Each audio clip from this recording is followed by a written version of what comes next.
Hello. What's up, Philip? Stayed up to catch this. It's like 1 in the morning. Feels bad, bro. Feels bad. You must be from EU. Appreciate it, though. It's Friday night. What's up, guys? Can you see me? Can you hear me?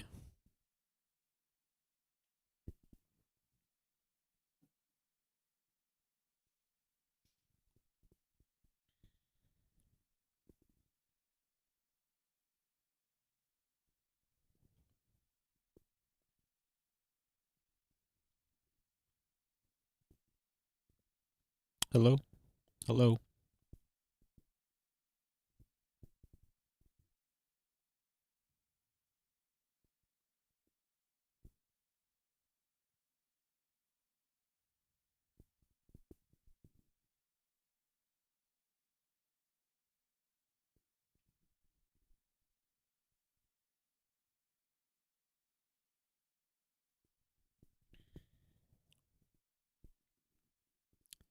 What's up, Chips?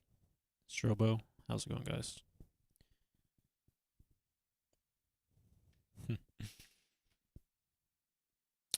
Alright, so we got a lot of videos to get through today, but just like last week, just waiting on Duncan. Again, he's in China, so, you know, difference in time zones and whatnot, so in the meantime, I will take any suggestions really from stuff that you guys want me to watch that I potentially haven't seen yet. But yeah, just send a message and I'll potentially check it out.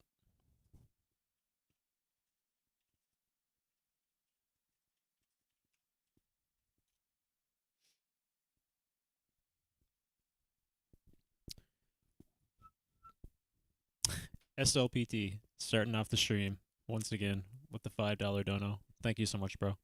You're the GOAT.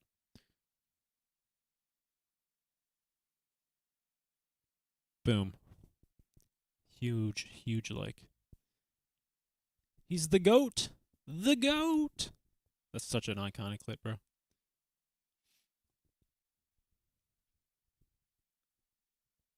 What's up, Miguel? Sego Dariel, Wildcard. Sego Dariel. I don't know. I don't think I've heard of those guys. Or that individual. I'm not sure.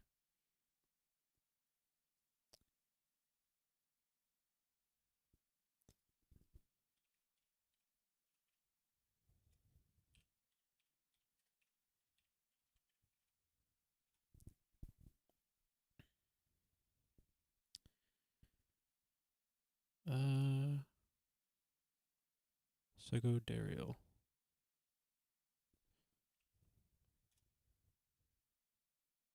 Am I spelling it right? Sego Dariel.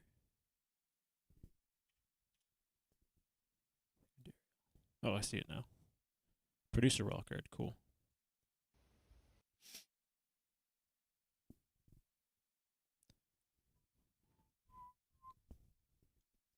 What's up, bruh? What up, bruh?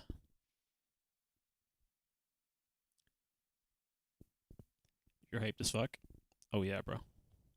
Get into all the juicy stuff once Duncan's here, of course. But yeah.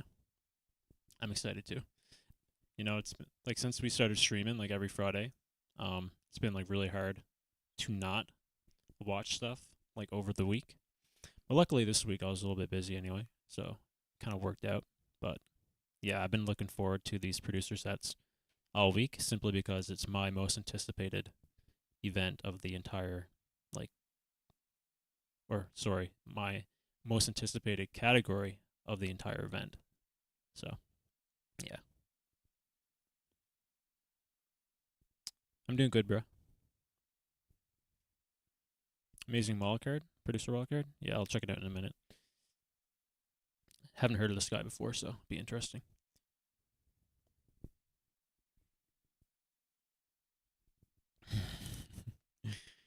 You like my dogs, bro? Yeah. They're extra cute today, so I just, got a picture and just posted it. I'll be reacting to Chaos's set in a little bit when Duncan gets here.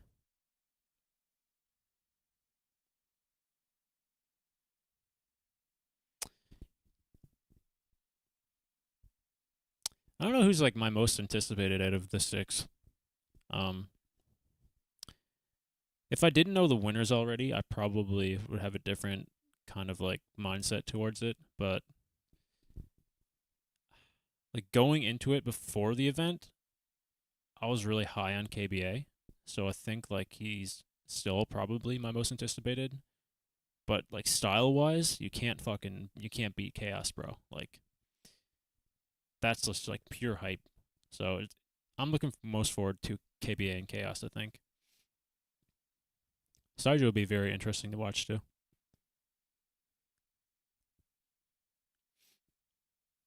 Over under 5 stand-ups. You know, I might have to do. I want to say under.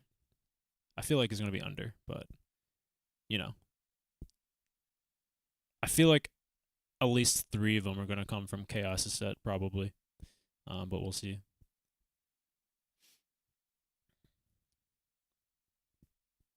You feel like producer battles will not work that well? I don't know.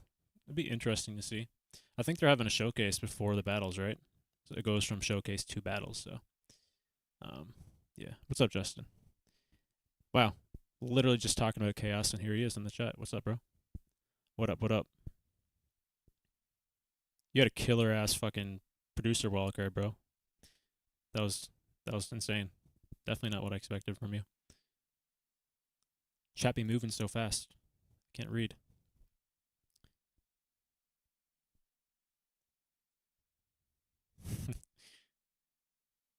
Oh, GBB wildcard results are tomorrow? That's for like solo and loop though, right? I feel like they need more time for producer and tag team and cruise.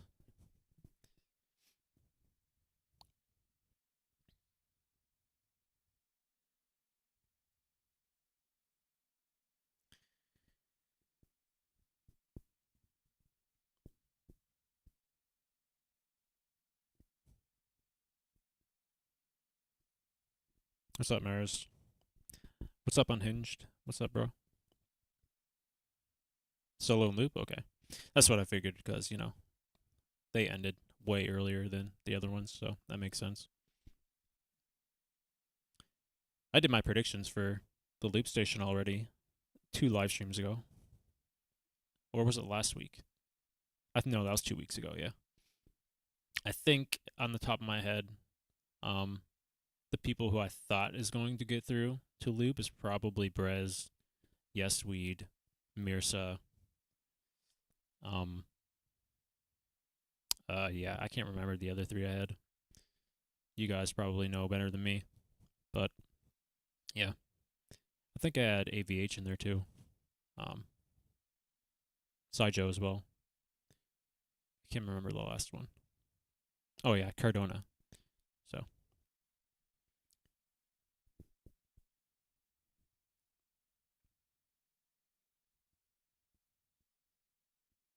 All right, so for those of you who are just joining in now, yeah, just waiting on Duncan. Then we'll get around to the producer sets. In the meantime, we're just gonna watch some random videos. I already have one queued up here, but if you want me to watch something in the meantime before Duncan gets here, just type it in the chat, and I'll probably get around to it if I haven't seen it before.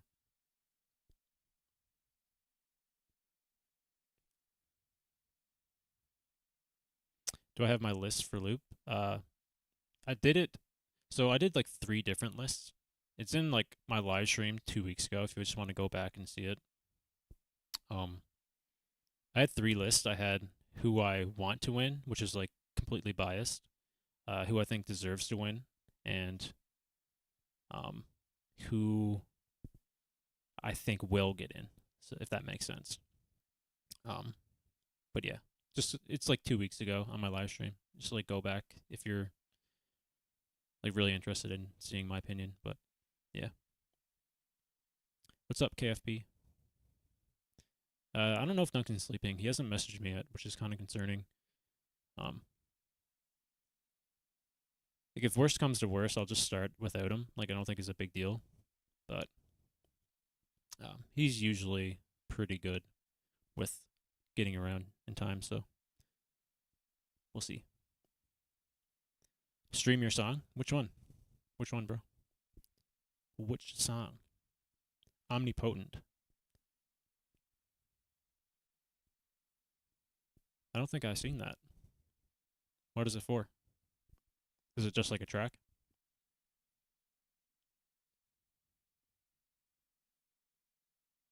Am I going to react live tomorrow? Probably not. Depends what time. But even then, probably not. I'll just probably watch the video. Maybe react to it. I don't know. We'll see. Yeah, I was gonna say SLPT. Might have to get the lore here. We're gonna have to summon Duncan. If he's not here in like 20 minutes, we might have to summon him again. What's up, Ivan? Did I miss anybody up here?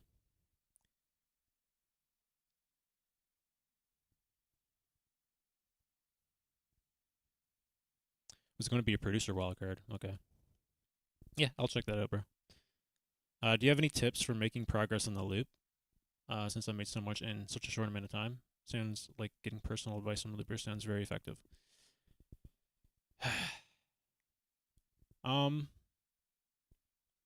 I think like for me, I'm a little bit fortunate because I have so many people who are willing to help me progress. I didn't really have to reach out to anybody, honestly. Like people just kind of came to me. But I think that's kind of like my position I'm in.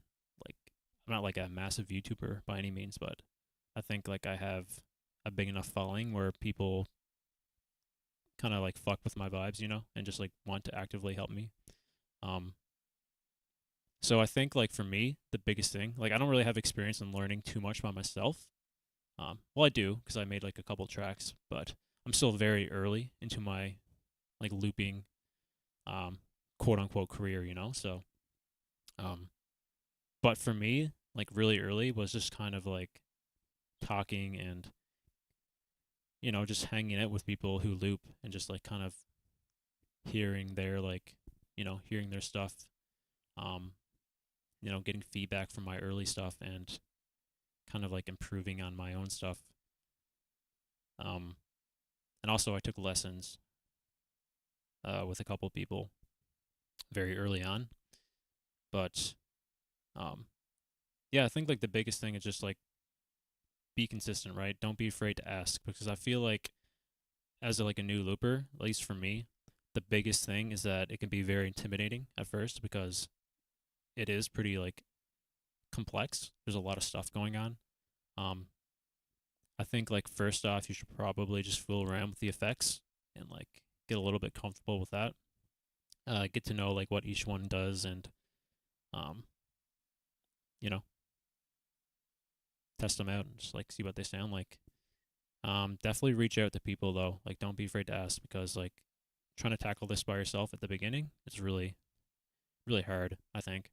Um, but yeah, other loopers are your best friend, I think.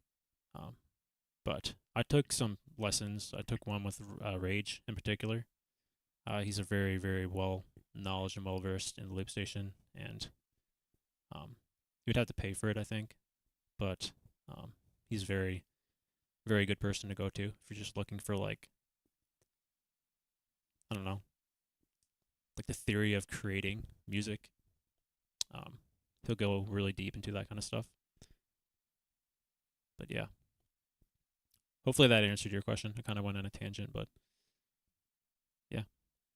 Too long didn't read version. Just ask people for help. That's like your best bet in the early stages of looping, I think.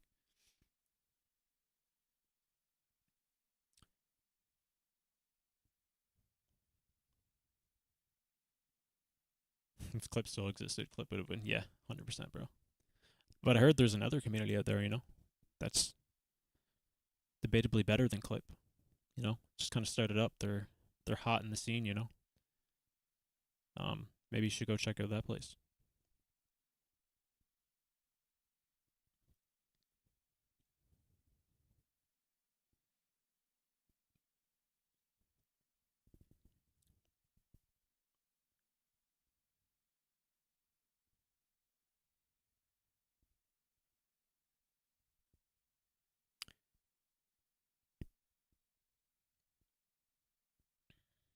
You didn't even make a solo wildcard, did you? Unhinged. I don't remember seeing you.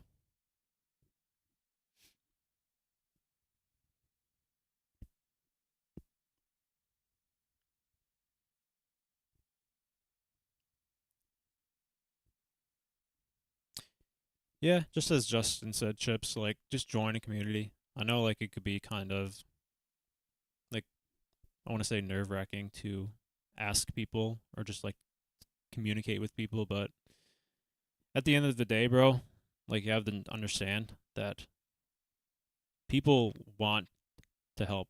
Like, you know, the beatbox community in general is a pretty tight knit community, and at the end of the day, everybody wants to see each other improve, and you don't have to feel guilty or you know nervous or anything to ask people for help. I still get like that, bro. Like I get nervous to talk to people. It's just like human nature. Um, but yeah, you get past that, bro. Anybody would be willing to help you. So yeah, don't be afraid to ask. This clam thing has to stop. All right, you're banned. You're timed out.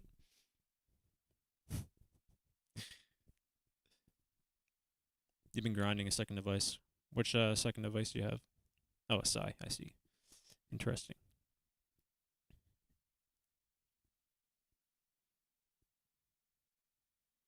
All right.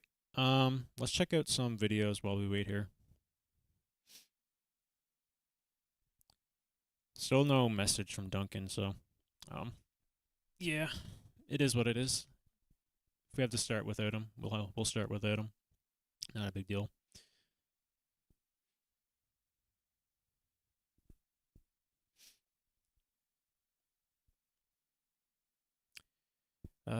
You were nervous at first, but everyone in the looping community are nice. Yeah, that's my experience with not just like looping, just like the whole beatbox community. I remember talking to beatboxers back in like 2017 for the first time, and dude, like everybody is just so like welcoming. It's kind of crazy. It's been like that for years, so yeah. By the way, I saw your reaction to my wildcard. When I say cringe reactions, I didn't mean your reactions. Don't worry. I almost watch all your videos. Well, I have to say this, Chaos. After hearing that, I just had to cry myself to sleep for a week straight. So I had to go to therapy. It just like absolutely destroyed my mental health. No, I'm kidding, bro. Um, no, I thought that was funny, bro. Like honestly, like unironically, I thought that was fucking hilarious. But yeah, I just like I think like about your wildcard, bro. Like I love your style, but I did for some reason, man, I didn't expect you to like go so fucking hard on everybody, and just like it's just like a change of pace for you, and it's so surprising, and it just sounded so great. So, but yeah, that reactions line was actually like genuinely hilarious. So yeah, do more stuff like that, bro. Like just like lean into that kind of like I don't even know what to call it, diss track, I guess. You're really good at it, so some hardcore lyrics. Did you write that yourself, Chaos? Did you have any help with the lyrics? Because if you wrote that yourself, like that's pretty good, man.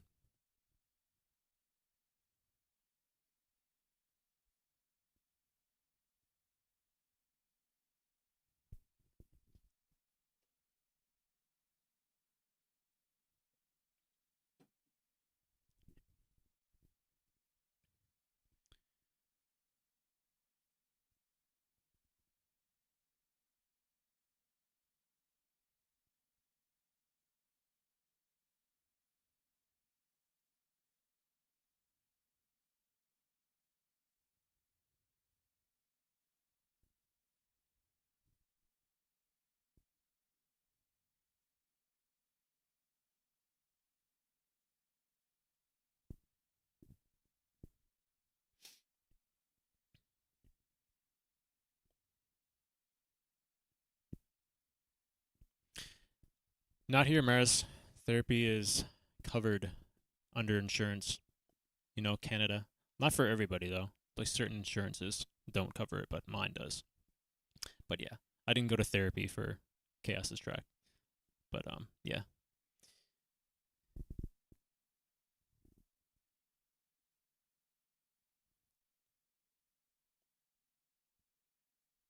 that's wow, that's actually pretty impressive. You haven't rapped before. Wow, I actually assumed you did. That's pretty crazy. Man, I think my favorite part though was like the delivery of the lyrics itself, because you literally fucking screamed it, bro. Like that shit's fucking crazy. It went hard, man. Yeah, that's exactly what it was. It was aggressive. It was super aggressive. Wonder how that's gonna fare up though against everybody else. 'Cause I love the concept too, like the fact that like you're making like a wild card and it wasn't like too produced, because you're still just using you weren't using a DA compared to like some other people. I guess like most people now who are putting out wild cards.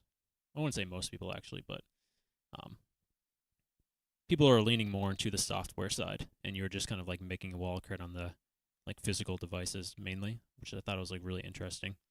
So it'll be interesting to see like what the judges think about that. You know, like do they appreciate it more, or are they actually like also valuing software like DAWs and stuff?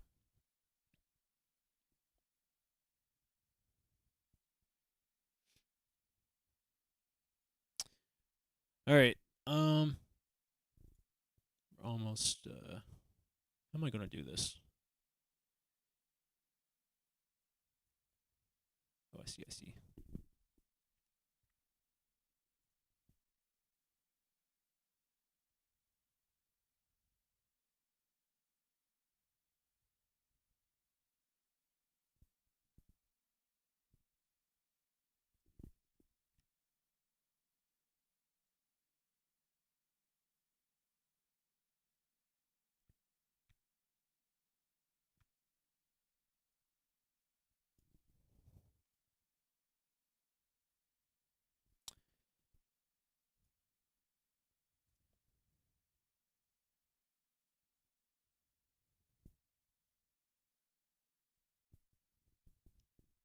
All right. So first here we have Segodario. I'm not sure who this is. Producer wildcard. Um, someone wanted me to check it out here in chat, so I'm just gonna check it out. Then we're gonna watch Unhinged, because Unhinged is very unhinged. So we gotta watch Unhinged. Unhinged.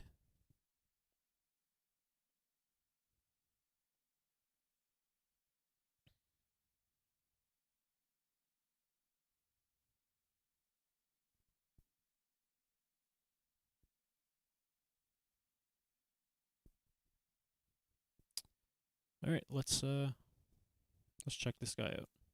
Hello, my name is Sego Derial and this is my wildcard for the producer category for the GBB 2024 World League.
Wow, that's a very unique and interesting wildcard. I love that atmosphere that he built.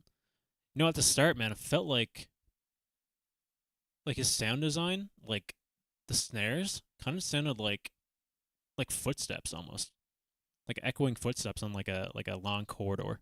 That's the kind of like sound I got from his kicks or his snares rather. Um, but yeah, I love the first drop too. It kind of continued with the atmosphere. Kind of wish that it progressed a little bit in the second drop. I felt like it was a little bit too similar for my liking. Um, Especially for like a wild card for this kind of caliber competition, you kind of want like some sort of like variance, I guess, from drop to drop. He had it a little bit, but I felt like it wasn't kind of like different or distinguished enough to kind of like separate the two. But yeah, for a first listen for this guy, for me, that was really impressive. And I think like the biggest standout for me was just overall the kind of sound design and atmosphere that he built throughout the track. Worked very well. Um, yeah, also very creative, unique, different from everything I watched so far in this category. So yeah, props to this guy, Psycho Dario. Shout out, man. Uh, Catch up with chat here a little bit.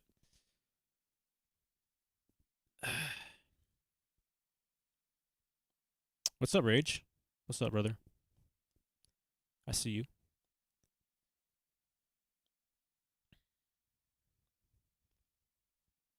Mahiro? I'm gonna wait for Duncan. We're gonna watch all the producer stuff when he gets here. I'll give him like 15 more minutes, and I'll start like watching the actual stuff for the stream. If he's not here by then, I don't think he'll mind. He still hasn't DM'd me though. Be right back 1 second, guys.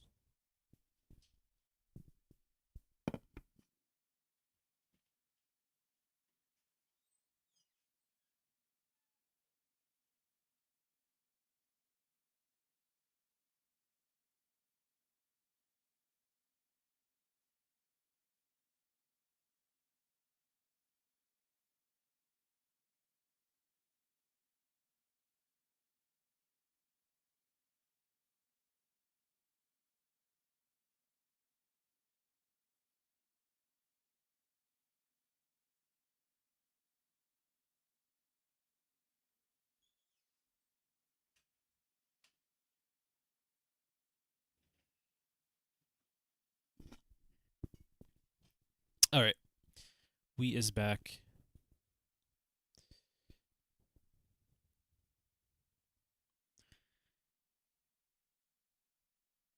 A little bit old, but Sigardario's Loop Insider Showdown is definitely a good listen. Sure, I have to check that out. Probably check it out some other time though. Just want to kind of get through some stuff here. Don't want to stick around. In the same person. You know what I mean? So we got other requests here as well. Um,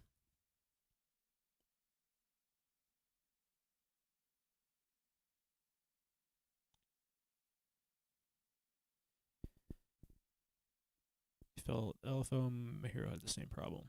I haven't seen either of those yet, so probably watch it this stream. What's up, Floyd? How's it going, man?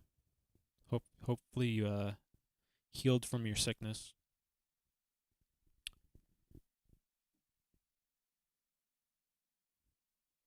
I'll watch Mahiro later, brother. But next up here we have my boy.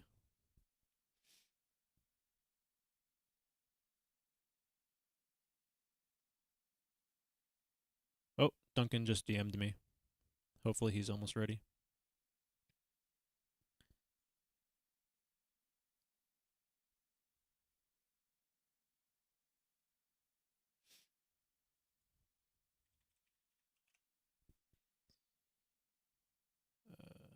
Hinged. I don't know what I just.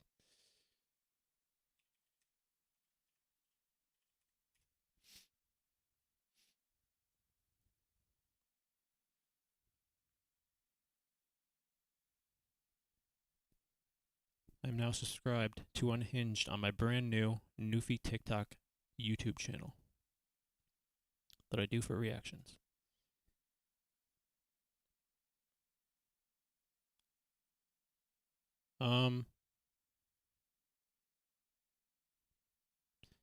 Where is it, dude? I don't see your Oh, it's not on your channel? Where is it too? Is it on Spotify?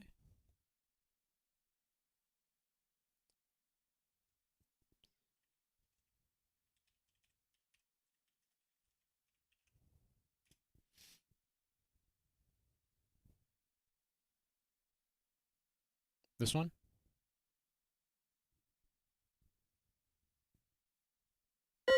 Is it this one?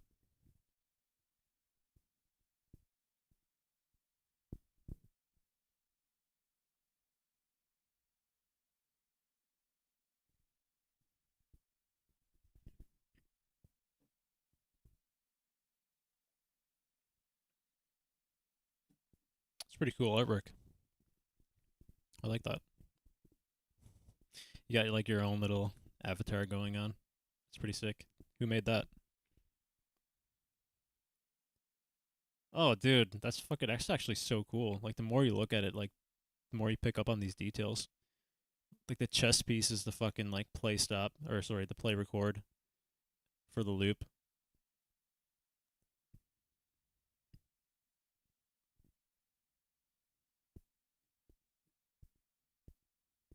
Gyoko. Alright. Alright, guys. So this is, I'm going to guess, is this like a loop track, or is this like, I know you said you wanted to make it your producer, but were you using like software, or was this purely just like multiple device, like a Psy in MK2?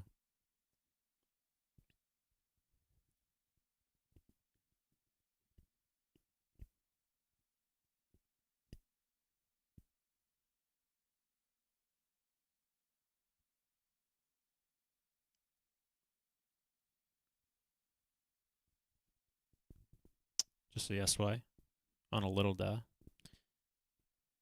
Just a little bit of DAW, huh? I guess for like transitions and whatnot. But yeah, let's check this out, guys. I know it's only like 2 minutes long, but yeah, this looks pretty cool.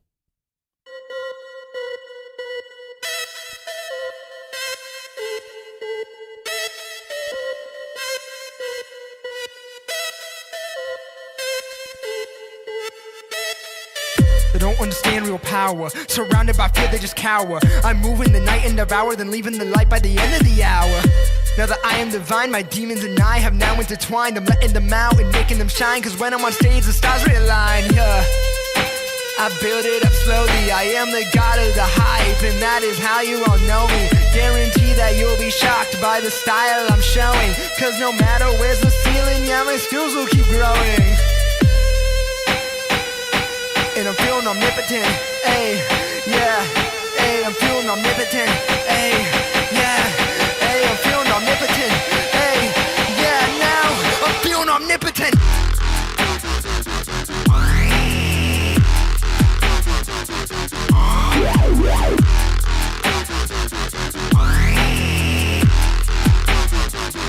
I'm feeling omnipotent now.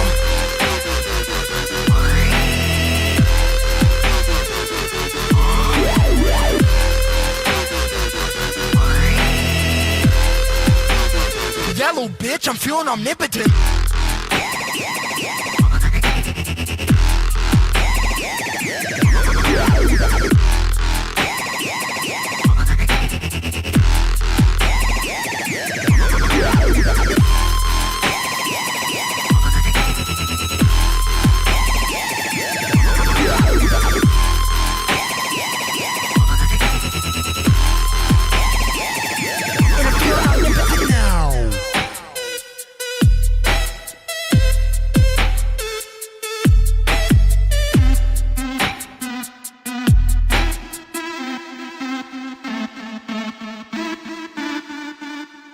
Wow.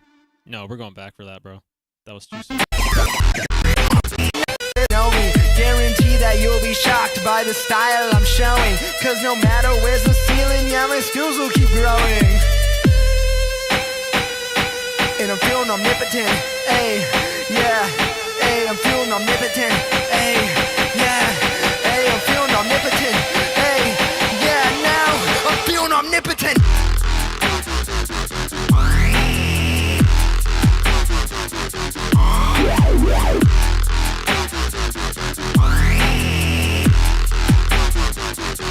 I'm feeling omnipotent now.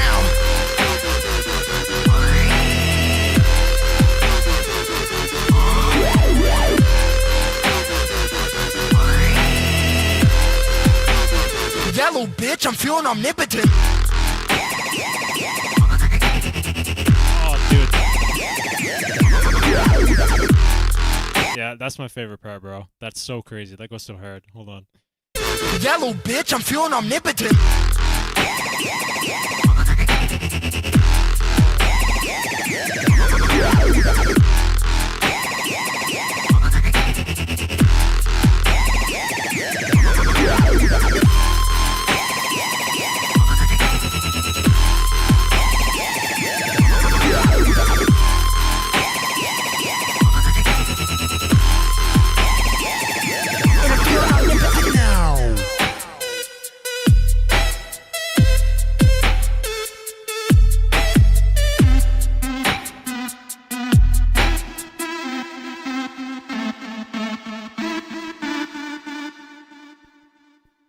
Damn.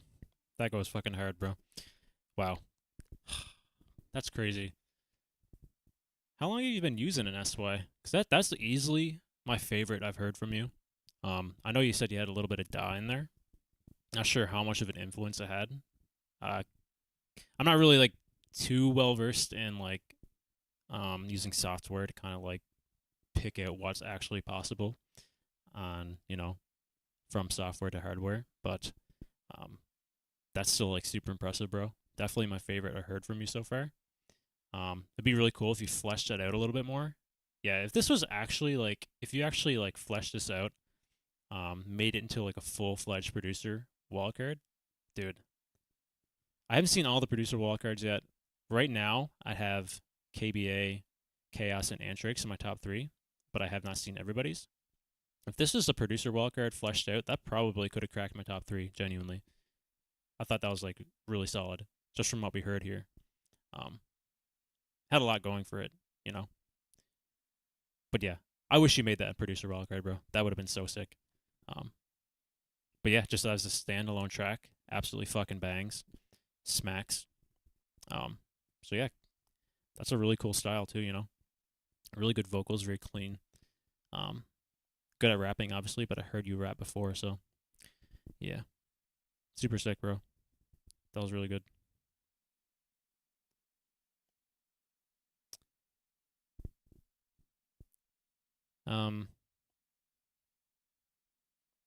Oh yeah, I see people saying the same thing. This would have made top 3 in theirs as well. He performed this at West Coast. It's pretty cool. What's up, Ryan? What's up, Accelerate?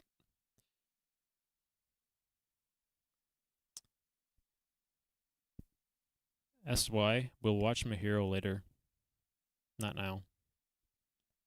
But yeah, Duncan did DM me like 10 minutes ago, so I'm sure he'll be here shortly.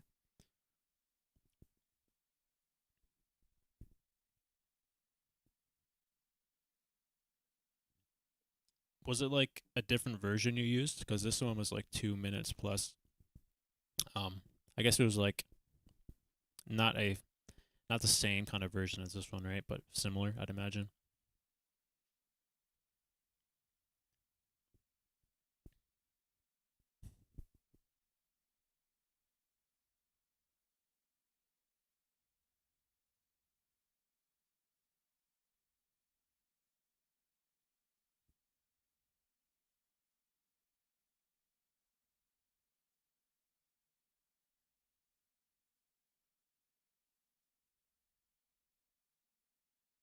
I don't know if you guys saw the screen there that entire time.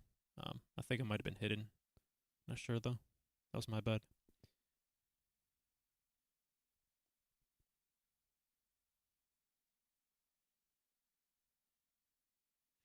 Well, to be fair to you guys, we don't really agree on a time. I'm sorry. To be fair to Duncan, we don't agree ahead of time on a time simply because our time differences are literally 12 and a half hours apart. So it's hard for him to commit to like a healthy time to start. So I kind of just like start 9:30, like my time. Just so I don't have to start like too late, you know what I mean? Then he'll just kind of like hop in whenever he's ready. So, yeah, it's not like he's intentionally being late, because he's technically not late. He's just going on whenever he can, right?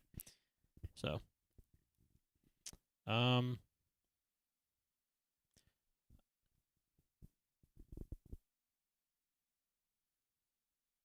haven't been like looping much, Ryan. Like especially in the last week, because I've been so fucking busy, bro. Literally the last time I looped was last Friday.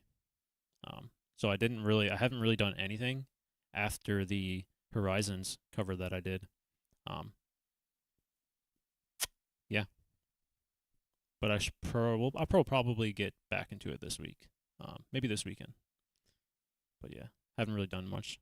So like everything I would do, you heard like 1,000 times before, I think. So yeah. Also, I'm not good enough on loop to just fucking freestyle. Like Jesus. Like looping freestyle is so more advanced than freestyling and beatbox, bro. Like for me, I can't even understand like how people could freestyle on a loop. Like that's you have to be like so good, like so well versed to just kind of like pump out something on a loop station in a freestyle kind of manner, you know.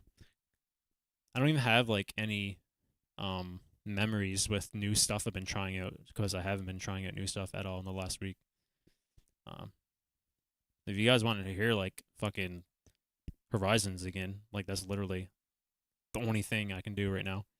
That's like relatively new. But yeah.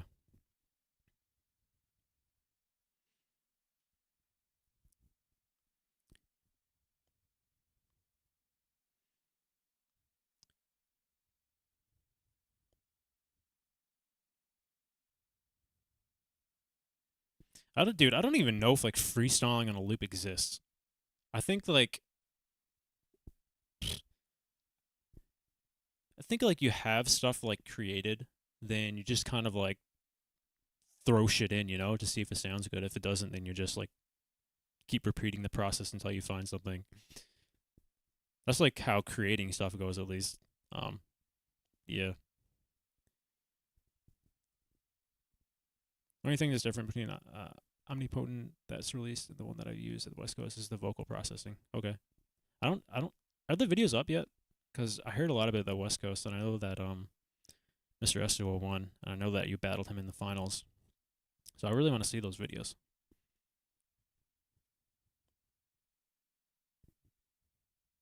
I don't think like Biscuit's like.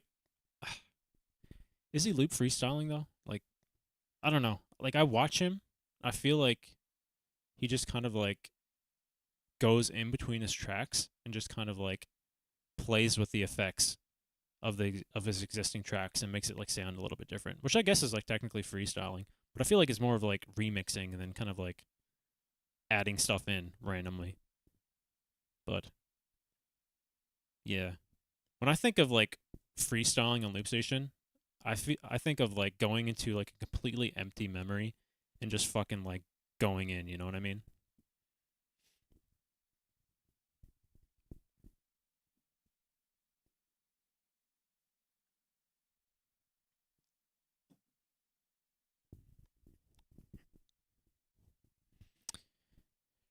Practice some GMB wildcards like Vocoda. So I've seen Vocoda's solo and Loop Station. I've seen Napalm's solo and Loop Station. Or did he do a solo? I can't remember if Napalm did a solo, but I've definitely seen his Loop Station, the Dr. Nape one. He does actual freestyles? Damn. It's just very much in his style then. Because it just sounds like Biscuit style, you know what I mean? Which I guess makes sense because if you're talking about freestyle, like when you freestyle beatbox, is very much your style usually as well, so that makes sense. It's pretty crazy then how he can kind of like start from like a memory and scratch and just kind of like pull up his effects. Because he has like all his presets in his head maybe, or maybe he just like starts off on one with all his presets existing there, then just kind of like goes in. I don't know.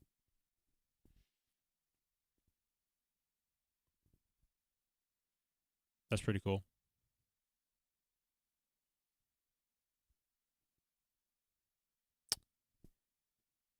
Um,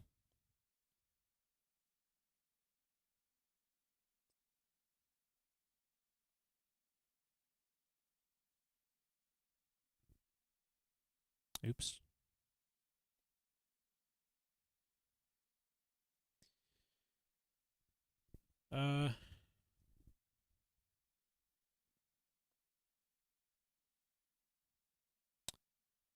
GBB23 wildcard.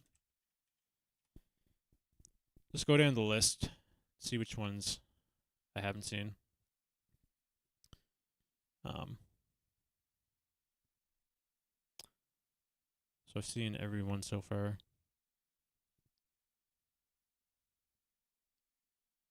Let's go Loop Station.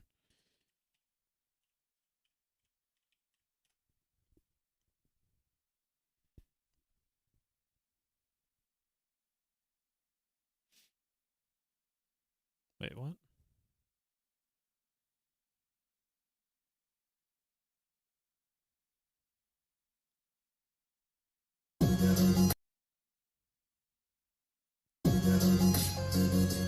Yo, this is Anakin from Toronto, and this is my 2024 Great North Battle Loop Station wildcard.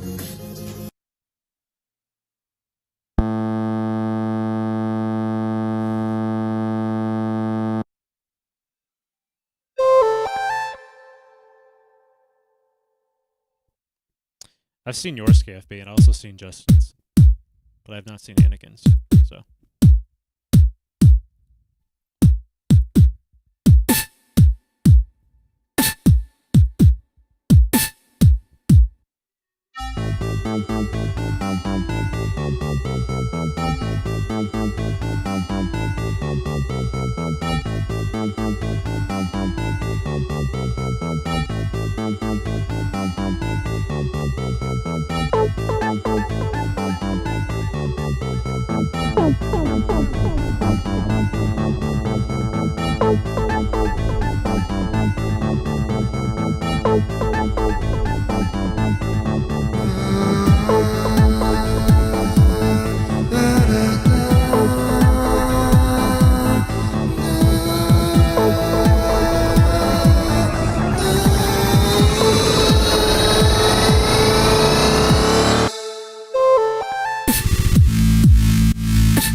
Damn, that's aggressive.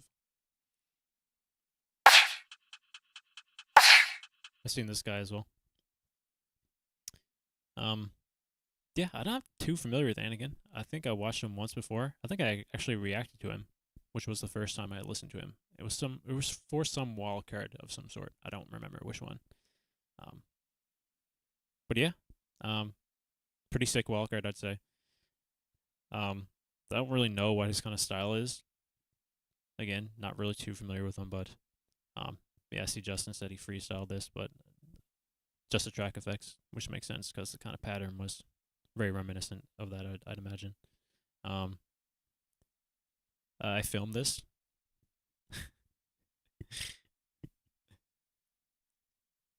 It was good, you know. I mean, you could have been like doing some like backflips and front flips to innovate, but it is what it is. You held the camera quite good, I must say.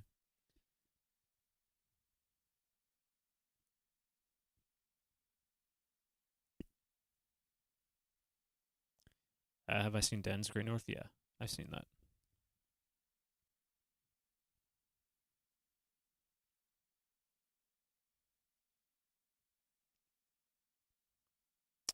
All right, who else do we have here? Dr. Nape, seen it.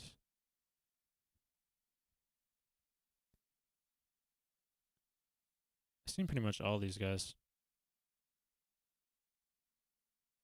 Have I seen Jay Sanchez? I'm pretty sure I saw Jay Sanchez. I saw Jay Sanchez GMB one or his Grand Beatbox Battle one. But I think it was his Great North Beatbox one. Because he has his cat in the background. I think I commented on his video. I also seen Vocodez, which really surprised me. It was actually like really good. So I remember watching Vocodez loop like a couple of years ago. Maybe even last year. Like it just kind of sounded like his beatboxing, but on a loop station. But now he actually like does the MK2 meta, you know? And he's really good at it. So I'd imagine he's been taking lessons. So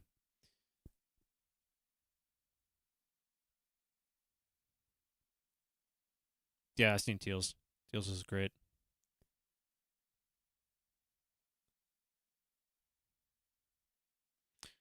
Yeah, I've seen pretty much everyone. Except for like Cheese. I don't know who that is.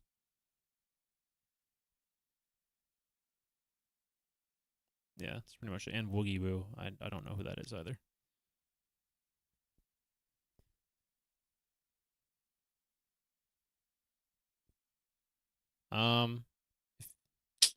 Bro, like if you're going to buy a loop station, just buy an MK2.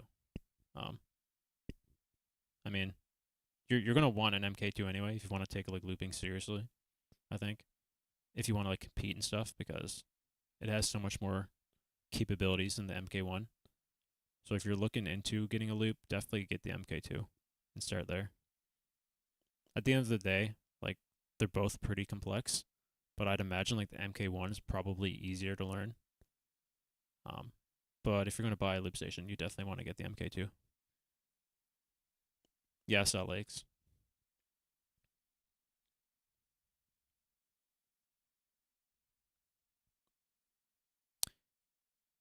Alright, Duncan is still not messaging me, so I guess we can just, for the meantime, hop into some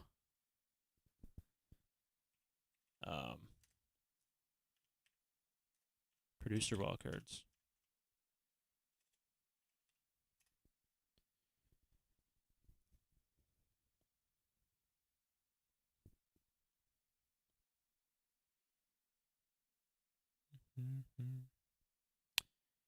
I want to save my hero until he's here, though.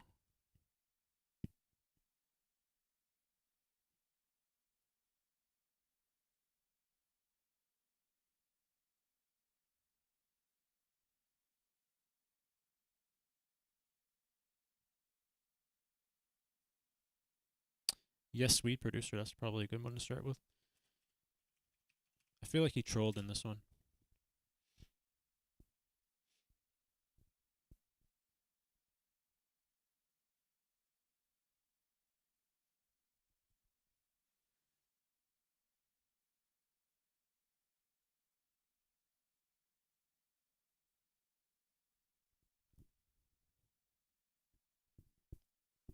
Yo, I'm Yasweed.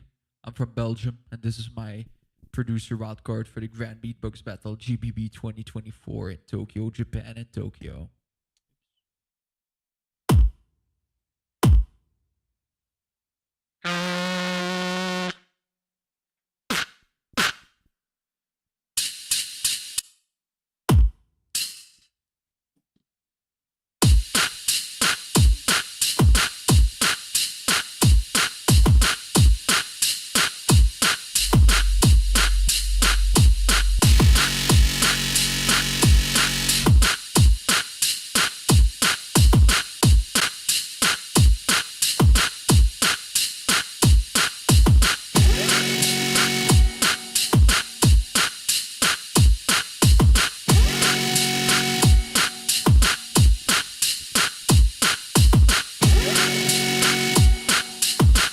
Hey yo, hello, yahoo. I said, oh shit, I be ringing the alarm before I cause any harm, before I got people yelling out, oh shit, alarm the police that they should get the fuck out before I unleash. I said, oh shit, I be ringing the alarm before I cause any harm, before I got people yelling out, oh shit, alarm the police that they should get the fuck out before I unleash. I said, oh shit, I be ringing the alarm before I cause any harm, before I got people yelling out, oh shit, alarm the police that they should get the fuck out before I unleash. I said, oh shit, I be ringing the alarm before I cause any harm, before I got people yelling out, oh shit, alarm the police that they should get the fuck out before I unleash. I said,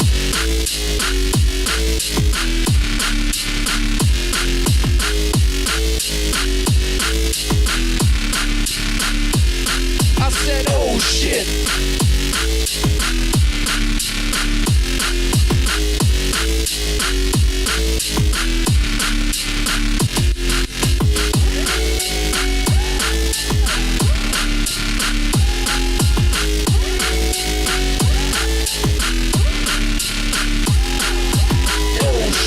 I be ringing the alarm before I cause any harm, before I got people yelling out, oh shit, alarm the police that they should get the fuck out before I unleash. I said,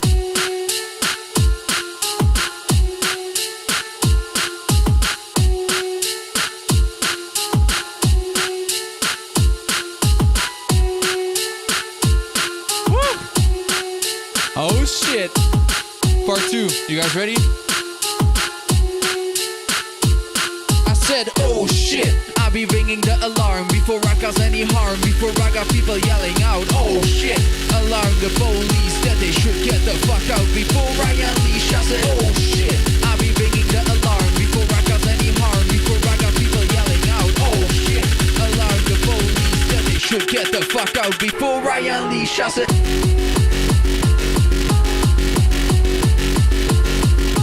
oh shit.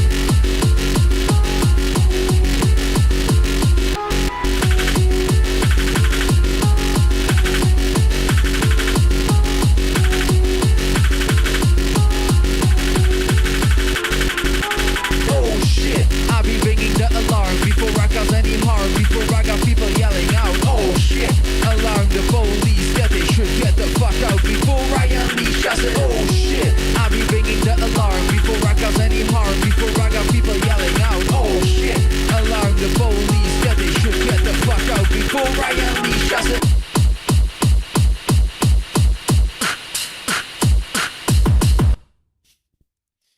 Yeah.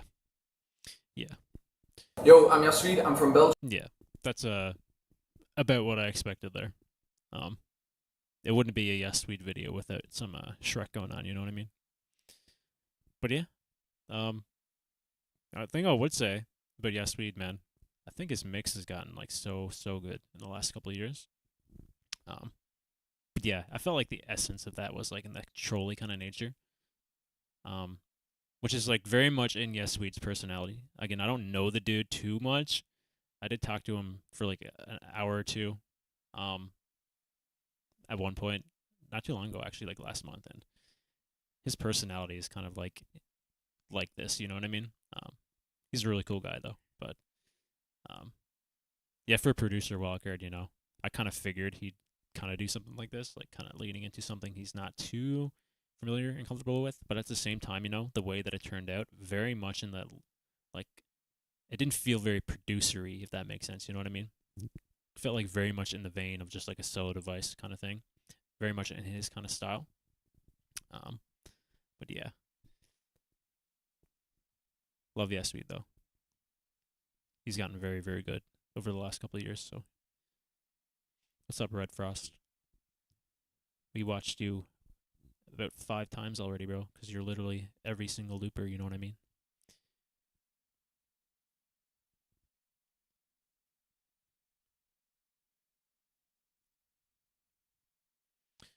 All right, who else do we got here?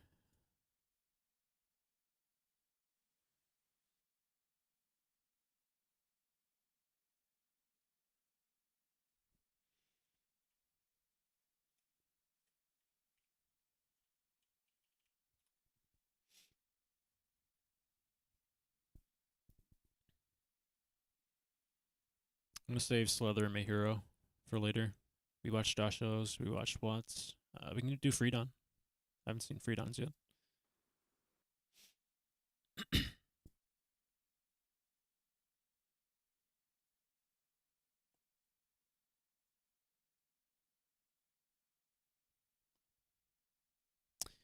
I don't know where Duncan is, man.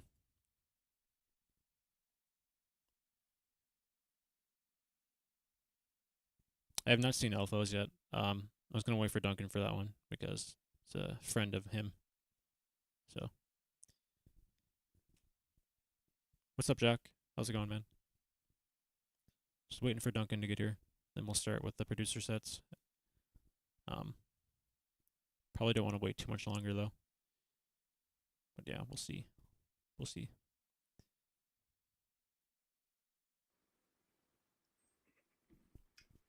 So guys, any news?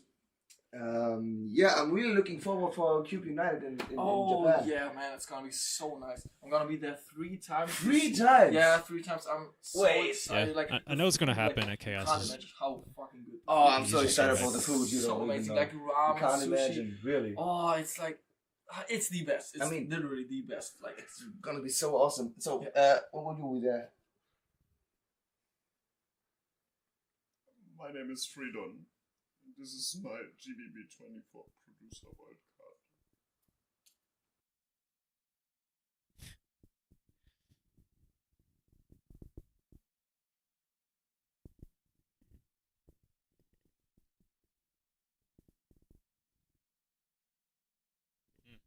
Duncan would appreciate that method right there.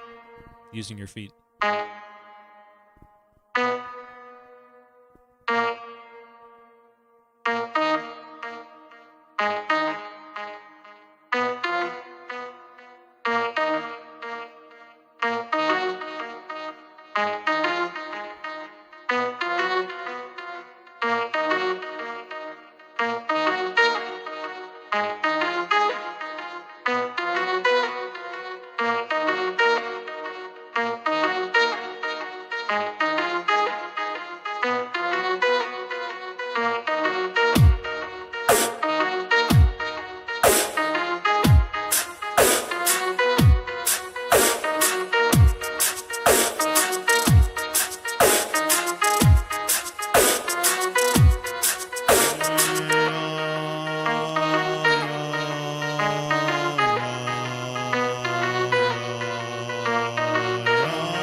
the echo.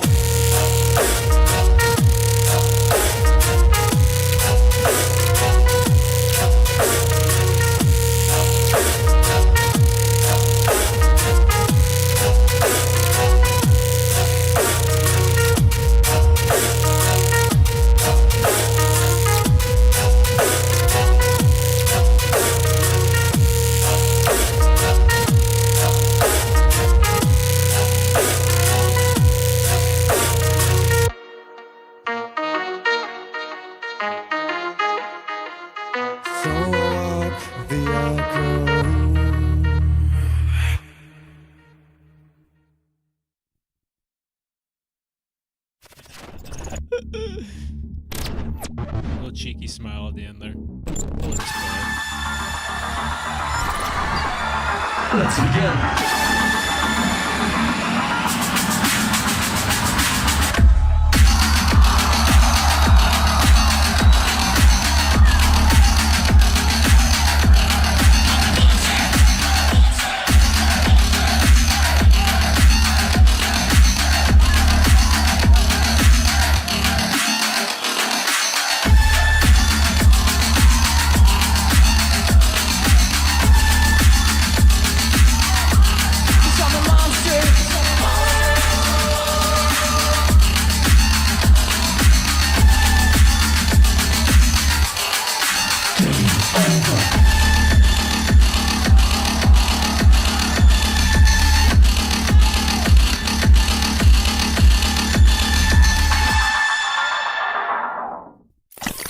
Dude, I'd love to go to one of these, man.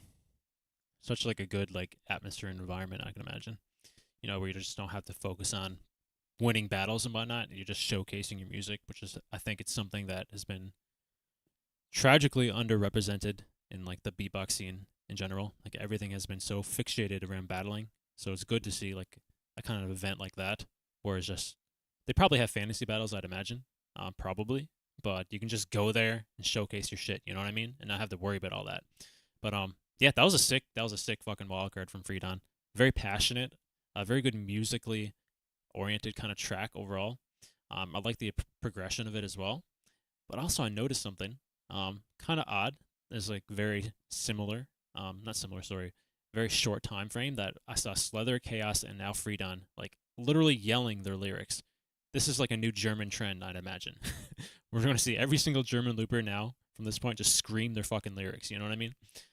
But yeah, it hits hard.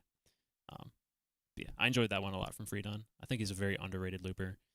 This one very much in the vein of like, could have passed for a solo device, honestly. It wasn't producery, you know what I mean? Not a bad thing by any means. It was a very solid track, so not really sure where that's going to fall. I don't think it's going to break my top 3, but yeah, still very good from Freedon nonetheless. All right, guys. Yeah, it is time. It is time.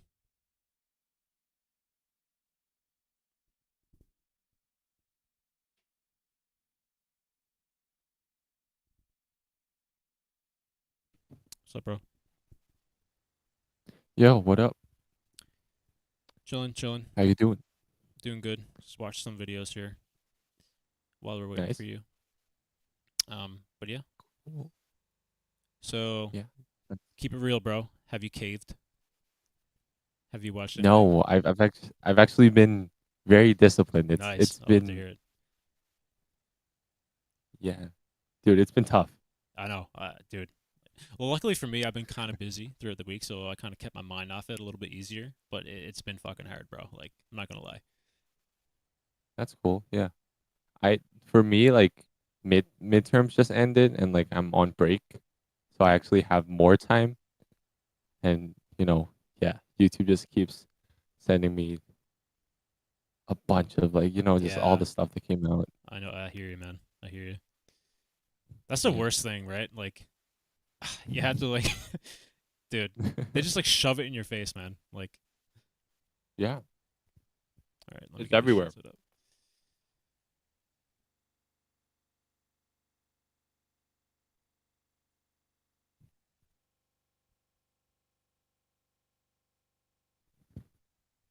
So how's the looping been going? You've been working on some stuff? Oh yeah. I'm well. So tonight, so in like less than 12 hours, right? I am doing this showcase where we're having this like small beatbox event at this bar.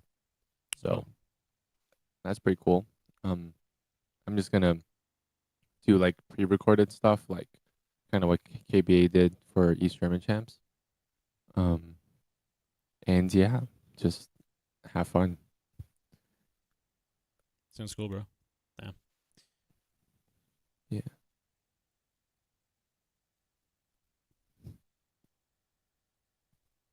All right, trying to get this shit set up. Give me a second. Yeah, no problem.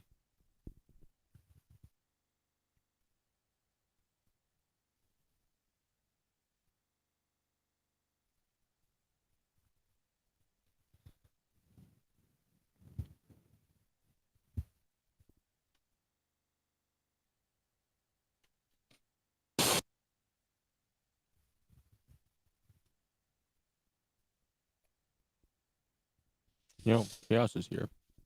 All right. Ladies and gentlemen, the time has come. Yeah. The time is now. The time is now that we end the stream. Goodbye. No. Imagine.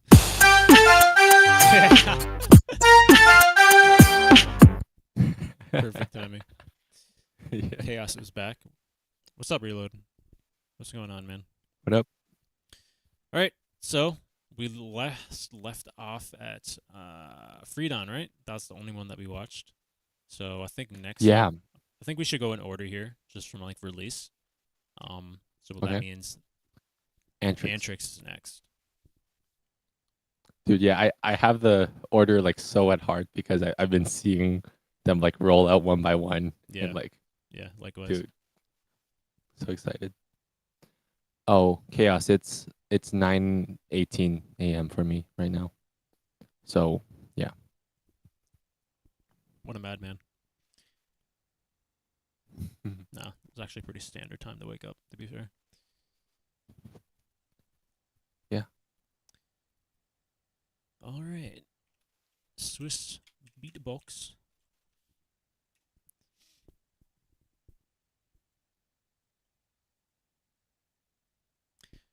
So I know that you watched this on the live stream, right? Like a while ago. Yeah, yeah. All right. So Eh. which one, like from your memory alone, do you remember enjoying the most? Ooh.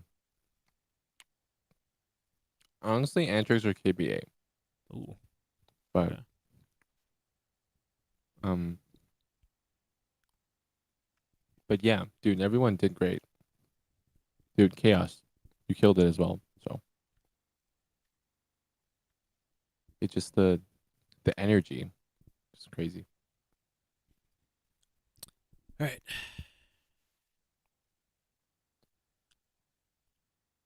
Give me 1 second. Spear back. Then we begin. Okay. We're going to video mode too.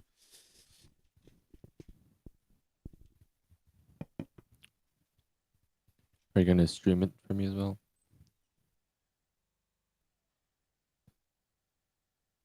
Oh, right.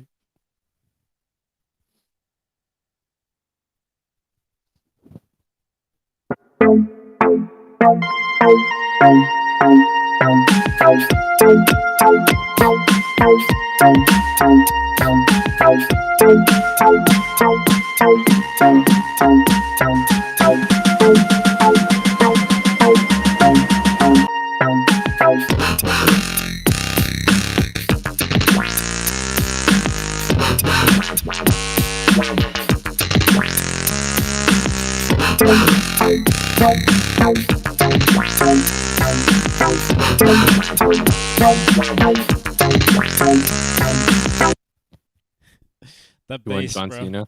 That bass. It Okay, sounds so thanks. farty. Yeah. Yeah. Yeah, it does.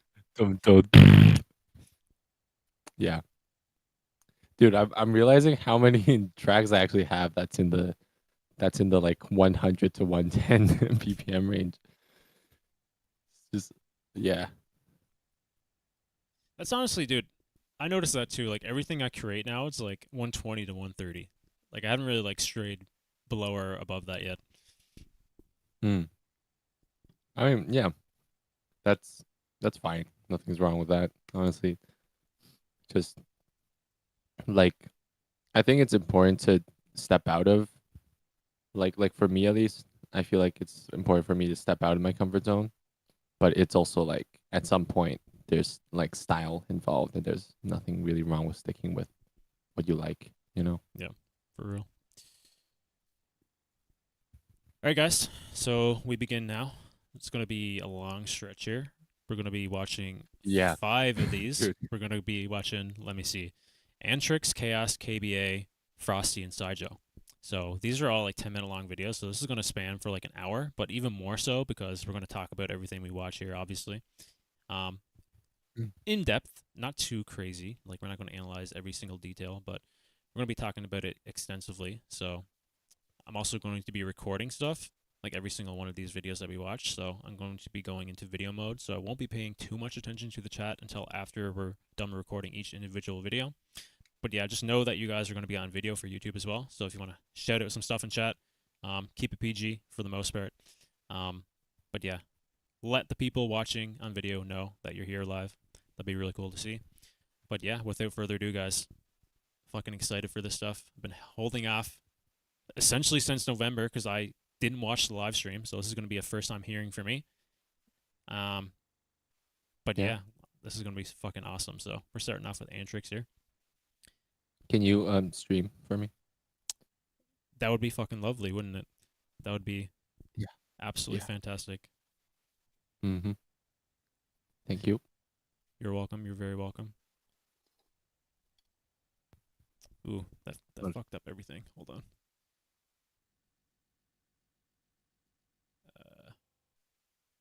Boom. All right. You can see it. Good? Yeah. Okay. All right. And without further ado, recording now. And let's get right into it. Let's begin. Hit him with the glitch.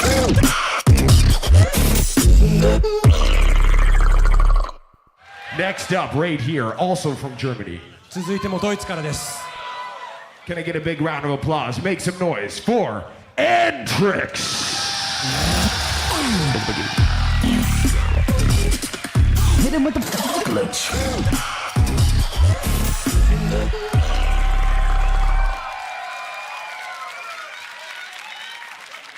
Now I'm going to ask you, because we said this at the very beginning, you get as hype as we agreed to, so let's try this again. Make some noise for Antrix. Give it up for him. Come on! アントリックスのために声をお願いします。 Antrix from Germany, you already know what to do. I say the 3 sind es 2 in the 1. GBB23 Tokyo in 3. 5, 6.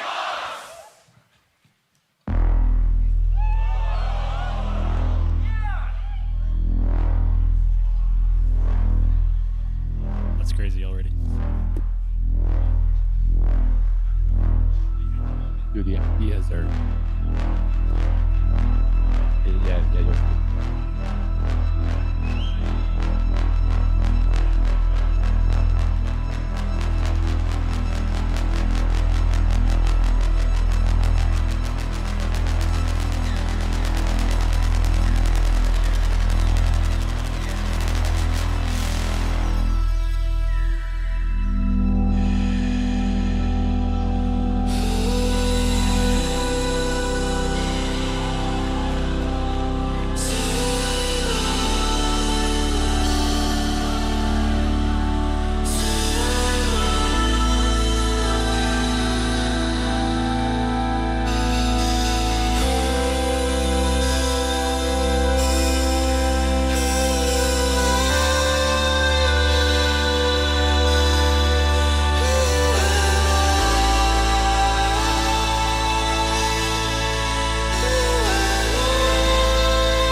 could be falling.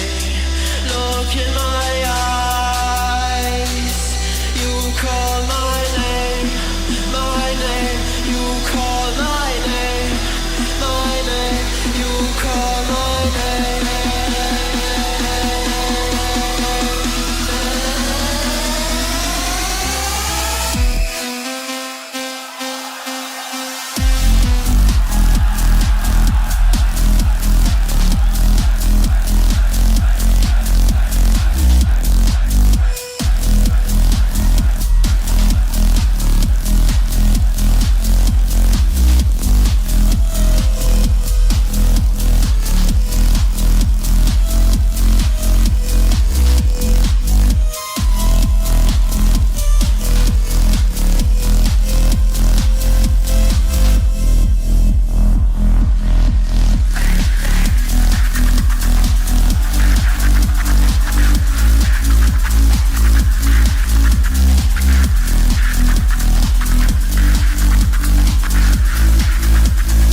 Look in my life.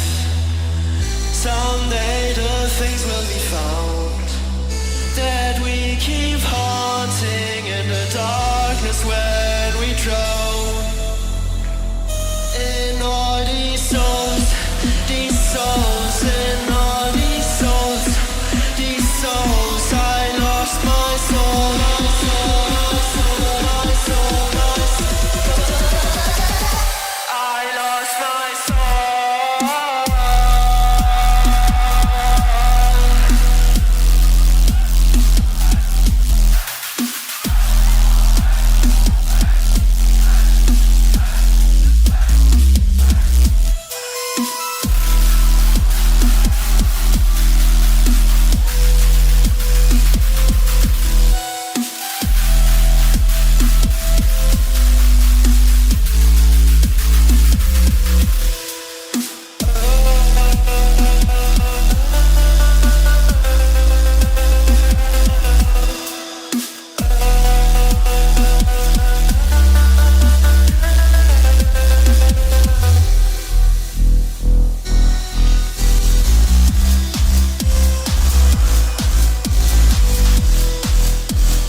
Wow. All right. Nothing else else after that video, I'm pretty sure, because it is a showcase and the results aren't revealed in the video itself. So, yeah. That was very producery, evidently so, obviously, because like the kind of trajectory that this category seems to be going in is that is heavily focused around software. For some people, not the case for everybody, but seems like people are really starting to lean in to that software side of the looping, which is very evident with Antrix. You just kind of watch it and you see a lot of his stuff just kind of you hear some stuff, you don't see him like pressing buttons and whatnot, so that's just the case with using software, right?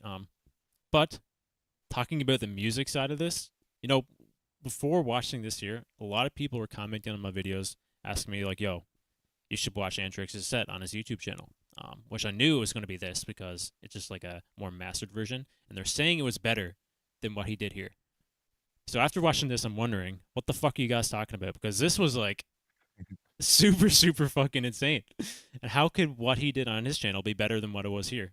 Because I feel like the margin of error on when you're using DAW is very, very minimal compared to when you're creating it all live on the hardware, right? So, yeah. I'll talk a little bit more about the music, but I know that Duncan here has a lot more knowledge about software, so I'll let him kind of chime in with that. Right. Yeah. I actually did watch the like I didn't think it mattered that much anyways. I watched the set that he put out on his YouTube channel, what you were talking about, because I watched it on stream anyways, like the producer showcase, right? But I didn't watch this specific video. And yeah, like there's stuff like the scratch he did in the middle. If you know what I'm talking about, like that was just really, really crisp on video. And like live it didn't come out as well, but then it honestly it really doesn't diminish like how amazing this set is, really. And like the singing and stuff like that would be the margin of error when it comes to DAWs. And I guess I'm not very sure if Antrix vocally sampled everything here, because like at the very start it's kind of it's kind of unclear to me. But yeah, dude, like honestly, to me, producer category, it's all about the music. Like that's how I think it should be. And dude, like seeing these guys perform like this and showcase music at such a high level, I want to do the same, So yeah, it's really interesting to kind of seeing the trajectory of like the loop station scene in general. I think this is kind of inevitable, obviously, because doing stuff like this would give you an unfair advantage, right? In a battle scenario against people who are just using like solo devices. You can say at the end of the day, it's up to the user, like, the looper or the artist itself, but it comes to the point when you start introducing software, you have pre-recorded things like samples and whatnot, tracks. Obviously, that's an unfair advantage because you have everything created for you, but it's completely fine. And I'm 100% agree with you. I love producer for what it is, because at the end of the day, it is about the music. For me, and I thought what Antrix did here was really good. I love the music that he performed here. I love the kind of like way he transitioned in between his tracks. I thought it was very clean. The kind of like the tempo changes, the changes in the percussion as well. Was very, very good. And also his vocals, very clean. Probably the most clean I've heard from him. Because I feel like sometimes when I watch Antrix, I'm not really a big fan of like the kind of effects that he has layered over his vocals.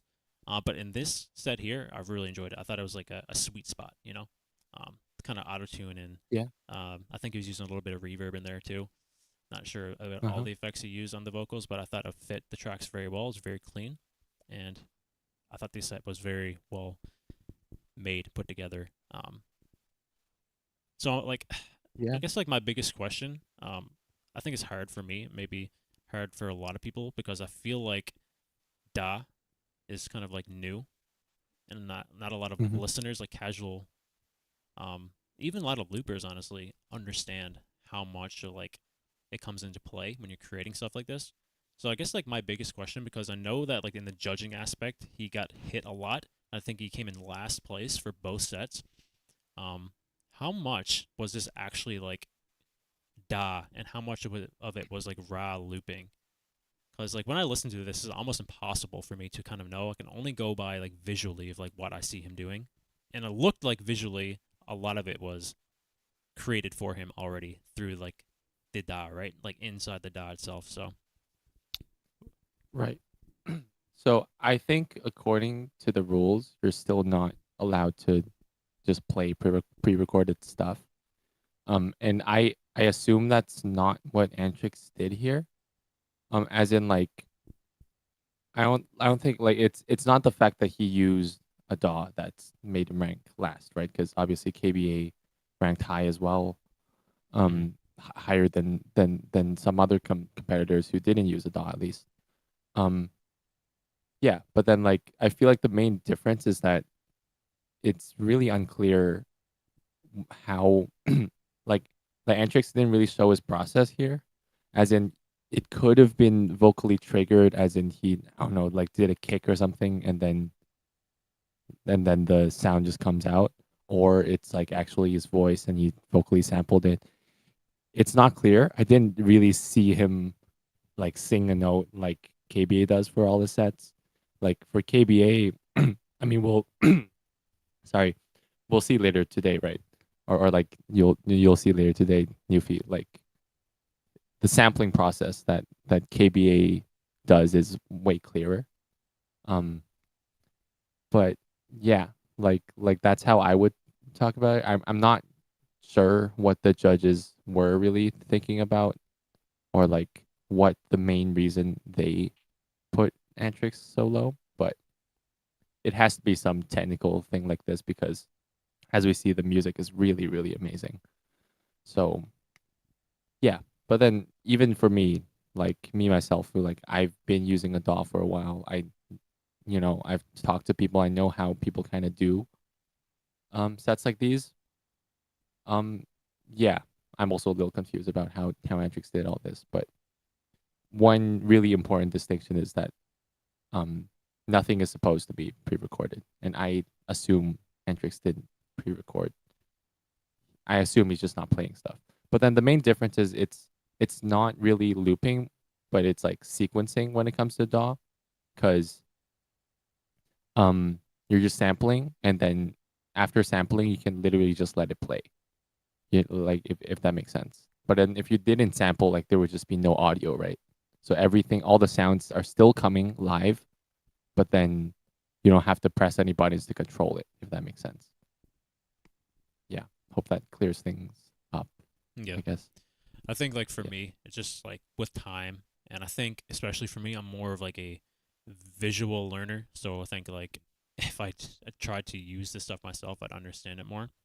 But yeah, at the end of the day, man, it is just about music for me too, and it happened the way it happened. I'm sure he probably talked about it at some point, maybe on video, maybe not. I don't know. But yeah, just judging by the music, that definitely doesn't feel like it's last place. But yeah, it is what it is. We still have 4 more to go through, so who knows? I think, in my opinion, right now, I do have him above Freedon. I just enjoyed more. I enjoyed this a little bit more in terms of like progression and style-wise. I enjoyed them similarly, but I feel like Antrix was a little bit more, had a little bit more going on for the most part, I think, in my opinion. So, yeah, that's a pretty hard one to follow up for. That's actually so crazy, bro. I'm gonna have to go back to his channel and watch the other one, but yeah, go ahead. Sorry. The structure too, just like how he likes. People in the chat have been talking about like how he switches between tempos, dude. Like, because I'm preparing the set myself. Like, that's something that's pretty new to me, because I'm used to 3 minutes or 4 minutes, and then other person loops, and then I loop again for 4 minutes, right? So like transitioning between songs or ideas or tempos, like all that's something that's really important for like showcases, specifically, and I'm really glad that there's this category that lets beatboxers / loopers / producers now, right, to practice that, because that's a really important skill. Like, just like, how can you captivate your audience for a longer period of time, you know? Oh yeah, for sure. All right, so that's pretty much it for that video, guys. Yeah, Antrix absolutely smashed it. He's definitely somebody to look out for. Right now, I have him in my top 3 for the producer category for 2024. So potentially, we may see him again next year. Who knows? I haven't seen them all, and I'm not a judge, so we'll have to wait and find out for the official results. But yeah, if you guys enjoyed this video, links in the description to the original video. Go check it out. Go check out Swiss Beatbox as well. Links in the description to their channel. Go leave them a sub if you want to follow the rest of this category. This is only round 1. They'll be releasing round 2, I'd imagine, right after, right after these videos are done, I guess. And I think they are done, so very shortly.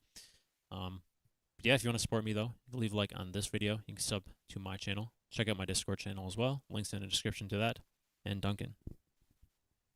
And if you want to support me, you can subscribe to my YouTube channel or follow me on Instagram under the name Duncan Loops.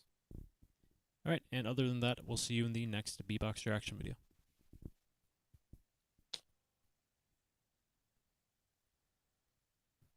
Dope. Hey, Shred. How's it going, bro? Welcome, welcome. More like Oofy. Sheesh. God damn, savage.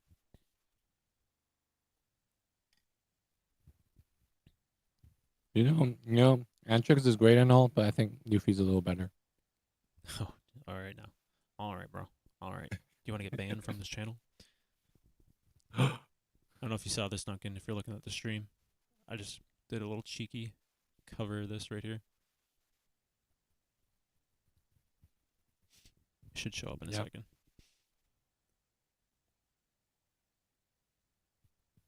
Oh. Nice. Lord of D. Yeah. Where is Dude. React of Rio versus Napalm? Huh? Who's Rio?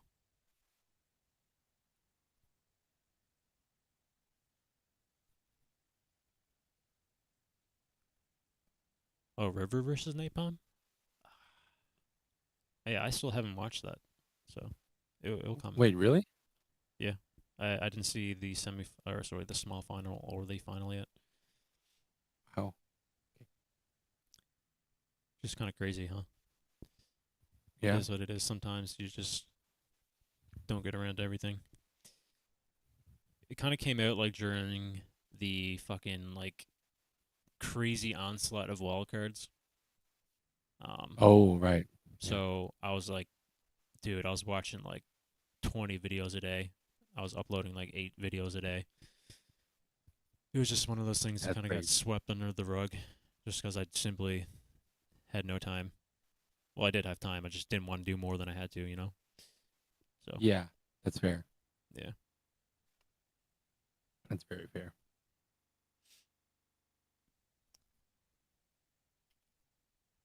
Dude, yeah, I was talking to a friend of mine earlier, and he's like, he does not know what Yu-Gi-Oh is, and that's kind of crazy to me.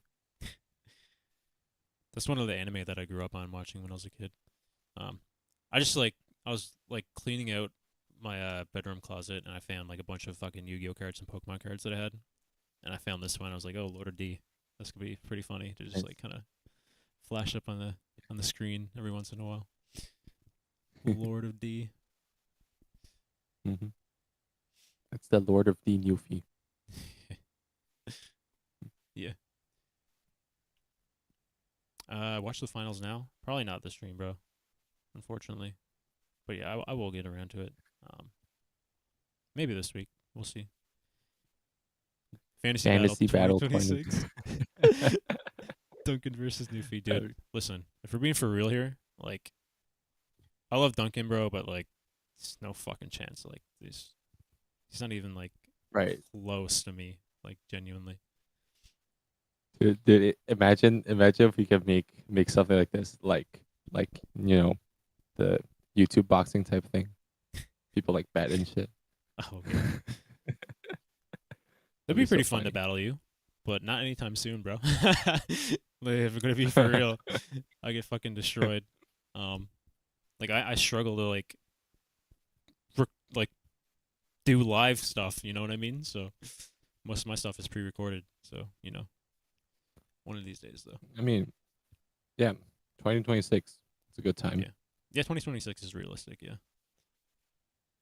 Yeah. All right, so we got KBA up here next. Then we have Chaos the Man. We could just skip the Chaos because I know it's pretty late for Chaos. He's probably still here. I know that he's here because he's my boy, but he also wants to watch his stuff. So if you're here, Chaos, just let us know. We can just skip right to yours instead of KBA. Up to you, brother. I know it's pretty late for you if you want to go to bed, but let us know, man.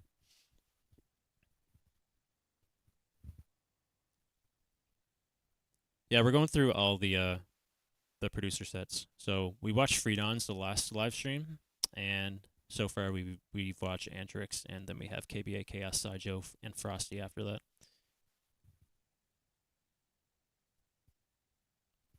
Yeah, no, dude. Like by 2026, it won't be a fantasy battle between me and Newfie. We'll be battling in GBB and stuff. Dude, tag team loop, that'd be crazy. Yeah. All right, Chaos said he wants to watch his, so. Yeah, okay. Cool. Let's do that.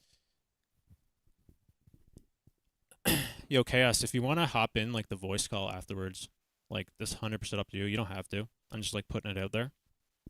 You don't have to, be on camera or anything, but you can just join our Discord call if you want to talk a little bit afterwards. Or you can type it out. It's up to you, but, yeah, just let us know in the chat. But yeah, going back into video mode here, guys. So we'll be recording here. I'm not going to be paying too much attention to the chat. I'll still be glancing, but I won't be actively talking to you guys. So we're recording the video. So yeah, if you want to let people who are watching the video afterwards just type in and hype them up, let them know you're here live watching. So, all right, without further ado, starting to record now. Let's begin. Hit him with the glitch.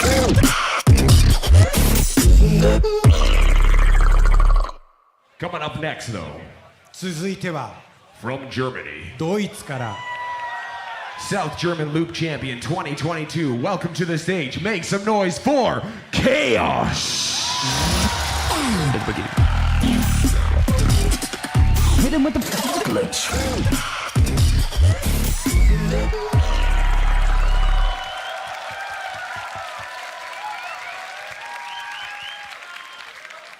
No worries, bro. 盛り上がって来ましたよ。 Wait, one thing. I just want to say it's so hard to pose for those like big screen thing. Like I did that for B-Land and was it's so hard to come up with what to do. But Chaos, you nailed it. So Imagine. I'd be so awkward trying to do that, bro. Yeah. Do they give you any advice, or they just let you be you? Not really. They just go oh, just do whatever you want, That's pretty funny. One more time. Can I get some love for Chaos or what? Make some noise. Give it up for the boy. ケイオスにちょっとラブを見せてください。You ready? 準備ですか? You guys are an amazing crowd. Much love. Keep that energy up. Chaos, it's on you. I say the 3, you say the 2 and the 1. In 3. 2, 1, Beatbox.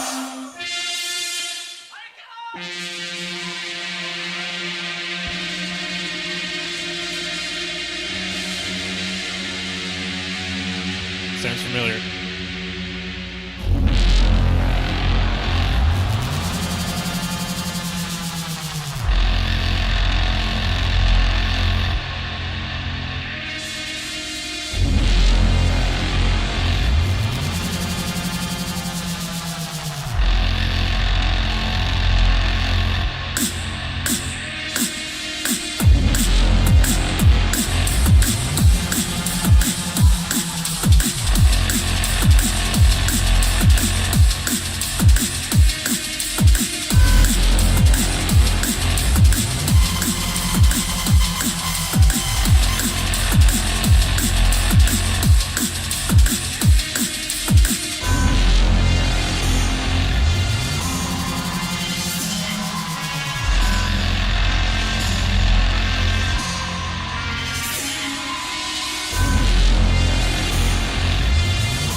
chaos, chaos, chaos, chaos. Man, I can just imagine like the adrenaline and just like the euphoria and just like the feeling that you have like after performing like that to a crowd like that, bro.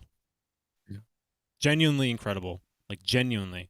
I know that you're here and you said you made a few mistakes. I'd have to listen to it. I feel like I picked up on a couple, but they were just so minor.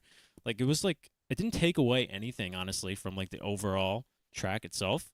Yeah, just had so many high moments, like right from the get go. Very quick build up, very satisfying drop, energy very high from start to finish. Just genuinely an overall incredible performance, and I feel like I know for sure you were definitely nervous, like 100%. But that was not evident at all in the performance aspect. It didn't impact anything. Maybe that's what caused you to make a couple of mistakes, like you said. I don't know. I didn't really pick up on it too much. But yeah, that was just genuinely like, that's my kind of style of looping. And fuck, bro. Like, it's not many people that can make me like lose control, you know? Just like listening. I just have to like stand up. You know what I mean? That's just like how much I enjoy it. 3 times? Yeah, probably. Yeah, the chat has been counting. Times? Is your very first 3 stand-up videos. So. Yeah. Oh yeah. Well. Yeah. Wow, that's crazy. But yeah, what do you think, Duncan? Oh, dude, Chaos said he wants to hop in if you still want to. Sure. DM me on Discord if you still want to, Chaos. But yeah, go ahead, Duncan. But yeah, dude, just like Chaos, like his energy is just always so crazy, you know, and just like, yeah, like this, it's also you can really tell the difference between like 2 / Plastic Box and Friends compared to DAW, you know, like just the sound. And honestly, some part of me still feels like this type of looping is more like dear to my heart, if that makes sense. It's because I've been doing it for a while. But yeah, love how Chaos really stayed true to his style. I'm also like not. I don't think I can pinpoint exactly what the mistakes were, but I can see how like some mistakes were made, like might have been made, like on the transitions. But yeah, like, again, I don't know exactly what the correct version would be, because again, like it sounds great, and the real question is, did you hear the alarm? You know, did I heard you hear the alarm? Yeah. But yeah, really cool. Is Chaos gonna hop in now? Yeah, I'm just trying to figure out like how do I add him to the like I can add him to our DMs, but I don't know how to add him to like. Is that how it works? Yeah. I think I can. You just yeah, I think you just click add friends to DM, right? Okay. And then I'll add do it that in. then. Yeah. Cool.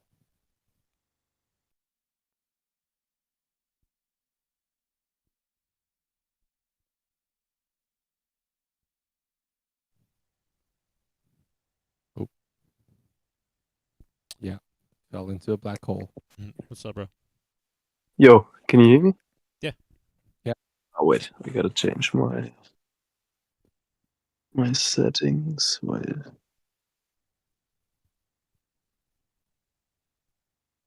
Okay, now it should work. Yeah, we hear you good, bro. Sounds good. Ah, yeah. So, like, what was the worst thing is the singing. And the problem with that is that my autotune pedal, it has like a key knob where I can change the key. And the bass on stage shake my pedal so hard that the key changed by its own.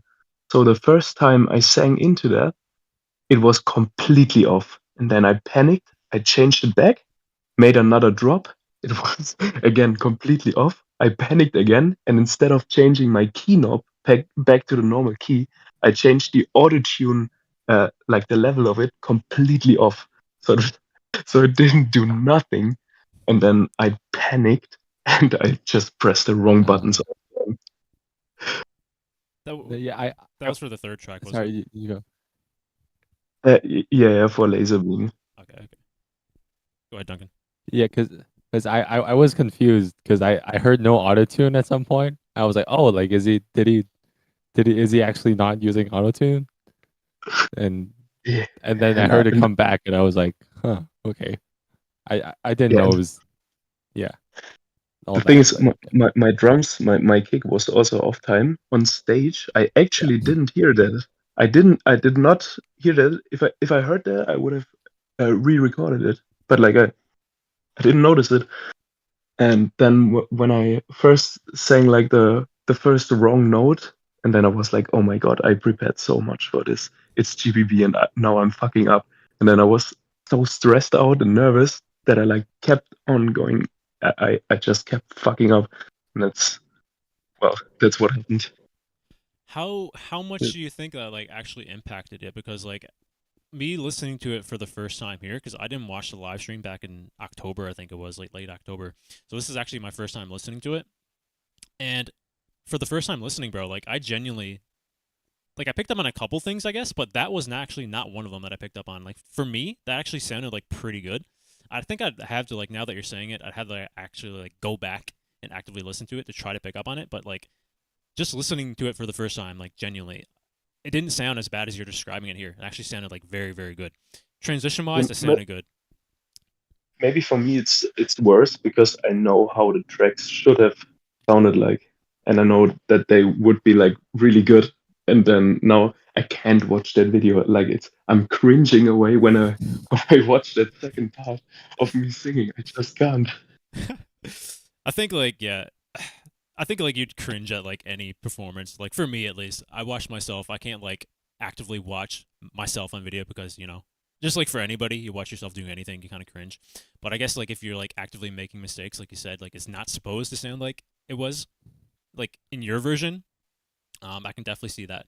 But yeah, bro, like I don't know, man. I don't think it had that much of an impact, like genuinely. Do you plan on releasing that track like publicly on your channel, or is it already up? Because I've been avoiding like all of your content simply because I know that most of it has been spoilers for this. So do you plan on like releasing that track and like the more, I guess the vision that you intended it to be on your channel? Yeah, I plan to release all the 3 tracks I did at GBB, but I currently have some problems with my video editor because something's not going right, so it will take some more time. But I think I'm gonna release them on Spotify like about in next week maybe. Oh, nice. Oh, nice. That's so sick.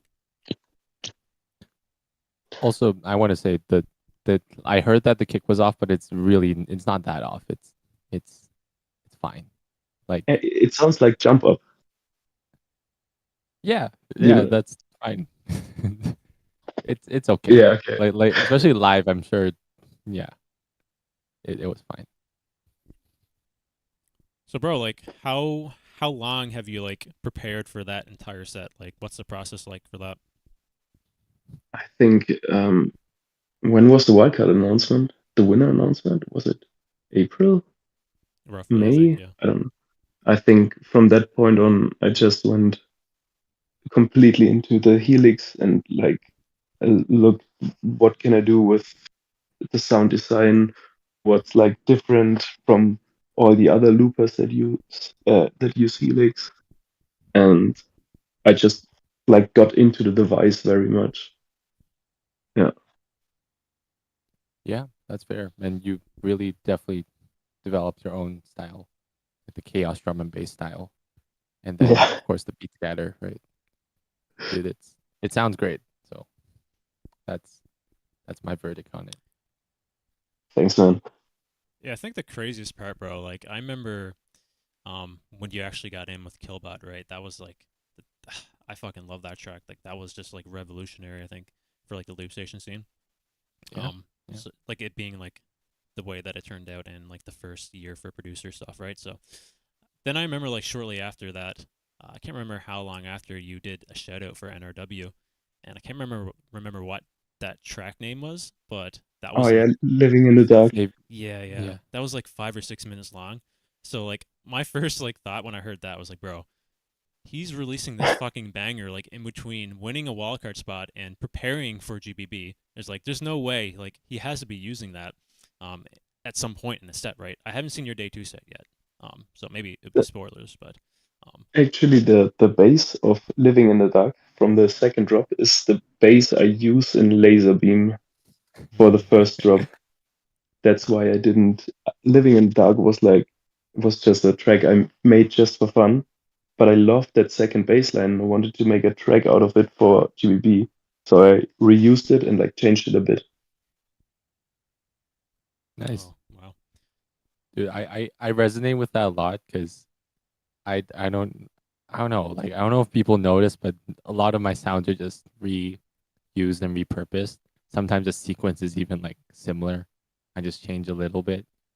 Even the notes are the same sometimes, but Yep. it But works.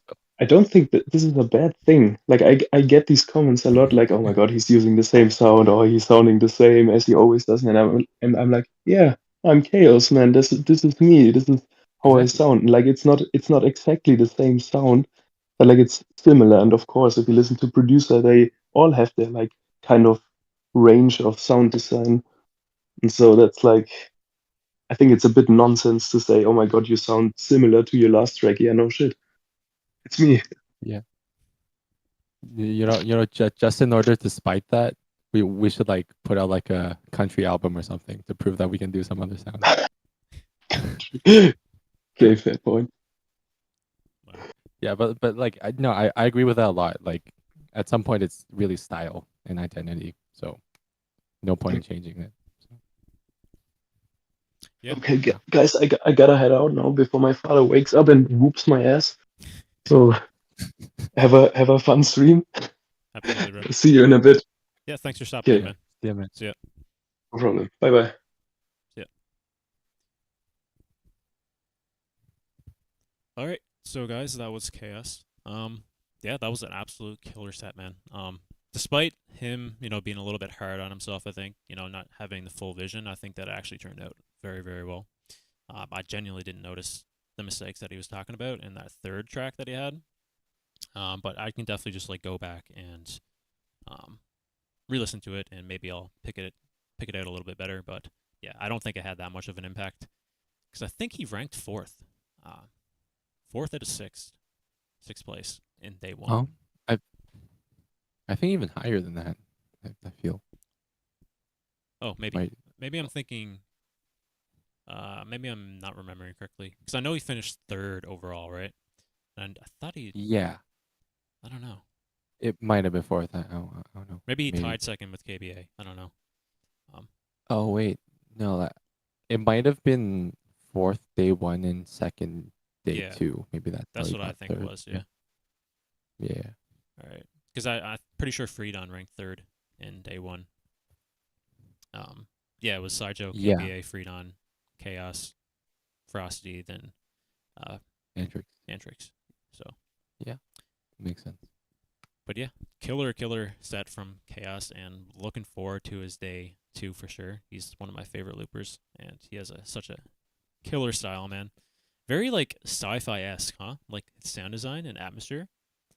Yeah, space. Yeah, space music. Especially with Killbot, like from then on, like he's always had this kind of like crazy space atmosphere that he builds with his sound design, and I really like it. Just like in everything, like everything encapsulates it, like his fucking high-pitched bass tones, like all of it. Seems like very metallic, like spacey. But yeah, and yeah, sorry. You no, I'm finished. Go ahead. Yeah, I just want to say, like, I'm definitely very, I was definitely very inspired by guys like Chaos and Saijo, because just like Game Over, for example, like, space music, like it's definitely, because back then everyone kind of did the cyberpunk / mid-tempo spacey thing, and Chaos definitely one of the best at it. So yeah, shaped the whole generation of loopers, kind of. All right, guys, so that's pretty much it for that video. if you guys enjoyed what you heard here, links in the description to the original video. Go check it out. Go check out Swiss Beatbox as well. Links in the description to their channel. Make sure to sub to them if you want to follow the rest of this event. We're coming to a close here nearly for 2023. Just got the rest of the producer, crews, and under 18. Then it'll be done. But, you know, it's coming back in November. Pretty short turnaround, I think, because of our upload schedule. It's pretty lengthy. So, other than that, if you enjoyed this video, you can leave a like on this video. You can sub to my channel. Check out my Discord channel as well. Links in the description to that. And Duncan. And if you want to support me, you can sub to my YouTube channel or follow me on Instagram under the name Duncan Loops. And other than that, we'll see you in the next Beatbox Direction video.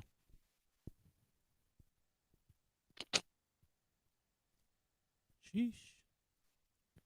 Dope. Jack says Duncan falling into a black hole. I don't know what that means. Probably something in the track or something.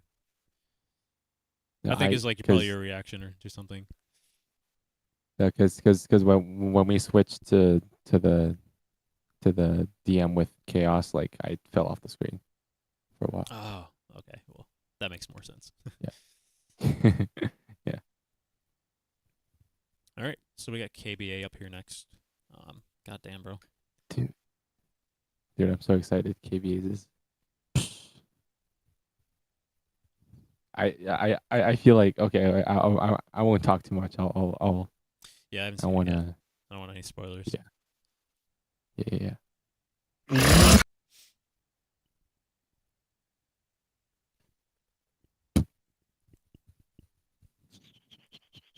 Damn, Ron. That's crazy, bro.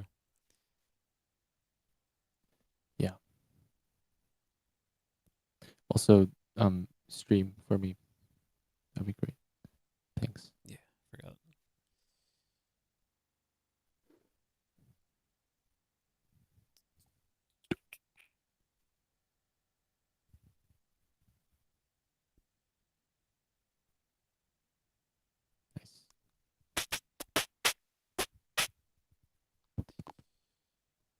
Alright, so again guys, going back into video mode here. Yeah, we got KBA up here next. Super excited for this one. Probably my most anticipated alongside of Chaos for the producer sets.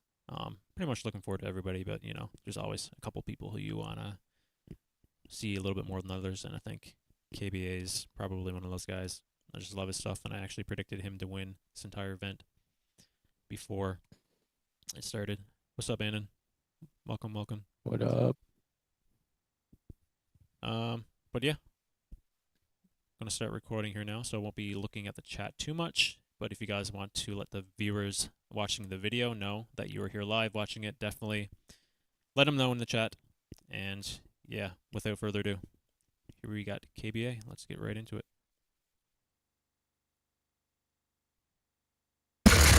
Let's begin. Hit him with the glitch.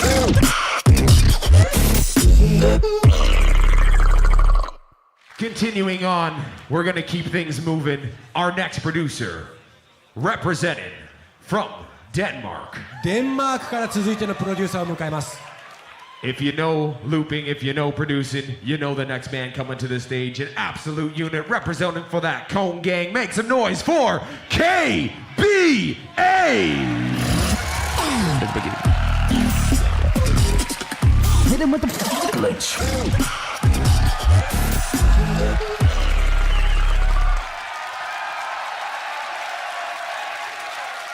Always so trippy. Yeah. My man's looking like he's walking out of the Matrix for this show. KBA, it is on you. Crowd, you already know what to do. I say the 3, you say the toe and the N. In 3, toe and beatbox.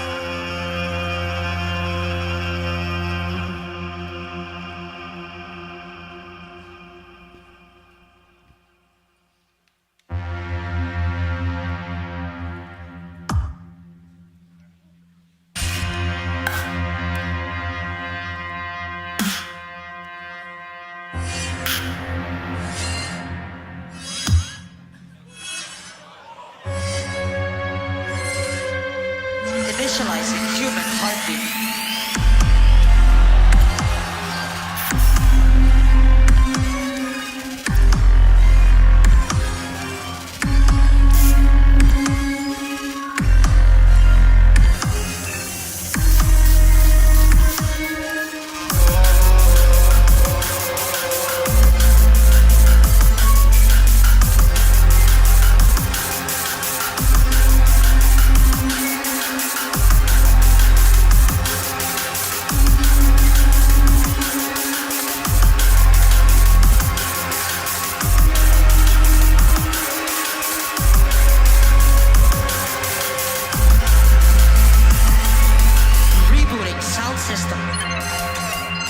integrating speakers, maximizing atmosphere, calibrating glitches, creating basslines.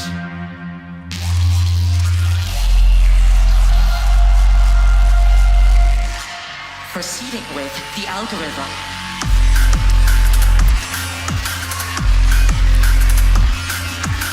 Yo, Japan, are you guys ready to hear the max potential of the producer category? Let me see you clap. Let's clap. Let's clap. Okay. Algorithm. Algorithm.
It's time for the cleansing. Japan, let me see every single hand in the air. Make some noise. Are you guys ready?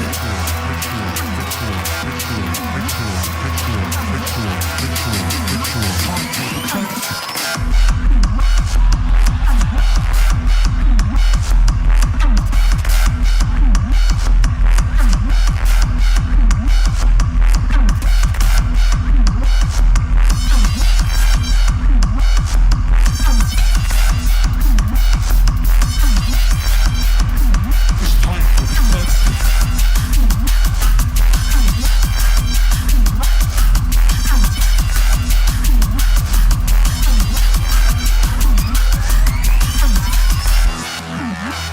Okay, Japan. For this next one, I want to hear you make as much noise as possible. You ready?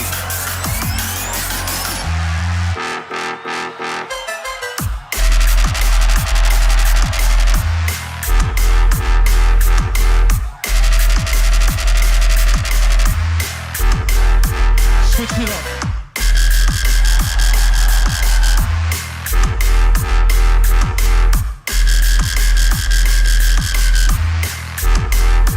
Chocolate.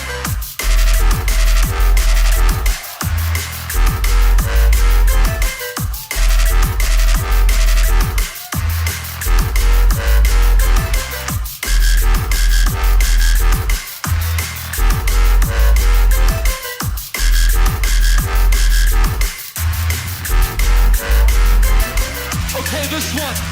Shout out to the one Danish person in the audience. This one's for you.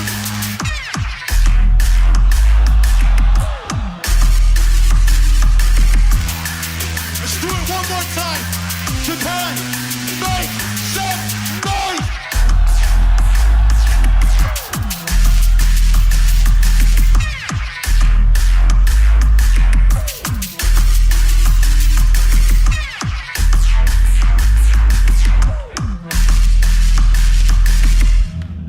All right, I'm out of here.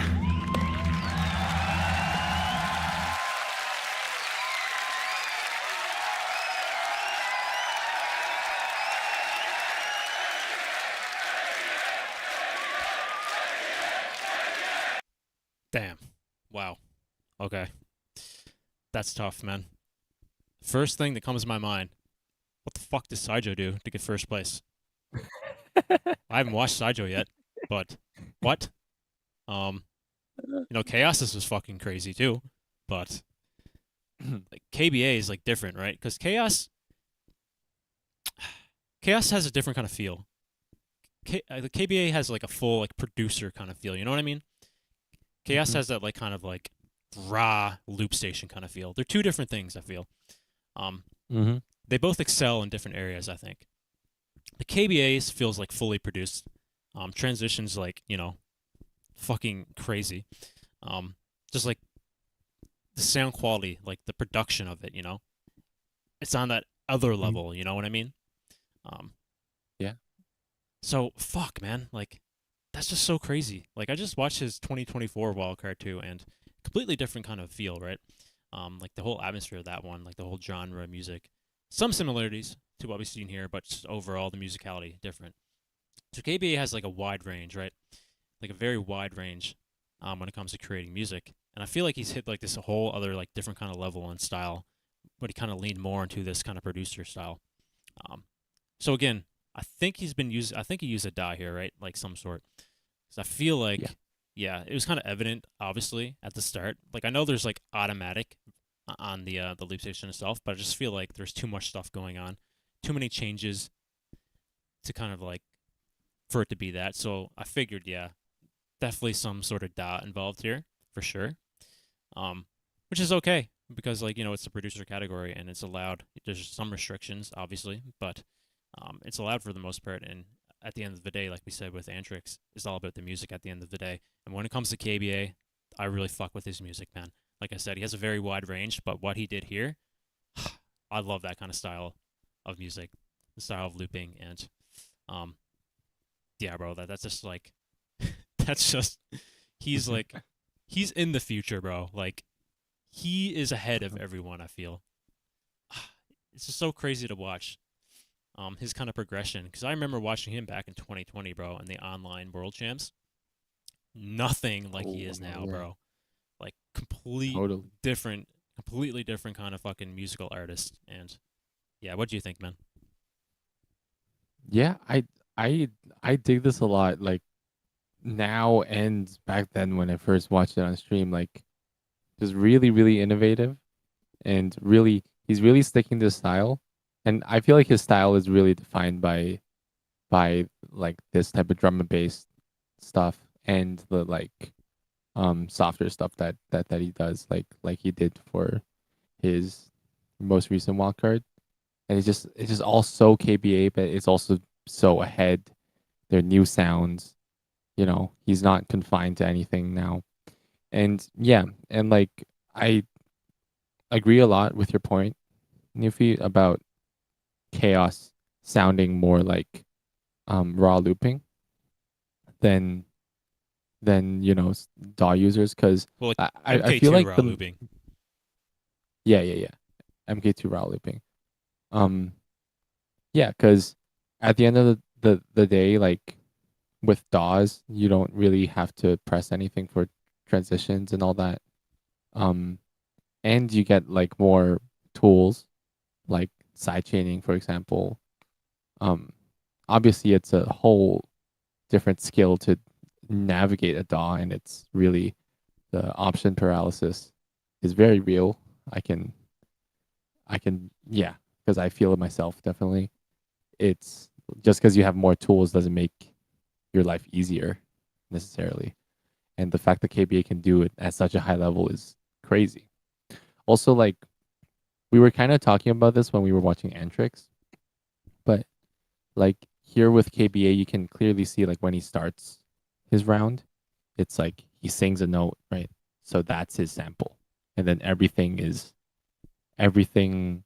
that's playing, that sequenced is actually that sample, just processed in different ways. And then you can clearly hear him beatbox as well at the start. And then he did the whole calibrating speakers type thing. And then, yeah, just really cool ideas. But I do feel like just seeing how, like, for example, the judges like look like they had, you know, how they had that TV. Yeah, I don't that's know if really you cool. noticed. That's a really cool thing to add. Yeah, that's really cool to add. And judges were really paying attention to that as of what I saw, which means judging wise, competition wise, like judges really care about the process as well. Not just the music, which is also evident in the rankings, I think. But yeah, just in general, I'm just really glad that there's a category like this. That not just to even out playing fields, but also like, dude, we get to hear this, you know? Like we get to I stood up once when I when I watched this one. Yeah, I saw that So. in the corner of my eye, and I seen you do the little fucking Newfie pose. I thought you were trying to predict if I did it. I yeah, kind of, but I was also that warranted for a stand up myself. I stood up a couple times too. So, but yeah, bro, like fuck, man, like I love KBA, man. Like his music is just so good, and man, he's one of those guys, bro, that he's not underrated. I don't even know if he's fully underappreciated, but I just feel like he doesn't get as much recognition as other people, even though he's at their level, and in some cases, like beyond. I'm talking about like the big guys in the loop, right? The ones that are bringing in like all the views. I don't want to like say names because I'm not like saying it in a negative way or anything. I'm just kind of like saying I feel like he's up there, right? But he just doesn't get like the widespread recognition as these other people do, and I don't understand because I feel like he's on a whole other level. Like he's in the future. Like that's the way I always describe it. Maybe that could be a bad thing because people don't really understand his music, but I feel like it's pretty easy to follow. It's just like so advanced, right? In like every aspect. So, but yeah. Sorry, go ahead. I just like I feel like Christoph is also in that category. 100%. I feel just because Christoph's also very much like in the future, you know, 7 seconds in the future, right? But like he's in that category, but then like you see his Vocal Total rounds, it gets like a few thousand views. Like, and that's it. Like my non GBB wildcard got a few thousand views. So like I feel like at the end of the day, the sad truth about, or not sad, like, but like the objective truth about music is that it's also about marketing, or it's also about the noise. But yeah, sometimes it's difficult, and it comes down to luck sometimes, I guess. It's not everything can be calculated at that point. But yeah, dude, he really deserves more recognition, and I feel if he, I'm sure KBA will keep putting out music, and he's gonna do like big shows and stuff in the future. He's gone so far. I feel like that will be his future. He just like, you can just see it like through his performance and like the way that he like carries himself on stage. He has like that. He has that kind of feel to his like his kind of atmosphere and his whole being when it comes to creating music and just being a musical artist. You see it on stage. You see like the kind of how his passion bleeds through the way he performs. Right. He's like meant for that kind of environment. I think so. I think it's like a matter of time. When the loop station scene, I think producer probably has the biggest case for like it kind of going mainstream, you know, quote unquote mainstream, if that makes sense. It's just like, you know, we need people to kind of give these people opportunities, right? They need to be the ones kind of reach out, I guess. You could reach out, but you know, but yeah, we'll see. It'll be very interesting to see like what kind of future someone like KBA holds because, like we said, you know, he just has like everything really that it takes to kind of like make it big. I'd imagine. I feel like, and I'm sure you feel the same way. But yeah, dude, yeah, I think it's really bound.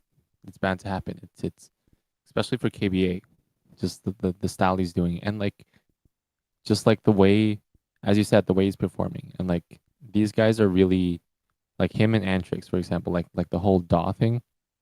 Like it's not just in the sense that it doesn't limit the artist as in terms of what they want to make, but it's also how you're performing. Like you have so much freedom, and really, yeah, that's what loopers kind of would struggle with. I feel because again, we're used to 4-minute tracks, and then we have to start over, and then but then for like what KBA is doing, he can go 30 minutes if he wanted to, you know, and it'd be fun to watch. Yeah, for sure. He's just like that good at it, right? Yeah. He has the ability to kind of like go past the singular track. Like he's used to creating these long sets now, so that even puts him in a better position to kind of like showcase his stuff in like long form content, right? Like live setting. So not many people can do that, I don't think. He's definitely one of those guys. Yeah. So it'd be very exciting to see what his future holds because this set was, you know, I feel like we're not even in his prime yet. I feel this is like Yeah. beginning to his journey almost. I'd hope so at least. He definitely has a bright future, I think, if he keeps doing what he does. So, yeah. Anything else you want to say? No, not much. Yeah, just really, really dig KPA's music. For sure. That's all I want to say. Yeah. All right, guys. So that's it for that video. If you enjoyed the video, go leave it a like. Go check it out. Links in the description to the original video. If you want to support Swiss Beatbox, links in the description to their channel as well. Go leave them a sub. Check out everything they're doing with these events. You know, happens once a year. We're almost done with this year's, but you know, 2024 is only around the corner, guys. We're almost 4 fucking months into 2024 already. Can you believe that, bro? It's almost April already. Like time just goes by so fast, man. So crazy to think about. But God. Yeah, I'm good. Yeah. Just time. Yeah. Yeah. If you want to support me, though, leave a like on this video. You can sub to my channel. Check out my Discord channel as well. Links in the description to that. And Duncan. And if you want to support me, you can sub to my YouTube channel or follow me on Instagram under the name Duncan Loops. And other than that, I'll see you in the next Beatbox reaction video. Damn. That might be my favorite. I like Chaos's a lot, though. I think I like both of them for different reasons. Fair? Yeah. Yeah, they're really close for 1 and 2 for me. Yeah. Very, very close. My favorite is still Antrix, but which is a- weird because I don't really. Sorry. Yeah. I said that's a good one too. Yeah.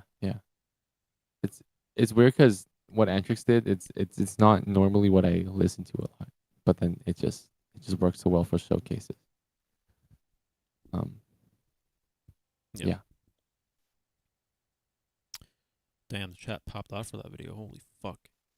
A lot of messages. Yeah. Chaos is still here. Damn. Oh, people are saying that the loop results comes out tomorrow. I forgot about that. Ooh. Yeah. Do you think you're in? Ooh. It'd be pretty Ooh, crazy to battle I don't know, yourself on. man. I don't know, man. Yeah. Duncan versus Duncan. What's up, L Swarm?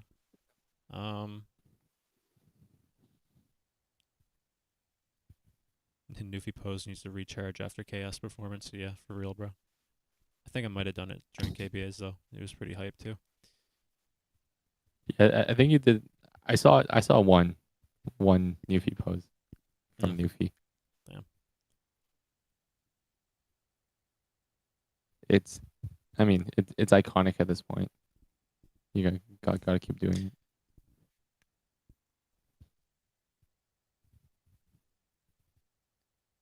Gonna make the Lord of D iconic too, hopefully. Yeah. Whenever something hype comes up, I'm just gonna throw up the Lord of D. Yeah. Yeah. Totally. Do that. Which is your top list of loot blockers for tomorrow? My bias list will be different than my objective list. I can say that. It's hard, man. Putting What's your 6 bias people. list? It consists of more than 6. I'll say that. It's impossible, man, to come up with like 6 people. But you know, I'd love to see, off the top of my head, you know, I'd love to see people like SO, Mystics, Brez, obviously. I'd love to see like Rage. I'd love to see Bannon too. That'd be pretty cool. I don't know, man. There's just so many, but that's not like being objective, because I feel like objectively, I think that Mystics probably won't get in. As well as Mr. SO, unfortunately.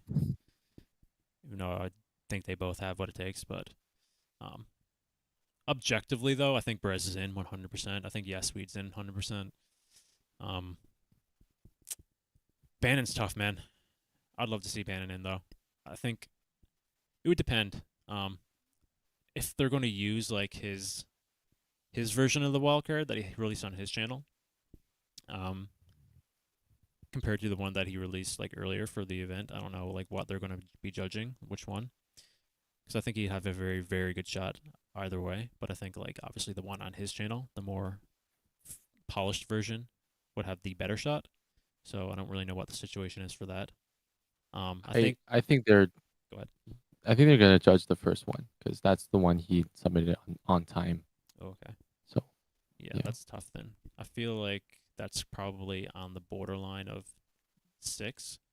It's tough though. It might fall off a little bit.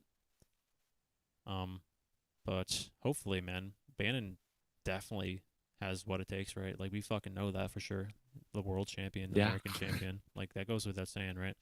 So, yeah, it'd be pretty cool to see him. But because of that situation, it's kind of hard to judge him. The wildcard was still very good, but you know we saw what other people did. So I think like objectively, we'll probably be seeing someone like Cardona in as well, because he had the full package for basically everything. And I think Mirza will probably get in. Because I feel like there might be a little bit of bias towards him, but I do think personally his was very good as well. Yeah. Other than that, yeah, I'm not really too sure. I think I had AVH in my objective list. But looking back at that, I don't know. It's hard. Yeah, what do you Dude, think? it's so hard. Yeah. Dude, just hearing you name people, it just, God, it's so hard. Okay, I think Brez is definitely in. Like if I were to make a list and objectively like who I think would get in, I would really want to see like guys like Juno, Taco, Bannon, obviously. Like, I really dig like the more like stylistic wildcards.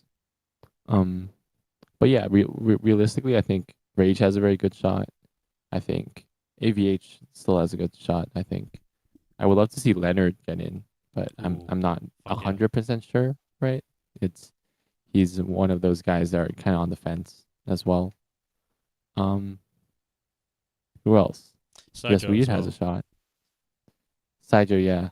I feel like Sideshow's one is also like on the fence a little bit, but that's just because the level is just so high.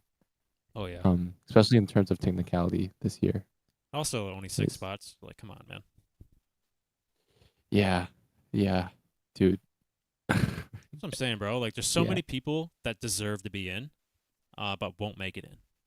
That's the crazy thing. Like, that's what happens when you get rid of fucking eliminations. Less Yeah.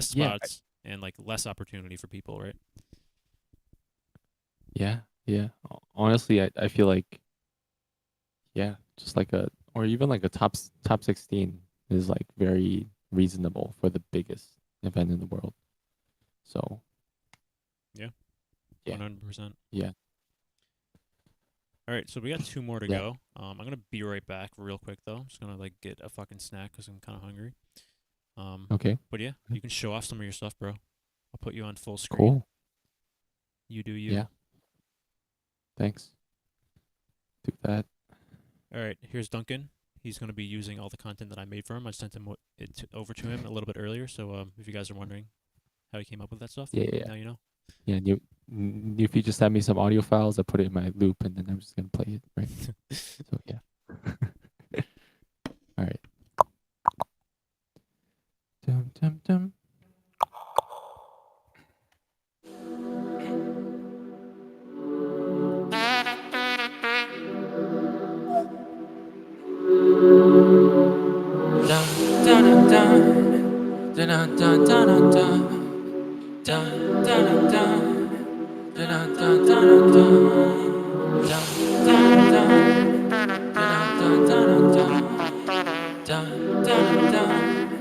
Yeah, I don't have lyrics yet, but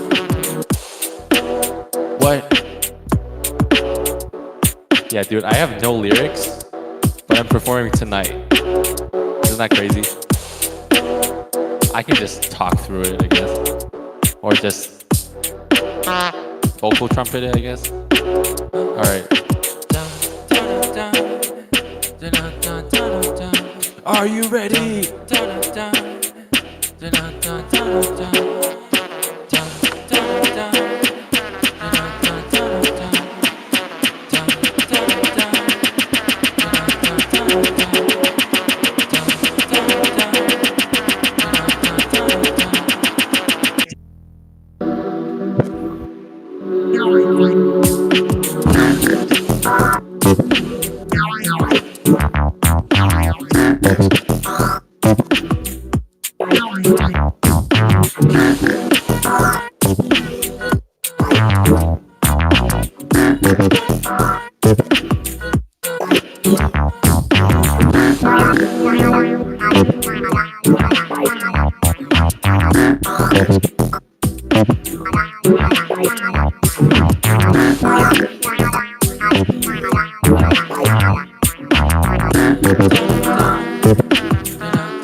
Alright. I think you guys should know this one. Alright. What?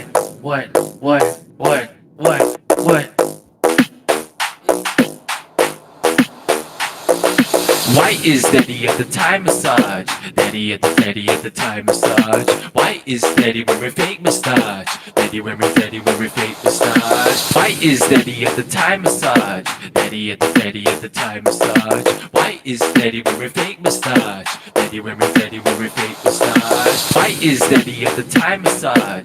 Daddy at the Thai massage. Why is Daddy wearing fake mustache? Daddy wearing fake mustache. Why is Daddy at the Thai massage? Daddy at the Thai massage. Why is Daddy wearing fake mustache? Daddy wearing fake mustache.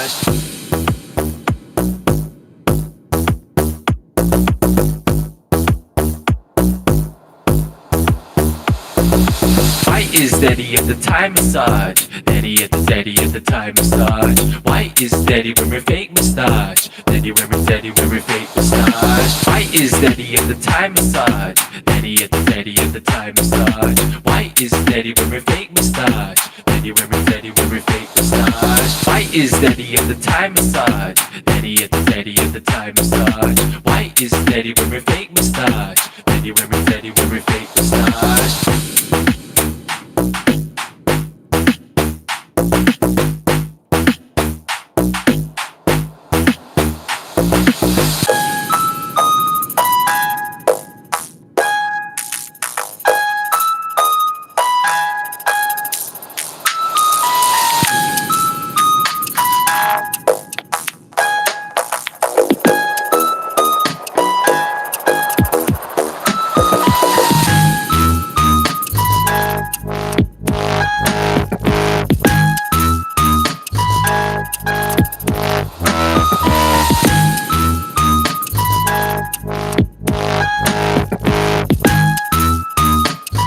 Cent.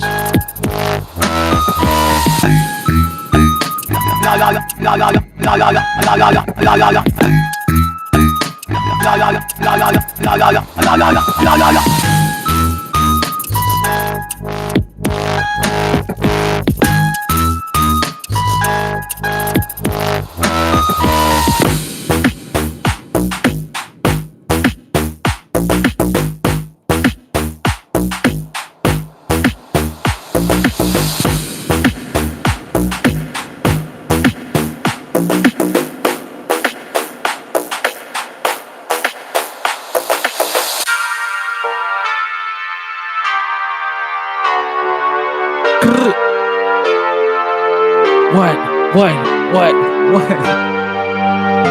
Dude.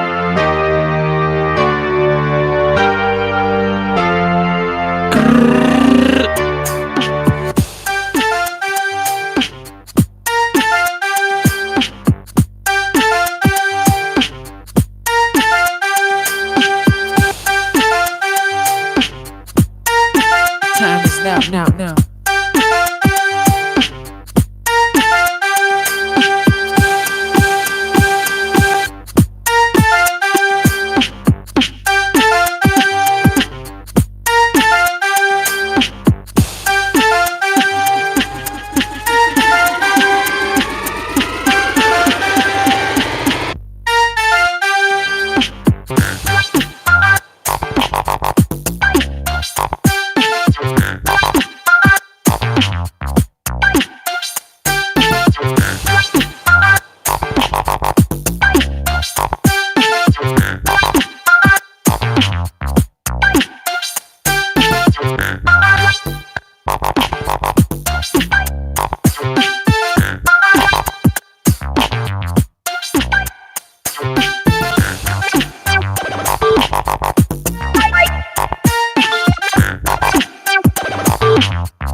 Yeah, it's Discord, so I don't have sub bass. But are you back now, Newfie? Or should I keep playing? Yeah, I'm back. Okay, cool. Okay, I'll just play this last drop and then we can go on.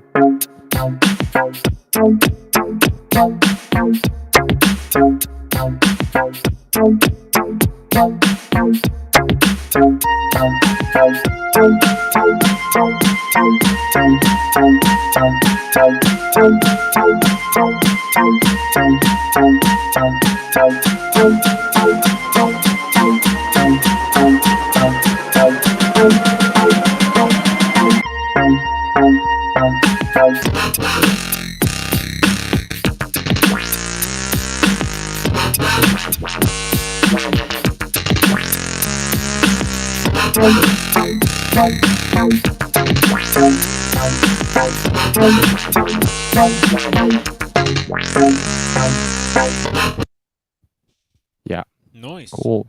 That's super sick, bro. Nice. I heard like most of it actually. The sick transition into the thanks. John Cena track from the fucking the Jackpot cover. I don't know what the song that's called, but the transition from that to John Cena was really good. Yeah, you think it works? Yeah, for sure. Okay, nice. Thanks. 'Cause, yeah, I've been thinking about that because it's really want the transitions to be smooth. Everything else I'm not that worried about. Nice. What are people saying here? Oh, what's up, Chase Ange? Dude called you out. Why you never have sub? Goddamn, Accelerate. You went in deep. I mean, you answer that, I guess. I can't answer that for you. Right, like, do you mean subscribers or sub base? That's what I'm confused about. I'm assuming he means sub base. Yeah, cause oh, Fukoda, what's up? Fukoda? Yeah, that's just how Discord is, cause we're using Discord for the call, and then that's how the audio is going through. But yeah, that's just how it is.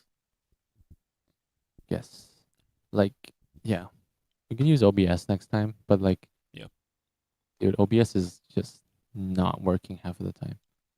It never works for me, bro. I don't understand why. When I live stream so it, at weird. least, it's so fucking bizarre. I have no idea why. I wonder why there's only 37 people here, but you have 7K people subscribed to your channel. I just think that's the nature of live streaming. A very small portion will be on at the same time, plus are willing to watch the live stream compared to content. Because when you think of it this way, most people who are subscribed to me watch my videos, and it doesn't necessarily mean they want to watch my live stream. And also, time zones are a factor. And also, it's just the nature of live streaming. Historically, you go back and watch anybody. Very small portion of people will be actively watching at any point in time, and also a large portion of the people who are watching probably aren't even subscribed to your channel. It's just the nature of like online content. That goes with also posting videos that most of the people who watch my videos aren't actually subscribed to my channel. So it is what it is. Like, that's just how content works online. And I'm not complaining. It's just, I'm happy that people are here to watch me at all. You know what I mean? Thankful for that. So Yeah. What's up, Epoch? Mello says he wish he can hear your bass in the studio. Yeah, like, we can try OBS next time, or like, if I'm streaming myself, it's like fine because it's gonna be through OBS. But yeah. Bokoda says Ripcord. Also, like, what's that?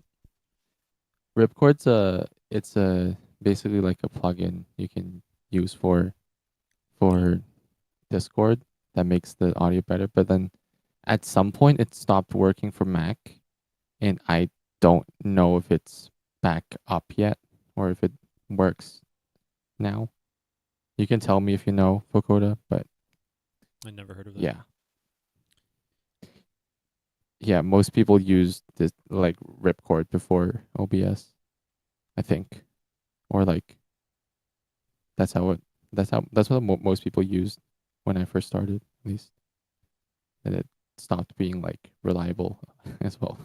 I'd have to look into that. Never heard of it before.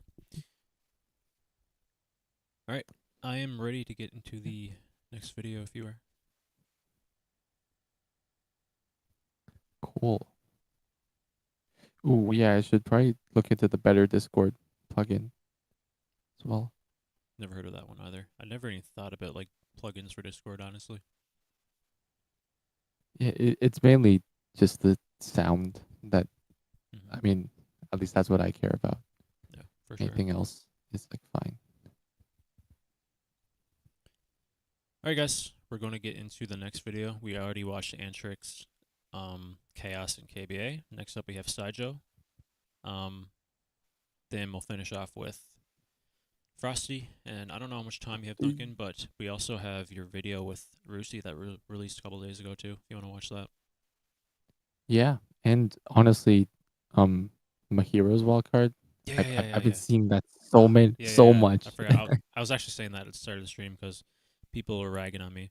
Well, not really ragging, but they're just kind of like, "Yo." Yeah. There's one guy in particular that was like fucking spamming it in chat, and I said, "Yeah, I'm gonna wait for Duncan to get here because I'm pretty sure he wants to watch that one too. So you can watch that as well." Cool. Sounds good. All right, guys, we're gonna wait 20 more minutes before we watch Sideshow, just to piss you off. Just kidding. Yeah. All right, so I'm going to be recording again. So going into video mode, not going to be paying too much attention to the chat actively as we're watching it. But yeah, if you guys want to let the people know who are at home watching the video version of this and not watching the live stream, let them know in chat that you're here, watching it live, live in the mix, So yeah, that would be pretty cool, I think. So yeah, So hype. I'll be looking at the chat because I do so anyways. But yeah, because I have my phone up with the chat. But Are we clamming cool. tonight, boys?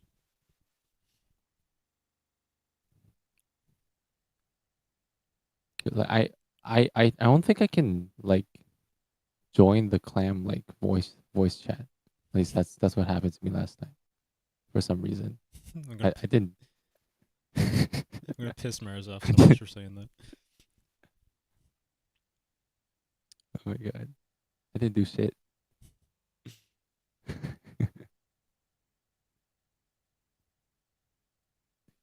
Hot take: producer category is annoying to me.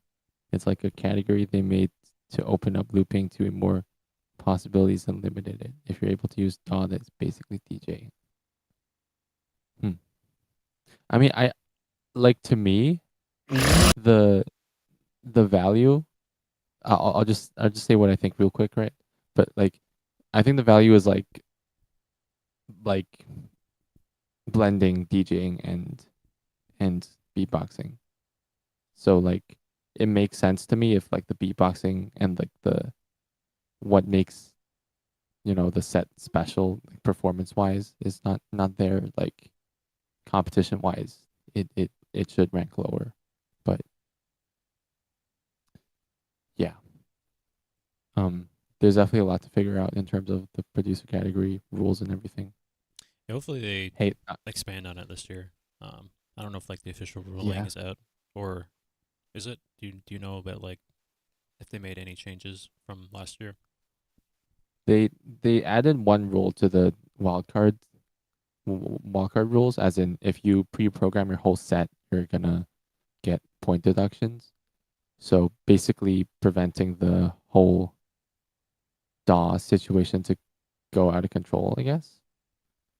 But like it makes sense. I think the performance actually matters a lot, and if like, because realistically the music isn't the only thing that matters to a certain degree. As in, if you just sample everything and then press play and then sit on the stage for 5 minutes, you're not supposed to like even if you sound like Noisios or Skrillex, you shouldn't place high, because that's a part of it. Yeah.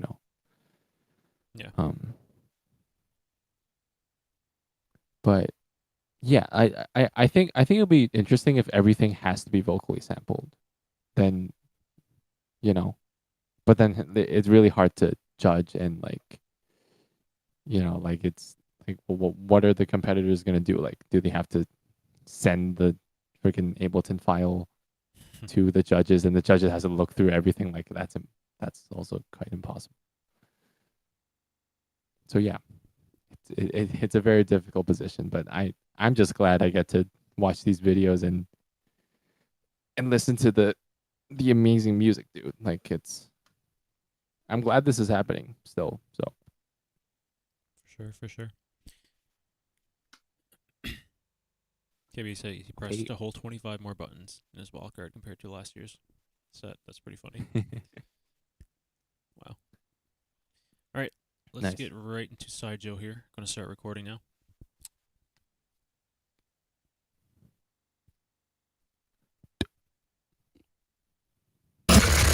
Let's begin. Hit him with the glitch.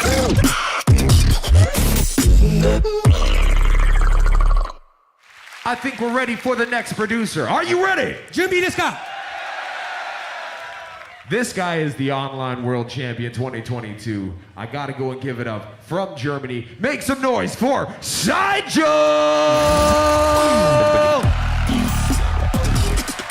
Hit him with the glitch.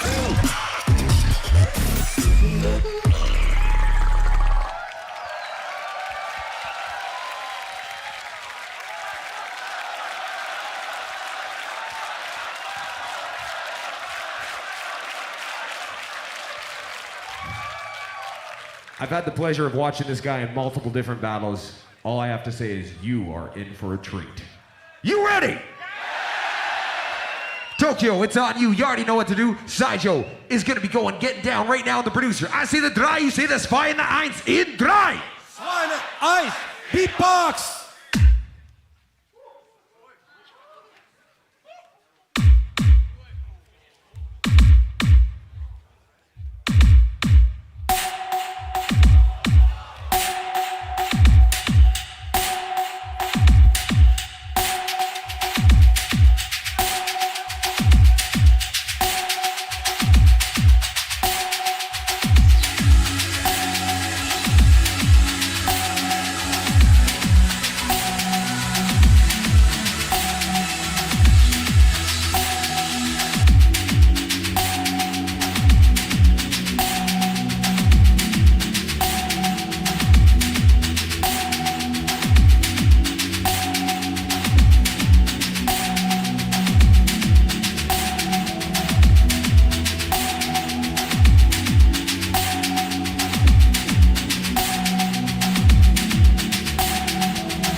All right, so that was Sideshow.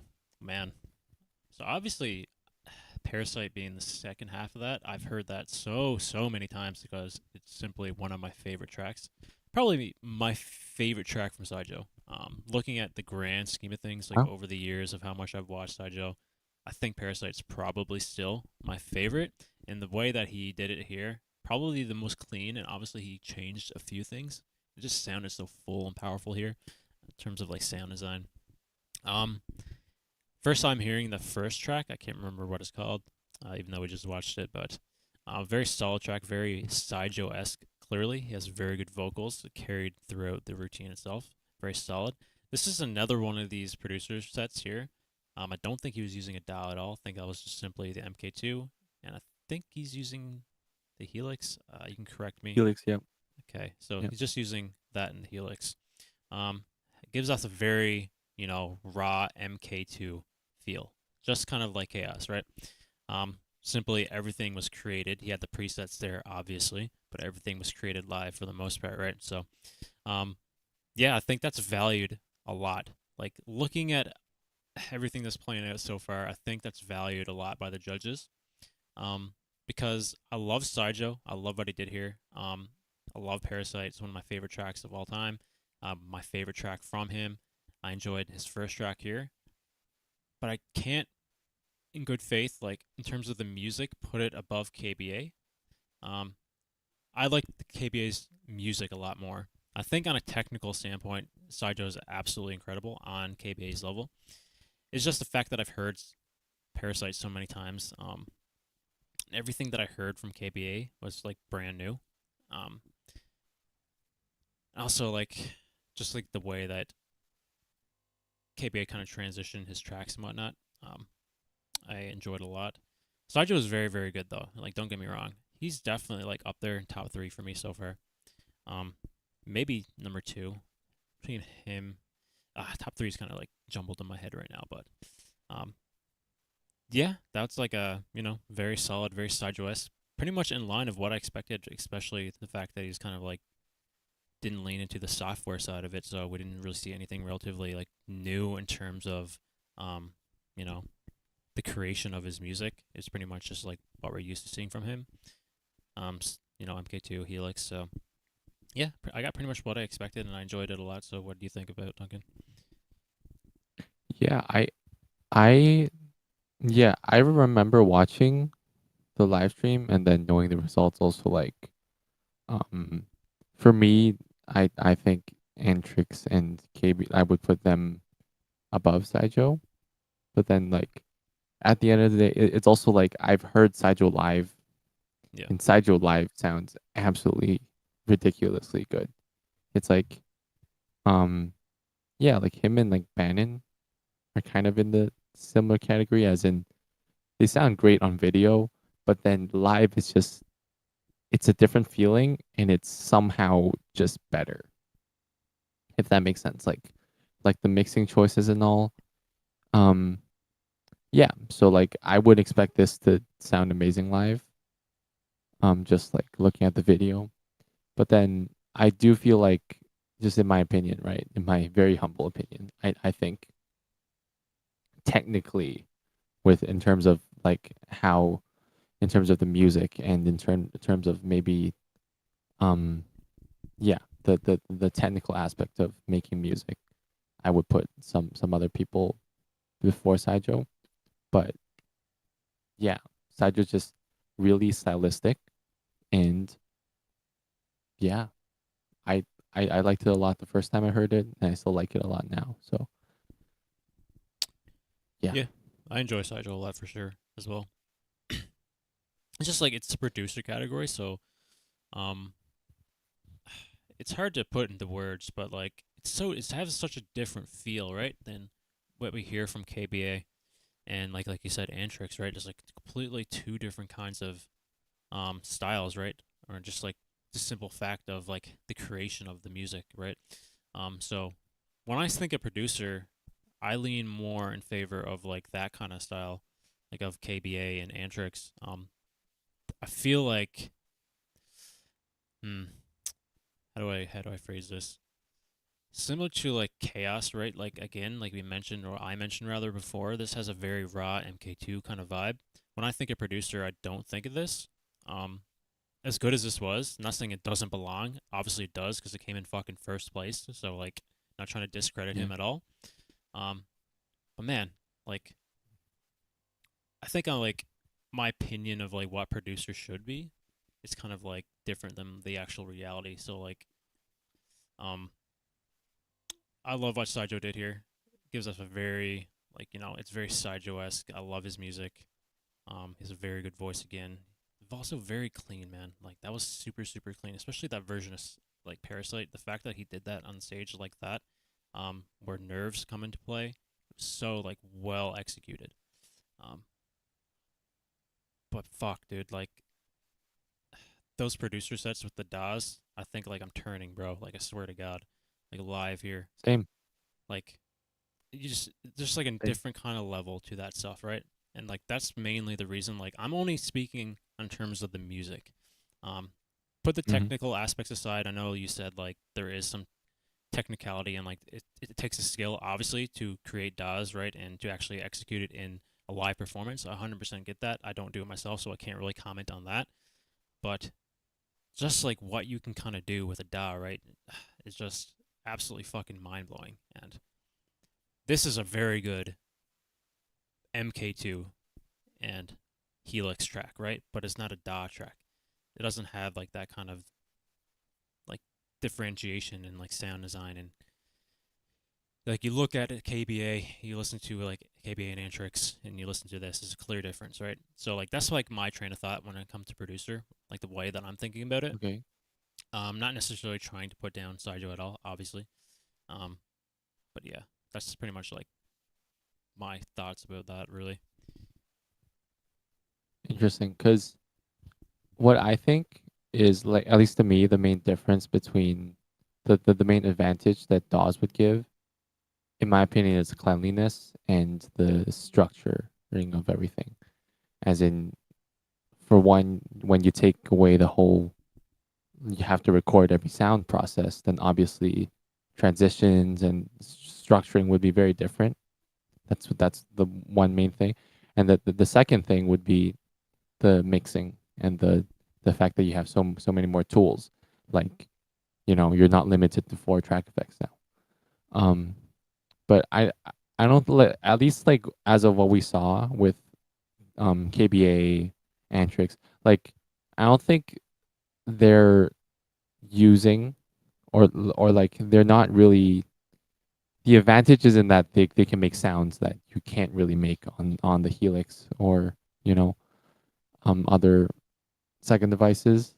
Like you can still make those sounds. It's just when it all comes together, how clean it is. That's my verdict on it. But like also Caliph is asking me in the chat about who I thought had the best mix of the whole producer category. And yeah, what Justin said was it is right. Like it's hard to judge based off of just live audio.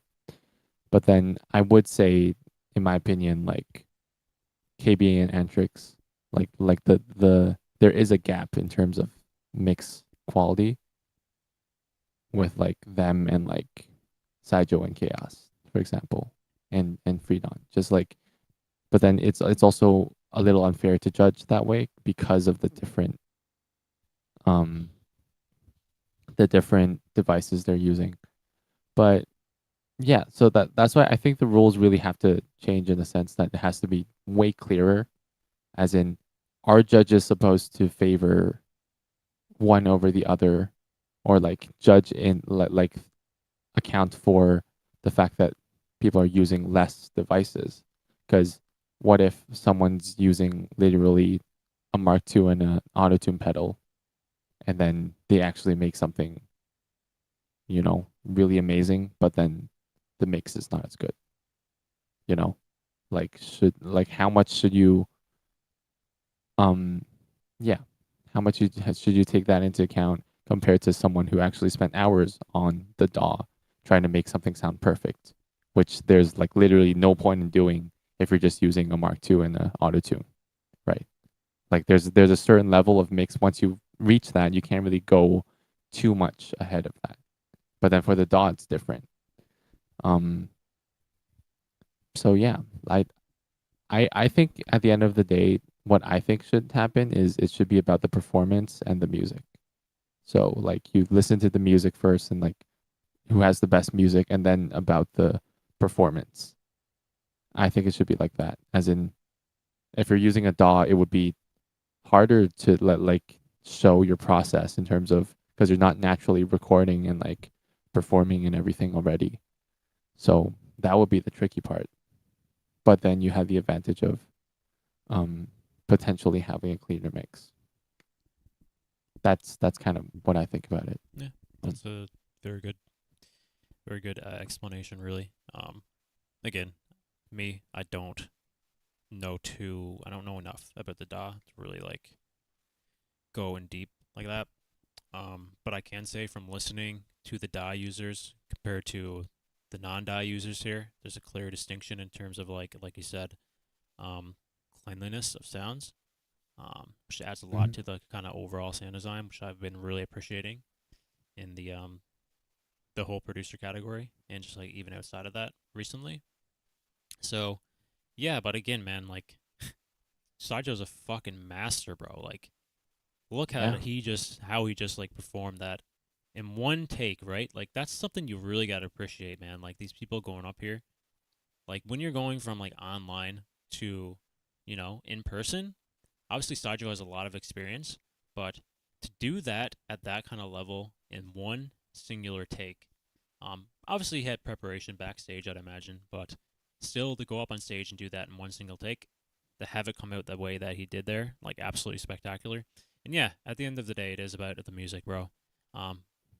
When it comes to the judging, though, that's, I don't know. Producer this year is kind of weird, right? Or last year, rather. Very experimental, I think. So I don't know if they're even, like, too transparent about, like, their judging. I can't really remember, but yeah, I can see, like, Saijo definitely scoring very high in a technical aspect, right? Just because of, like, who he is.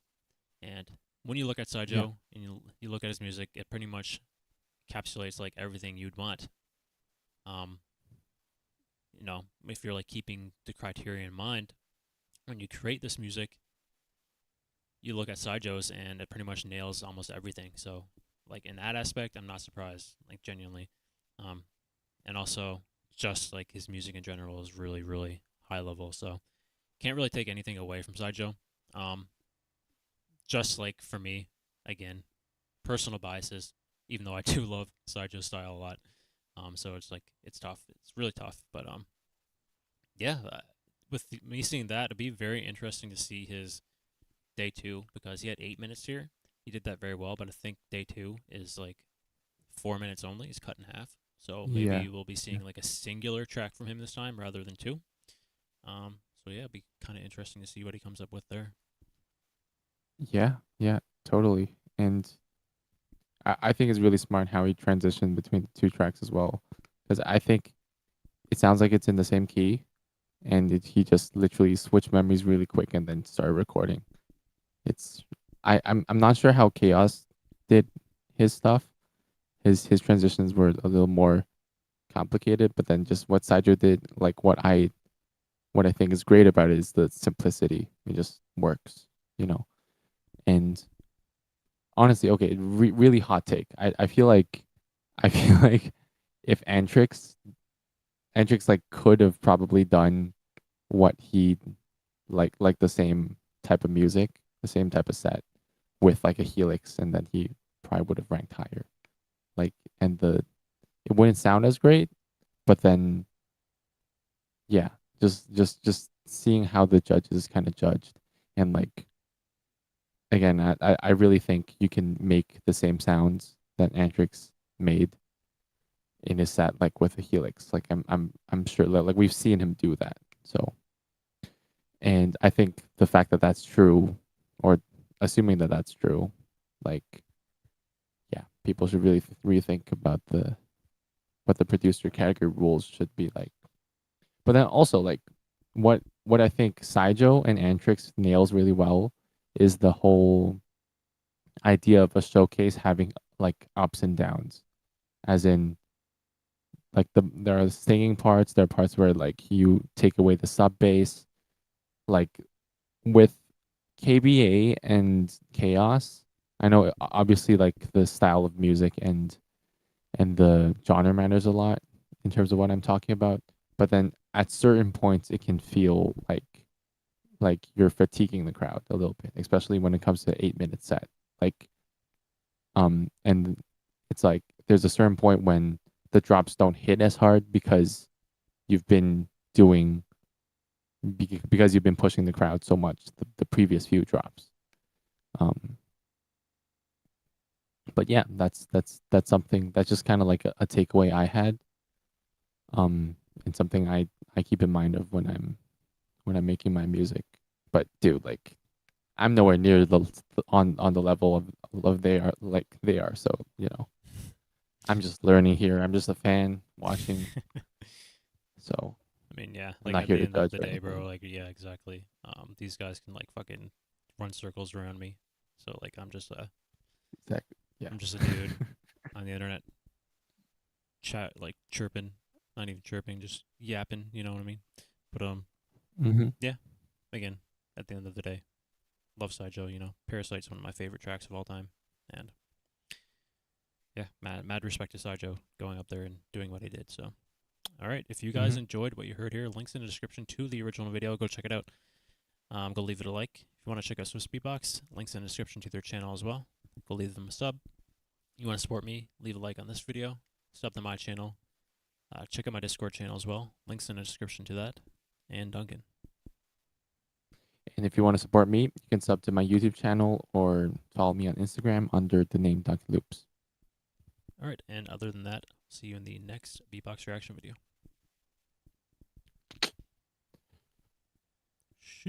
Cool. Dope.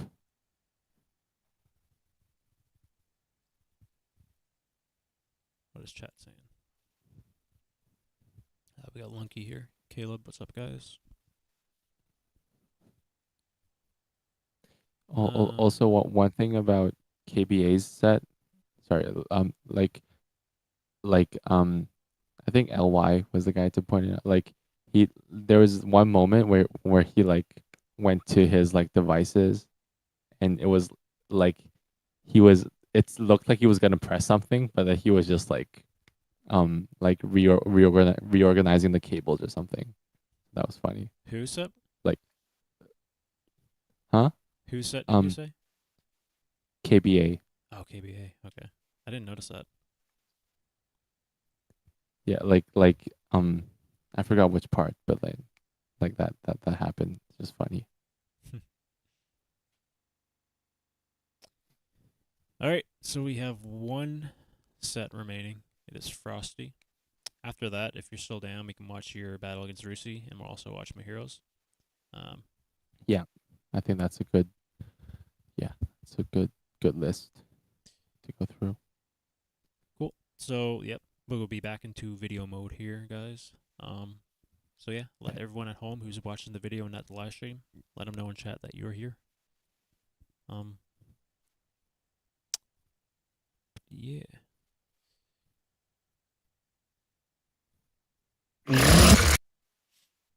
Frosty. Very interesting, you know, because he came in second place at 2021 and he qualified for the producer.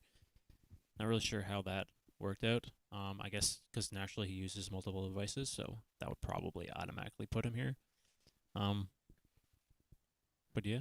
Yeah, but then I didn't, you know, get in producer category, so I don't know, man. They make the rules, whatever works. Oh yeah, that is right, isn't it? Yeah, you qualified for the solo loop, and that was even after the fact, wasn't it? That they split the categories.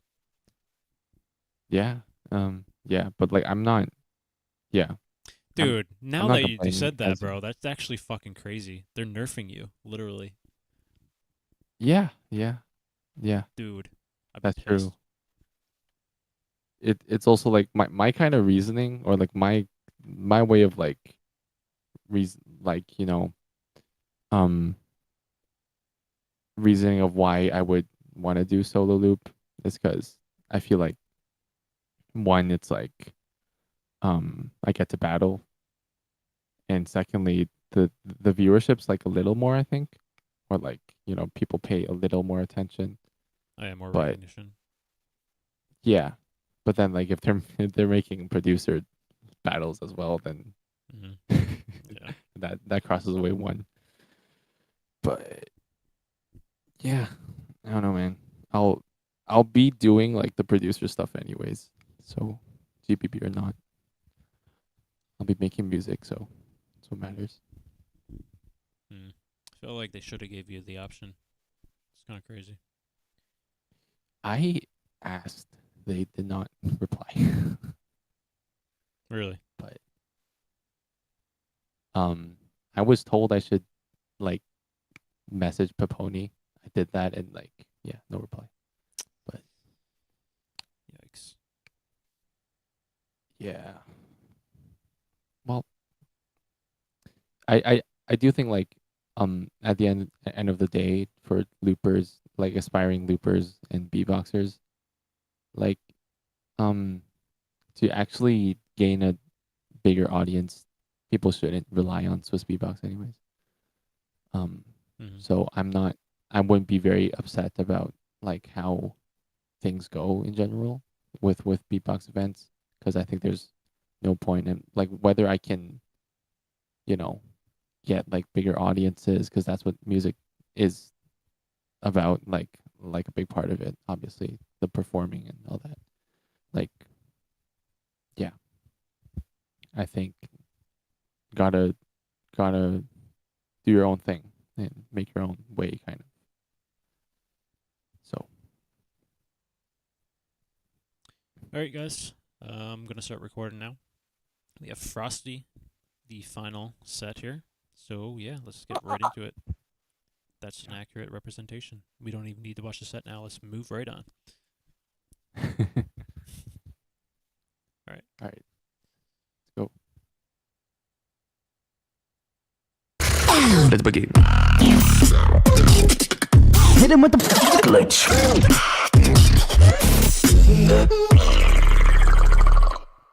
That brings us to the last battler in the producer category. I ask you, left side, right side, everybody in between, y'all ready? From the UK, GBB Online Champion. GBB Online Champion. no stranger to the stage as well because he's been here for Also Katya. Can I go and get a big round of applause for Frosty?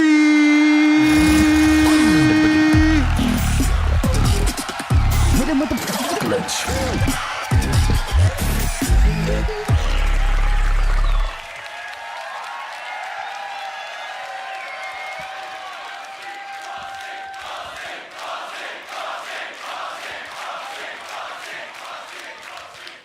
Left side, right side, front to back, everybody in between. Are you ready for the last producer?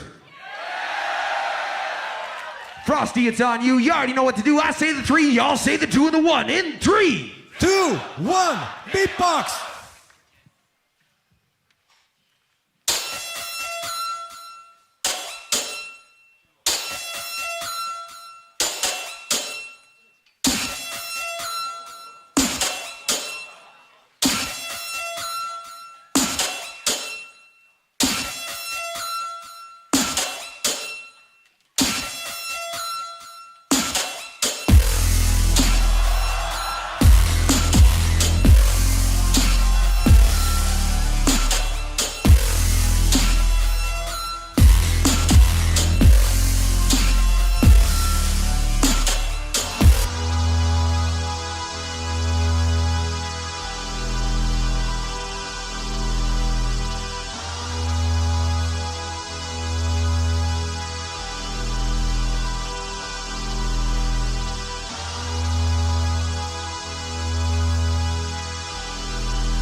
eats away the stems of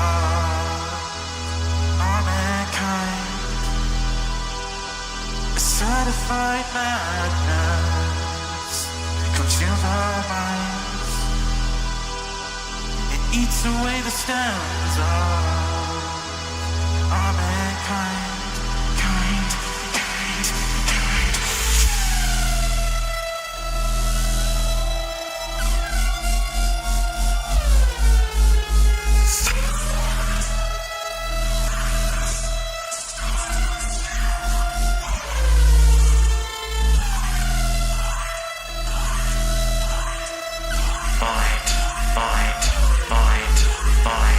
Fight.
Sometimes, when you want something or someone,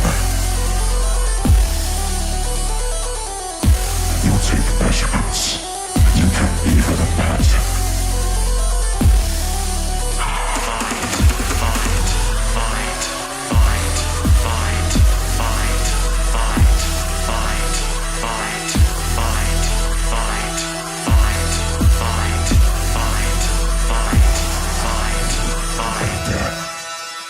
You'll start to fall.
All right.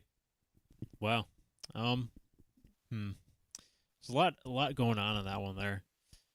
I feel like this one suffered a lot from the execution, from like what I'm hearing.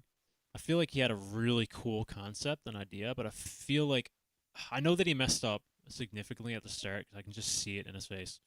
I think he forgot to loop in potentially a part of his track, and he just kind of like, let it flow like that. Because like, what other option do you have, right? But I really like that concept. I don't know what the first track's called. I'll just call it Mine for the sake of like talking about it. Mixing that Mine track in with Fall, I thought was really cool because it's in that same vein of style, right? Obviously, it's Frosty. He created both of them, but the way that he kind of constructed both of them are very similar in terms of like the sound design and everything. So I thought that was actually very clever. And it could have worked out very well. I think it worked out in some parts, but just the execution of it. Like when he combined it, the first drop, the Fall drop with the Mine track, felt a little bit like too convoluted, like too much stuff going on. Didn't really have his like own kind of like identity maybe. Or maybe he just wasn't even supposed to sound like that. But it sounded like a little bit like too much going on. But yeah, I really like the concept of that. I just feel like, again, it was kind of suffering from execution. What do you feel? Yeah, I feel the same way, and I know he didn't prepare a lot as well, or at least he started really really late. So yeah, you can kind of tell when you're looking at the showcase, but at the end of the day, it's still Frosty. It's still great. It's still very much within his style, and yeah, I don't know exactly how it's supposed to sound, but then the thing is also like with Chaos, it's like we talked to him, like he talked about how he messed up, but you can't really tell that much, like. But then with Frosty, I feel like the video kind of did him dirty as well a little bit when he was when he was pressing the launch pad. Yeah. Going back and forth with the buttons. So what the fuck's going on? Yeah, like I don't know why they like there weren't that many zoom in shots throughout the whole video, but then that's that's what they decided to put in. I just thought that was funny, but yeah, just cool music in general. But yeah, at the end of the day, it's also a competition, so it's kind of yeah. I would say that other people deserve to rank higher, but yeah, music wise, it's great. And dude, I wish I was there. Yeah, that's literally like the only thing I can say that's like a downside of that. It's just like the execution and the mistakes because like dude, Frosty has such a cool kind of style and like he's so Yeah. different and he stands out from everybody, right? Just like how he creates his tracks. Also I guess like one thing I wasn't really a big fan of the vocals at start. I don't know what effect he used for his vocals, but I felt like it came off a little bit like on the weaker side. I felt like it should have been more prominent and powerful. Like he kind of had with like his demon effect that I like to describe it as with all the rest of his lyrics pretty much. But outside Yeah. of that, like everything about his like kind of style and like the way he creates music and just like his identity as a looper, I really like. I remember watching his fucking fall track for the first time back in 2021. Remember that like against Robin, bro? That was like revolutionary for the multiple devices. Like I think that's like probably if I had to pinpoint it, that's like the first track where I was like, all right, bro, multiple devices is crazy. Like it's so sick. Like that ends the debate for me if it's like unfair or not fair. Like I don't even care anymore. Like it's so good. Yeah. Now we have like fucking software and stuff too, but like that's but yeah. Go ahead. It's funny that you mentioned that because that's kind of how I'm feeling about the DAW stuff. It's like it's getting so good to a point. It's also I feel like people are forgetting, or like it's, or more so, I think it's important to be mindful of like beatboxing with like a DAW and like performing in this way is very very new, and people are figuring out all of this stuff on their own. Like the community is really really good at making new ways of performing and stuff. I know like Beardy Man has been kind of doing it, but then it's Beardy Man and he has his own way. But then like producing like a whole set with like vocally sampled stuff, that's something very new. And big ups to people for figuring all that out. And dude, the music. So yeah. Again, like Frosty has his kind of like own identity. He's one of those guys that if you don't have the video on, you just like listen to his music, you know it's him. As long as like you follow the scene closely, he just has a very distinctive kind of like sound to his stuff, and that's very powerful and very good to have. It was very much present here. Again, just like what I think his execution was kind of lacking there. And he made a couple of mistakes that kind of like held him back a little bit. So yeah, we've seen all 6 now. I think for me, I'm not going to be following like the judging criteria too closely because I don't know it, and I'd want to do it like fairly. I wouldn't want to like do it like half-assed and like after one listening. But I feel like Frosty would probably be in last place for me. It's close. It's either him or Freedon. I think like, dude, it's crazy to say that because like every one of them was like super good. Like they're just like the highest level, right? Like the highest of the high. So, but just like again, like you said, some people are just a little bit better, right? And that's pretty much what it came down to here. So I think I probably have Frosty last, then probably Freedon. In 4th place, oh man, that's tough.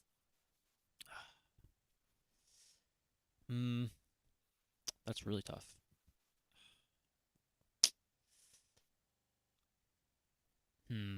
I would probably maybe Antrix. I put in 4th. This is like really close. I think like 1 to 4 for me is like really really razor thin close. I think I'd have Antrix at 4th, then probably Saijo at 3rd, and then Chaos 2nd and KBA 1st. I think that's like my first time listen kind of rankings, but it definitely could change. Okay, yeah, I think that's fair. A lot of people put KBA first as well, and I see why. See how I love KBAs as well. I okay, I'm obviously very biased, and this is just my opinion, but I would do from 1 to 6. I would do Antrix, KBA, Chaos, Saijo, Frosty, Freedon. But that's very much based on what I like, so as well. And yeah. But yeah, big ups to all these guys for making crazy music. They should really release the stuff on Spotify, so I think we some of can them have. enjoy it more. Yeah. I imagine they're probably waiting though for the videos to come out before they drop them. But I'm sure, like, I know some of them are very active on Spotify, so they probably already have them up there. At least their day one stuff. As we've seen with Antrix, released his on his YouTube channel as well. So, yeah. Yeah.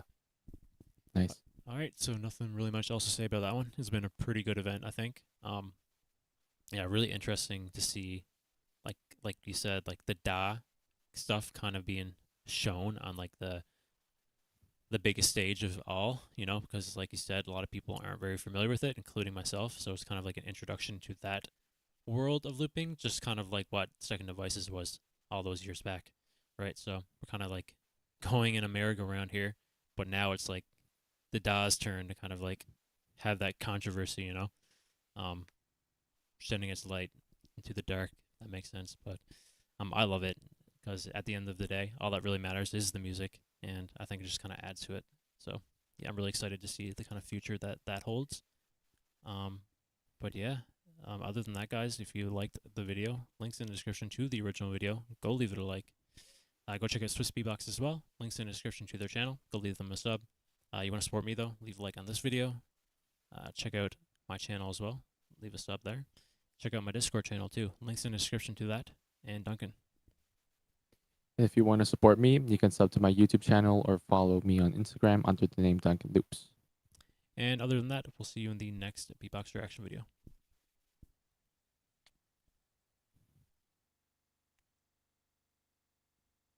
What's up, Teos? Dope. What up?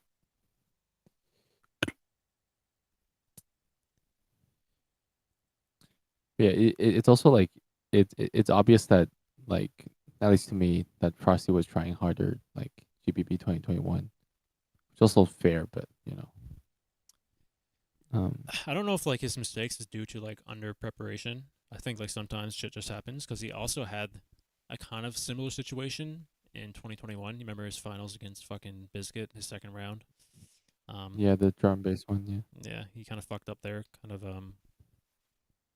not in like the same way, but he still made like a pretty crucial mistake that affected the entire routine. So like we've seen that kind of thing from Frosty before. So whether or not it's like a lack of preparation this time, like some people are saying, he only prepared for like 3 weeks or some shit. But he's a GBB champion. Like he's absolutely crazy. He's really good and he's very distinct in his style. So shit happens sometimes though. Yeah, totally.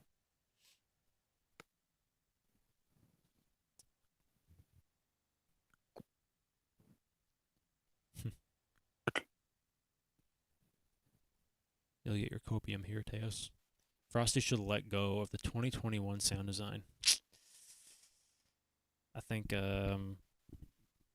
Frosty has a very distinct kind of style, and I think he should keep it because it makes him stand out.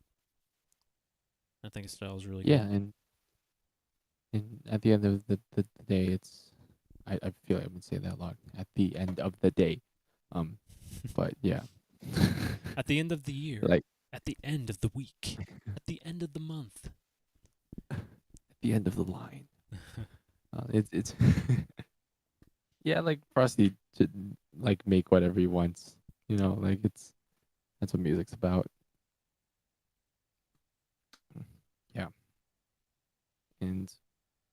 But yeah, that's also the thing about competitions, is that kind of it forces you to, go out of your comfort zone, but also at some points it's like, I mean, you've talked about this like a lot as well, and like Newfie, just different videos, as in there are certain genres that do fit battles or competitions more. Yeah. That's just the truth. And I think it's interesting that showcases actually, like are better for like certain the genres that work for showcases aren't the genres that work for battles per se. Like they're different. Yeah. Yeah, because there's like a different kind of feel and energy that goes with battles, right? Because you're actively trying to take down an opponent.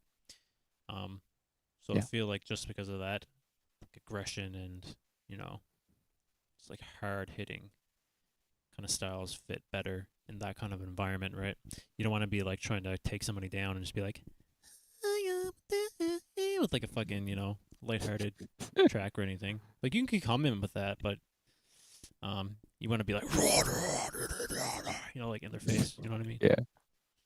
Yeah. Yeah, totally. Or you can do what Robin did in Curveball. Try to want some solo beatbox. All right, bro. There we go. Let me try.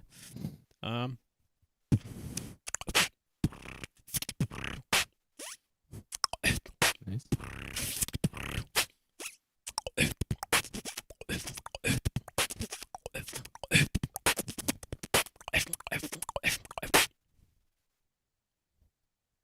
You. Your Spitzner's clean. Thank That's nice. Oh, okay. Since we're on Frosty, okay, I'll do this. Okay, wait. Wait. Boom, boom. All I needed was some chicken. Boom, inside of my belly cake. Boom, all I needed was some chicken. Inside of my belly. Boom, all I needed was some chicken. Boom, in my belly cake. Boom, all I needed was some chicken. Inside of my belly. Boom.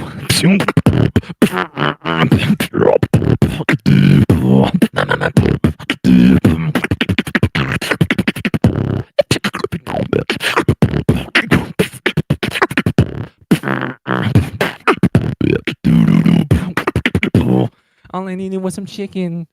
Whoa. Now I still don't have any chicken. Whoa. All right, that was actually fire, bro. But that sounded so fucking familiar. What did he do that to? Like his battle against Osis.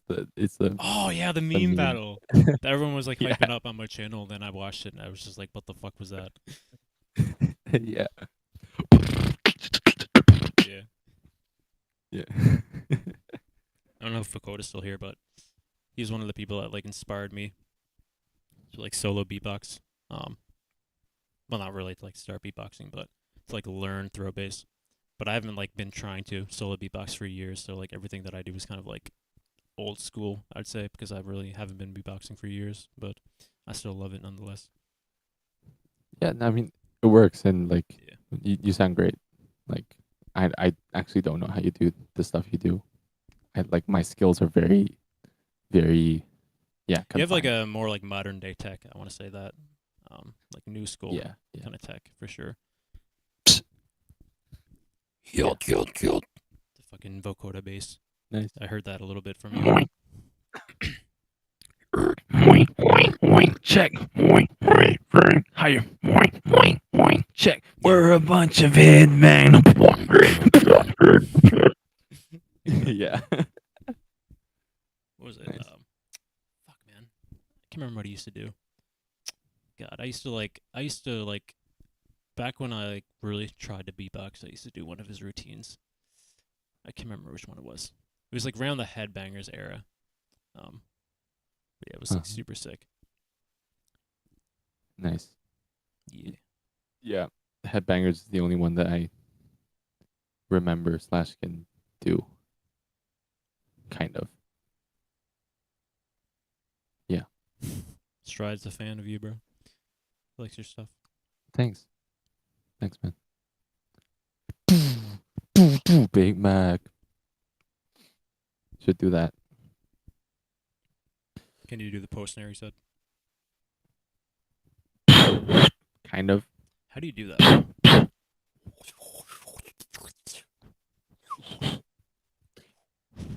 Yeah.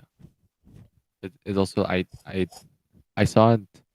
I've been doing this snare, but then I saw Pono do it in his GBB wildcard, where it's like a post snare, but then you just hit it like it's a PF snare, like. That's crazy. Tejas wants to hop in the call. You wanna? Yeah, sure. Dope. To make a new one again though, like we did last time. Yeah. Do Sure. it.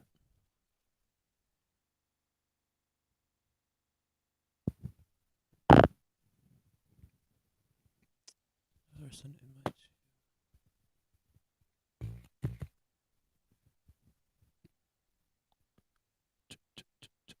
Oh, never mind. I just added them in. I just added Uteas to the chat. Nice.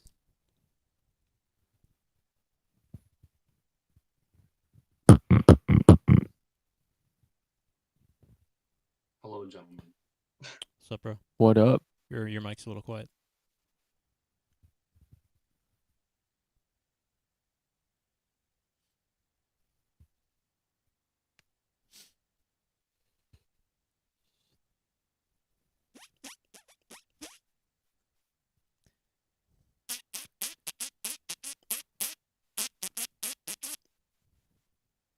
I actually can't do the normal zipper. I can't do it in the middle. I can only do the Dillip one. Dude, where it's like, yeah.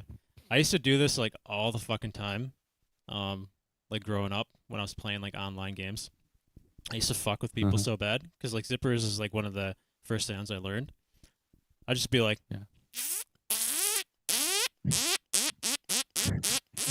like in the fucking microphone.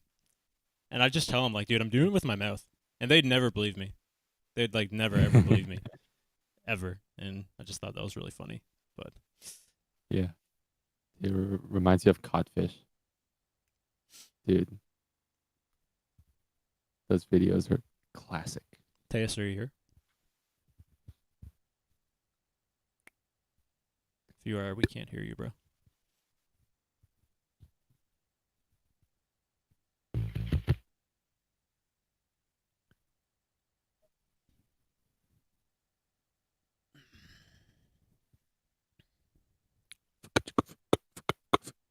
So I think the plan, guys, is that we're gonna watch Duncan's battle versus Russy next. Then we'll probably finish off with Mahiro, or vice versa. Doesn't matter. Yeah.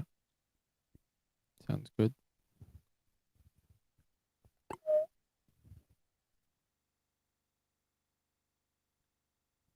Yeah, I've been thinking of like doing solos, just like for fun, in like China champs. Because why not? Yeah, you have like good. It sounds like you have good fundamentals. Like I said, you have that like new school kind of tech. So yeah, if you just like expand on that, I think you do quite well. Thanks. Tejas, brother.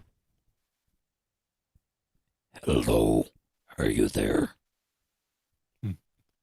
Hello, YouTube. I can't do that kind of bass. That's hard. Wait, like a normal throw bass? Yeah, I can't do like. Yeah, I can't do like throw bass. I can only do inward. Yo, Tejas. How do you do that's like what mine sounds like. I can't do anything else. That's nasty. Thanks. Throw bass is one of the first sounds I learned because I was a huge Codfish fan.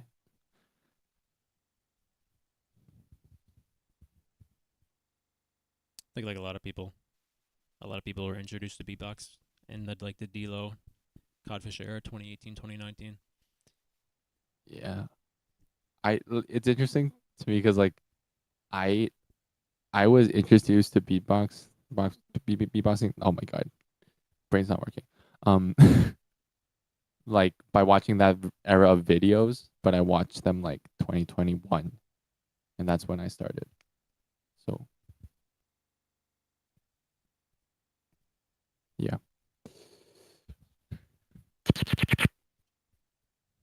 Yeah, we can watch some others, I guess. Oh right, that one as well. Yeah, there's a lot Ooh. actually. Well, not a lot, but there were many others. Yeah, we can watch some others. Just like, yeah, just like three more. I think that's a good number. Yeah, I don't want to stay up too late. Yeah.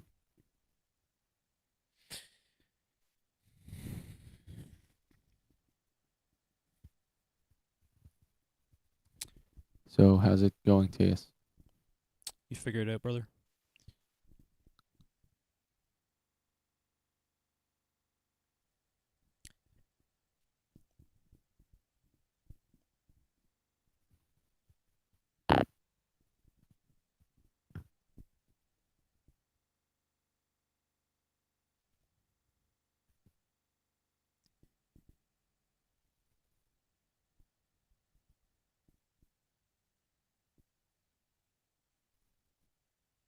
Tick tock. Tick tock. Ooh, what was the first beatboxing loop video I watched? Well, technically the first beatbox video might have been like LM or something, or like Tom Thumb. But then what really got me into beatboxing was Codfish, like the 2018 stuff. And loop is like MB14 probably. MB14 versus Sorrow. It's the classic. I think for me, Jesus Christ, bro. Like I'm a fucking old school, bro. Like I remember the first beatbox videos for me was like back in the David Crow, like street beatbox videos. Shit. And like the Korean Effects fucking Skiller battle in like 2010, 2019, or sorry, 2010, 2011. Yeah, I grew up in like the OG fucking, not the OG, but back when like Reapswan and Skiller and Ballsy and Bobbly were on top, right? The LM fucking BR were just kind of coming in. So yeah, I'm like a fucking old school beatboxer. That's when I loved beatbox.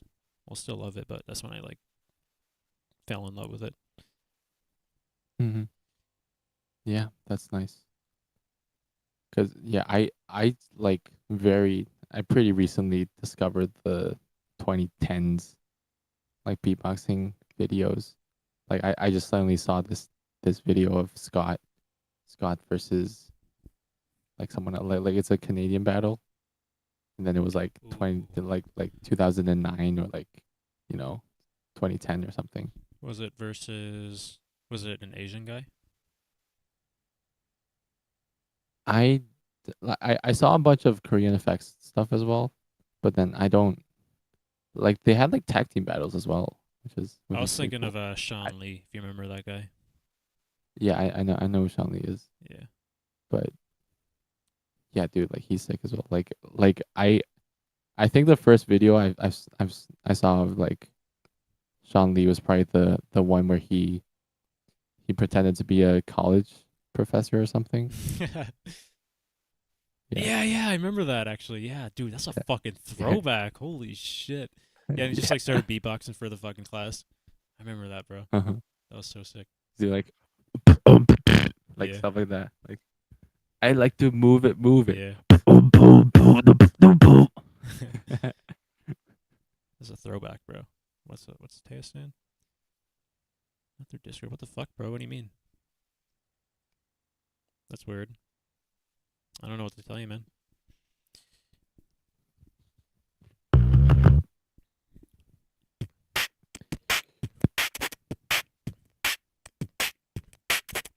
Yeah, I can't do that. I can't do the kissing technique.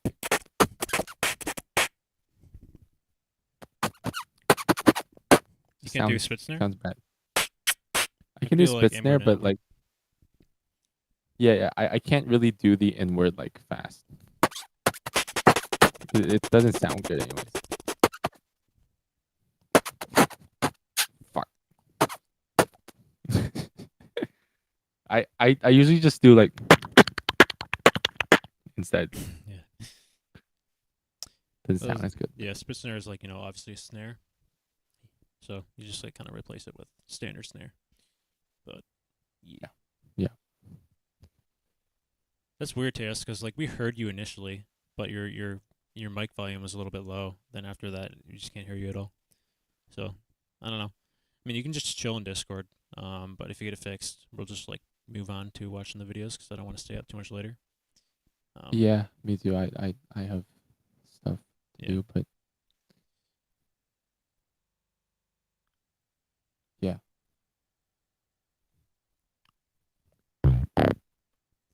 Give you like 5 minutes, bro. Then we'll just move on. Cool. I'll get some food. Cool. Within these 5 minutes. Cool. I guess I'll do Horizons because I don't know anything else. Yeah. How you guys doing tonight? Whoever stayed since like fucking the first 4 hours, you guys are champions. It's like 2 in the morning here almost, but yeah.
I've almost reached the peak. I'm climbing towards it as we speak. It's not so far away, I almost taste it. I'll never see the end, at least it was fun to pretend.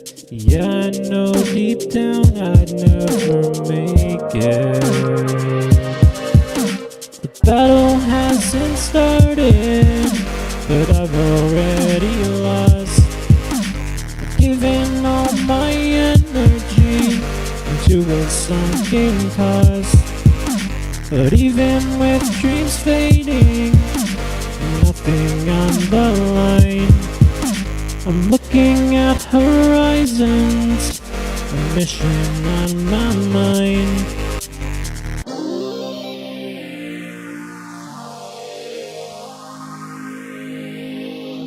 I'm looking at horizons, a mission on my mind.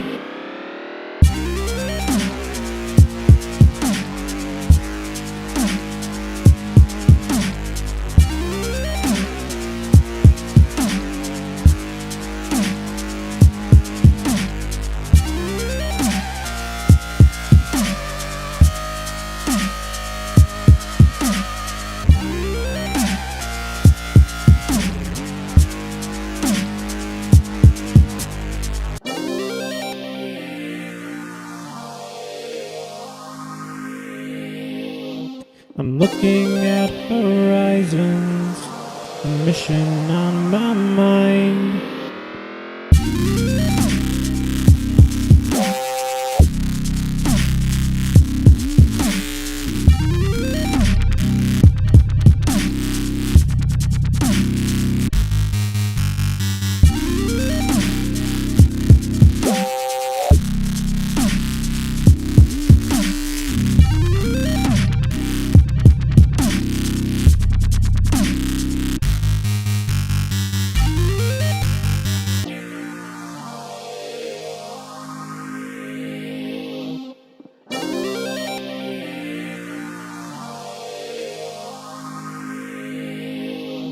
I'm looking at horizons, a mission on my mind.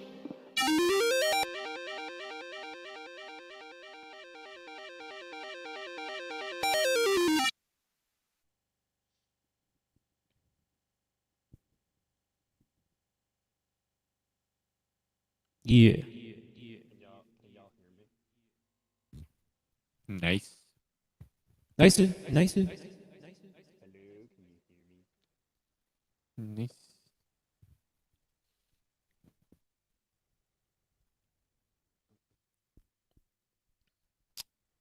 Yeah, that's basically all I know, guys. But I promise I'll be doing more original stuff in the future. What's that? Is that Teus? I can barely fucking hear him, bro. You guys can't hear me? Oh, Very wait, quiet. yeah, you are talking. Okay, yeah, you're very, very quiet. I have my mic. Hang on, let me turn my mic volume up. How about now? That's better. But it's Better? still kind of quiet. It Shit, it what the fuck? doesn't sound like you have a mic on. It sounds like it's just yeah. Well, Honestly. that's wild. Let me go to my microphone settings. Hold up. See if I can fix it.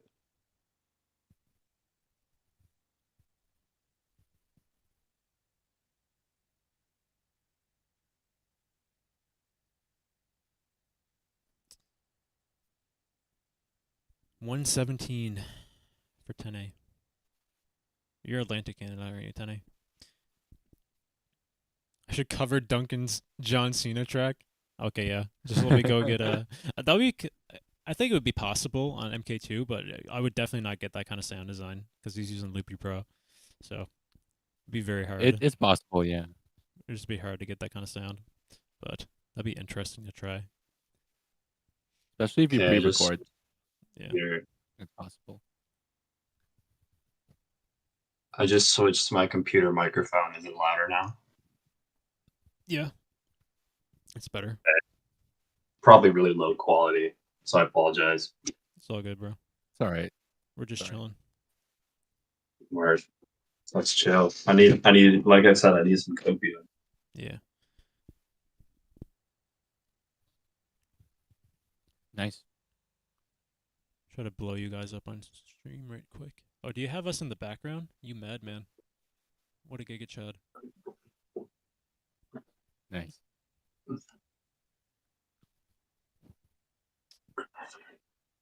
All right. This looks kind of good, I think. All right. I just casually have the stream on my TV behind me too, so it's I some know. I little literally just said that. streamception. Oh, I didn't hear it. My bad. My bad. God damn. Sorry, I'm just trying to make sure I'm not gonna have any more fucking technical difficulties. Yeah, it's all good, bro. So we're just going to watch Duncan's battle against Russy, the Beatland finals. Oh yeah, I haven't seen that yet. Let's do it. Yeah, I think that would be pretty cool. I don't know if you're watching the stream, like my stream recorded on Discord, Teus. That's how we're gonna watch the video. Yeah. Okay, cool. Yeah, that's what I'm watching. Yeah. All right. Should we record this for a video, Duncan, or what? Do you want to do that, or you just want to like chill? We can record it. Yeah, I feel like I'm asking because if you want to like go into more depth about like what you did and stuff, like I can definitely record it for a video if you want. Sure, yeah. Cool. Sounds good. Let the fans get a little 3-piece. Yeah. Right. You know, like I messed up here, I messed up there. Yeah. I almost fell off the stage here. Yeah, Russy was really angry. And debated if he wanted to punch me in the face here. Yeah.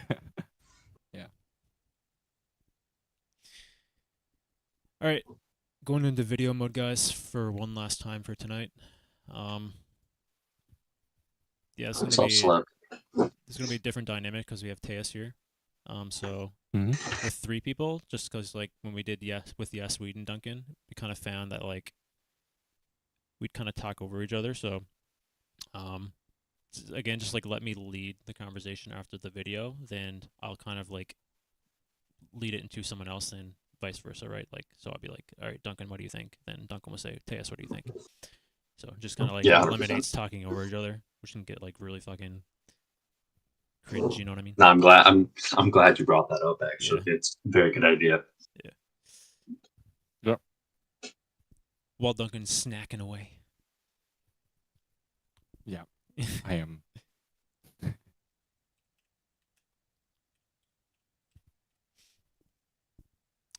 you see this, Duncan? They fucked up the thumbnail. Like they didn't like size it right. Oh, I actually didn't notice that. Oh, Yeah. now I see it. Oh, Duncan, you had the beater on too. So I'm rocking right now. You want to battle?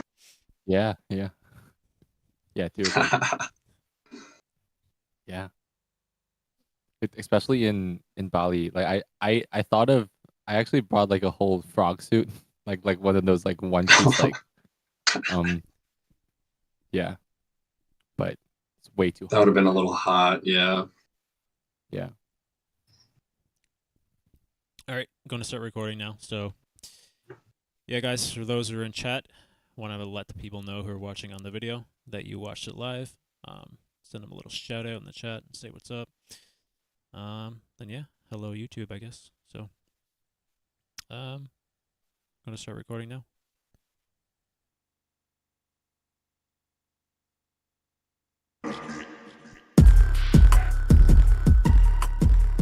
Are you guys ready for this last battle or what? Are you having a good time? Can you get some energy back up? I want to see you guys get that energy up right here live and direct. We are in the Beatland Loop Station Finals. We have Duncan versus Russy. Duncan won the coin toss, chose Russy to go first. I'm going to ask you this for 4 rounds for you to get all that energy up. Bring it up for these guys right here, battling for $15,000 and an entrance in the GBB. Let's get this thing going. It's on Russy. 4 minutes. I say the sun, you say the knee and the each. In sun!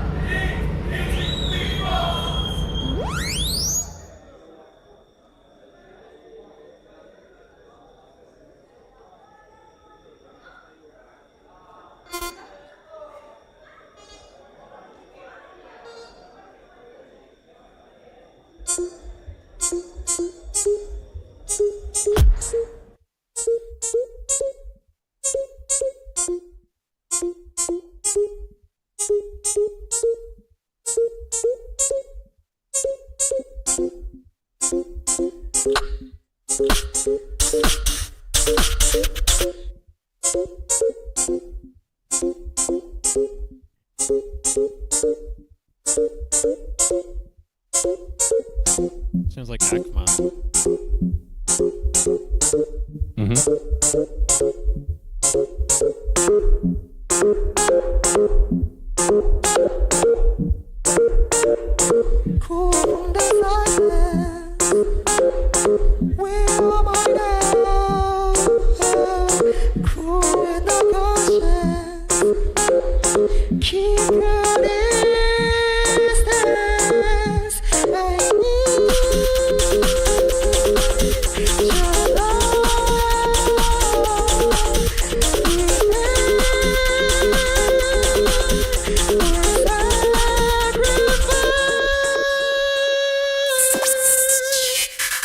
Are you ready, guys?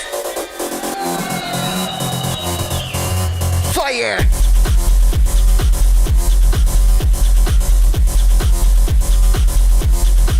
Jump, jump! Thank you.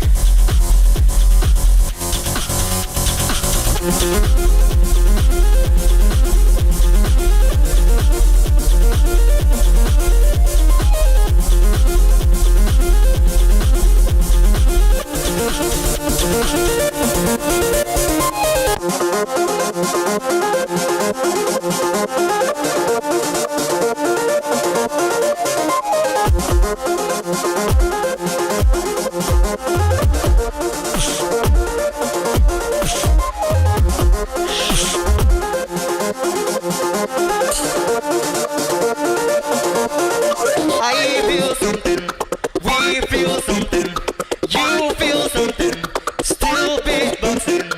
I feel something, beatboxing. Still beatboxing.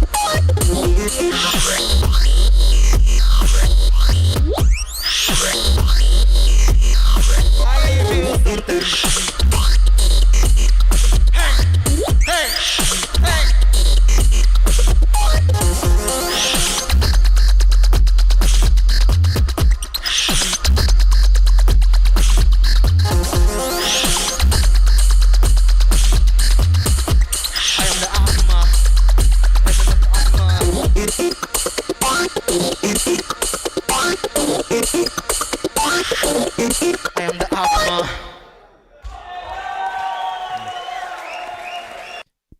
I can't remember with this competition, but did they have like the overtime set immediately, or was it just like the standard 3 minutes? Do you remember, Duncan? So it's 4 minutes, but yeah, but like a lot of people didn't. Like I think Gucci was the only one that consistently used the 4 minutes. Like when I was preparing, I was like my idea was not to force 4 minutes out of it. If it ends at like 3:40, then cool, 3:40. But if it need the extra 20 seconds ish, then I'll use it. Yeah. Yeah, I only asked because it says 33 seconds left, so I don't know if like that was the actual 3 minute timer and they only took 2 minutes and 27 seconds to do that track, or was that like the overtime timer added on? I wasn't really paying attention enough. But yeah. Yeah, obviously, Russy's second round wildcard for GBB last year. Really good track. I was gonna say. Yeah. Doesn't sound quite as good here simply because of like the whole fucking Beatland stuff. We beat that to a fucking pulp already. I don't really need to mention that. It is what it is. But yeah, very good execution on the track, I'd say. Sounded pretty good with all the circumstances around it.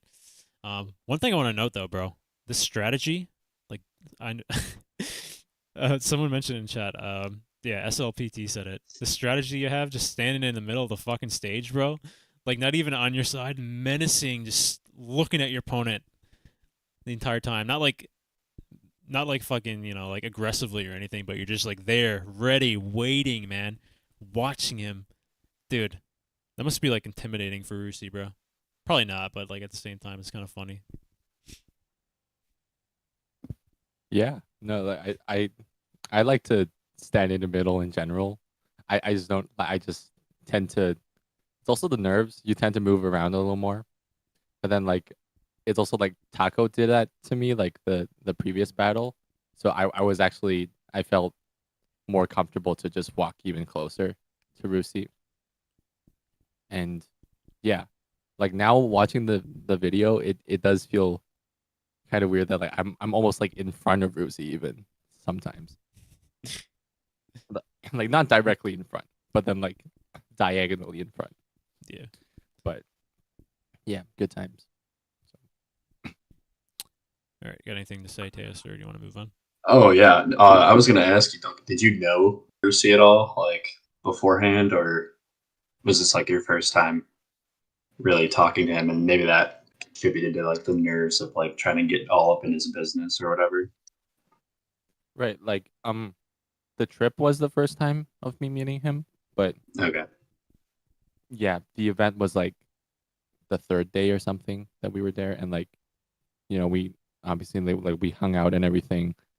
He showed me a bunch of tracks, like he was like, I don't know what rounds I'm gonna do yet. Oh, I can do this, or I can do that, or that was also pretty cool. Like he just had so many ideas, and yeah, just really inspiring to see him. Really nice guy. So I was definitely comfortable. He looks like it for sure.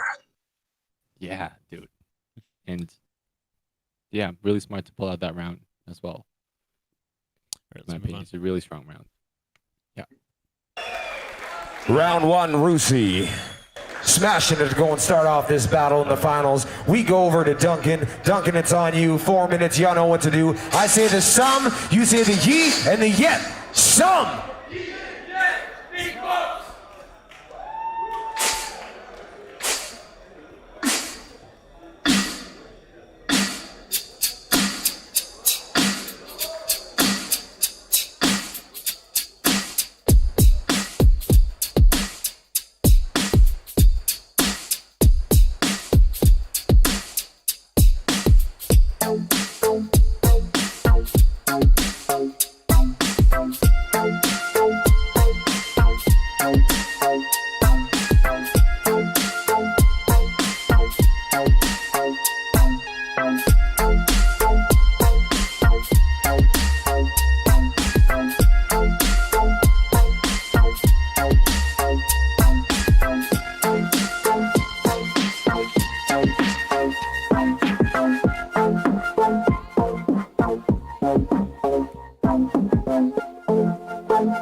This is the sound of the music that will make you move your feet. Woo! I got the rocket step fire, oh I promise it will be a treat. We're moving, we're grooving, we're jamming to the beat. We got the beatbox fire right here in Bali. We got the love in the heart and soul with the beatbox family. Woo! Are you ready? Alright Bali, are you ready? Make some noise! Woo! Everybody say way-yo, way-yo. Everybody say way-yo.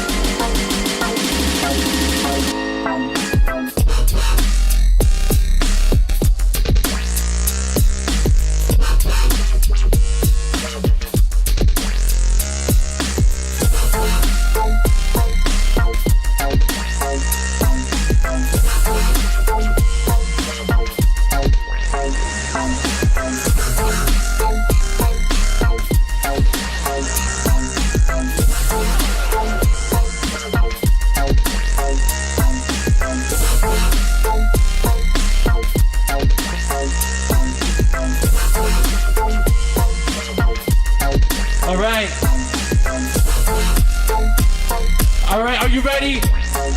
Russy, I think if you want to win in a loop station battle, better bring Sosa with you, alright?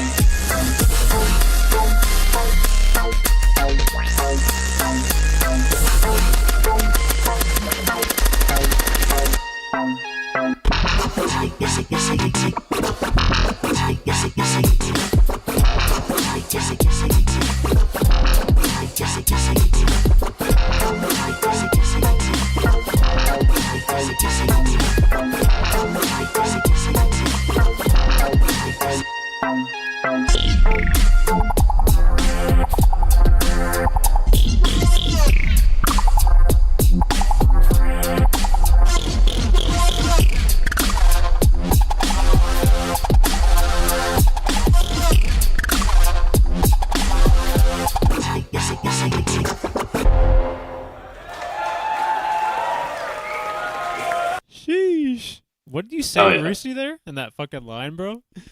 What did you say to him? If you want to win in the loop station battle, better bring Sosa with you, alright? Oh my god, savage, bro, savage. What the fuck? Yo, that's a nasty line, bro. You didn't have to do my boy Russy like that, bro. Like, what the fuck? You know he's my favorite looper, bro. Just because I'm your friend doesn't mean you have to treat Russy like that, bro. No, I'm kidding. Man, dude. All right, for real though, I think those 2 rounds were really close. That last drop you had there, very unexpected. I know that you actually performed this track here live today. So I listened to you do it. I don't think you did everything though. I think you only did like the first drop and the second drop. But yeah, just the first drop. Yeah, very good track, dude. But again, that round from Russy, that's a very, very good routine, very powerful, and I think that's the first time he may have used that in a battle. And it worked out very well. You, on the other hand, very much in your style, really effective as well. That fucking line was killer. Very relevant, I think, maybe because I don't think Russy won anything outside the clip, and he won GBB with Soso. So it is kind of relevant, even though he has won one time before outside with Soso, but it's still pretty funny to say. And that second, like that very last drop was unexpected, so like it definitely earned some points. But with all that being said, it's very close. Way too close for me to kind of have like a definitive winner at this time. So yeah. What do you think, Duncan? Actually, I'm curious to hear what Tejas thinks first before I. Okay. I mean, I thought it was definitely it was kind of structured better. I would say like it had a better progression. I think that's the better term to use in my opinion. Also, kind of on the land audio, your percussion seemed to come through a little bit better as well. And I don't know if it was like that live. Was it? Ooh, live it's a because that's what I kind of want to talk about. Like live, it's a whole difference because you can. I don't know if you guys noticed this, but once we started looping, the crowd they just took out the crowd noise this time for this video, and you can kind of hear the roof before, but then like now they just completely cut it out, and now it's just just the pure like loop audio. They didn't even include crowd noise really. So which makes sense because of like the roof situation, and Russy in general has like louder subs than I do, so he would have the roof situation a little tougher, and that's a big part of it. Also like my first drop, for example, like the judges didn't really react too much, and that's probably also like the roof was really going crazy because it's like all subs, right?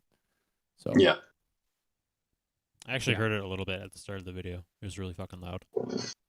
Well, I thought it was crickets. Because it was like kind of an outdoor thing, wasn't it? That's what I thought it was. No, it was definitely like a shaking metallic sound, and I definitely heard it at the start of the video before they cut out the audio from the crowd. But it was there at one point. Yeah, if you're curious, Tejas, you can like I have a video on my channel, just like someone was recording with their iPhone, and yeah, you can hear it's like whenever subs come out, like 80 hertz, it's just Okay, I'll check that out. I'm curious now. Yeah. All right, let's move on. Cool. Yeah. Time on Duncan round 1. Right here in the finals, we go back for Russy's last round. Crowd, give them all the energy. We're gonna start it off. I say the sun, you say the knee and the each. In sun. My man just walking right up to him again. Look at that.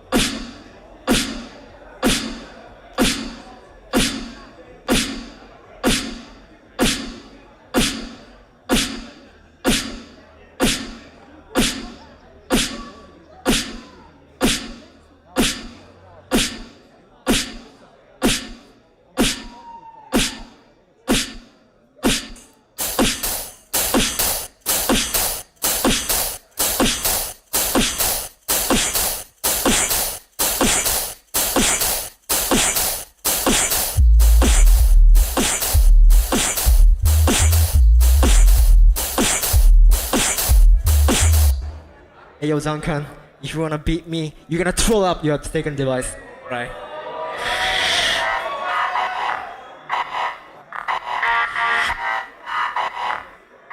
I'm just single device. Alright guys, are you ready?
think I need to hear that round not at that live event, in like a more studio version, produced version. Yeah. 'Cause that second drop sounded like, I don't know if it was he messed up or just it was the Beatland situation. I don't know. Sounded a little bit off though.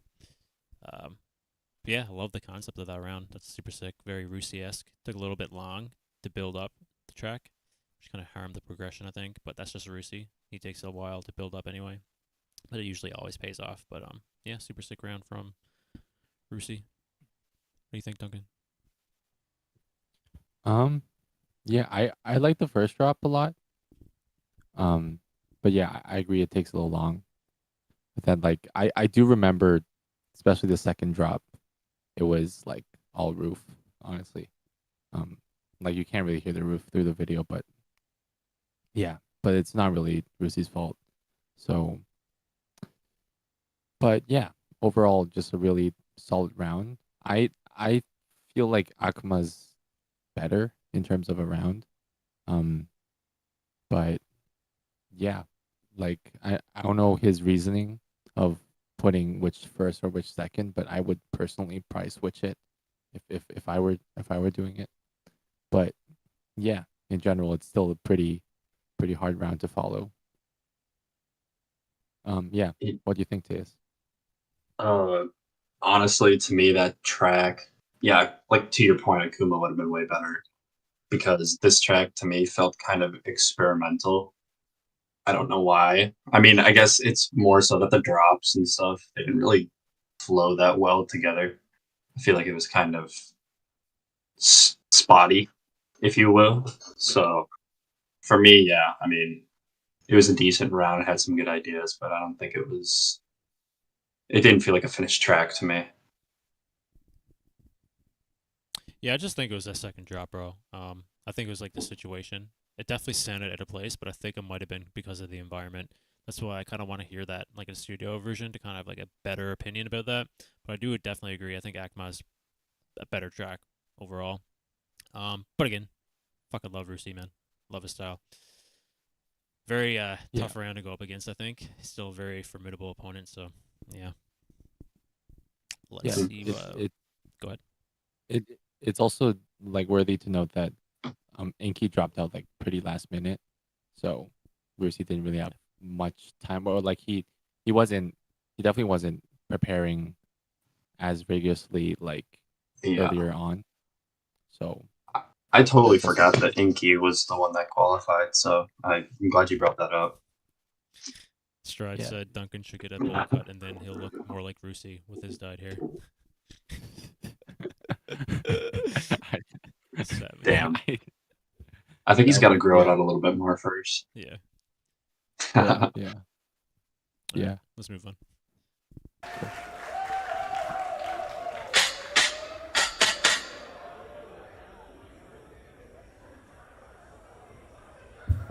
I'm switching on over the last round, coming back at you, Duncan. Are you ready?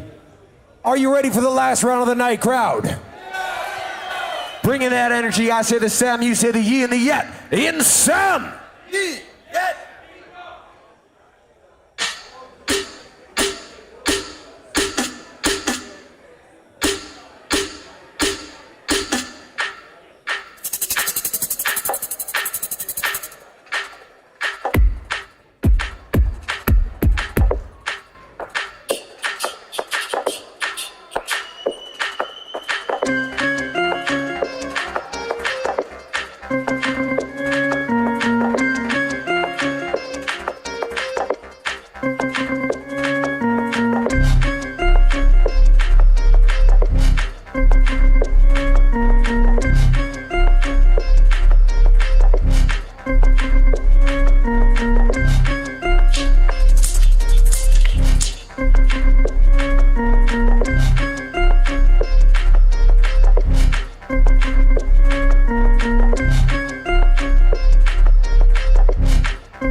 in one night, I'm the prodigy. See, drum and bass up in your face. That's what the rules at busy day.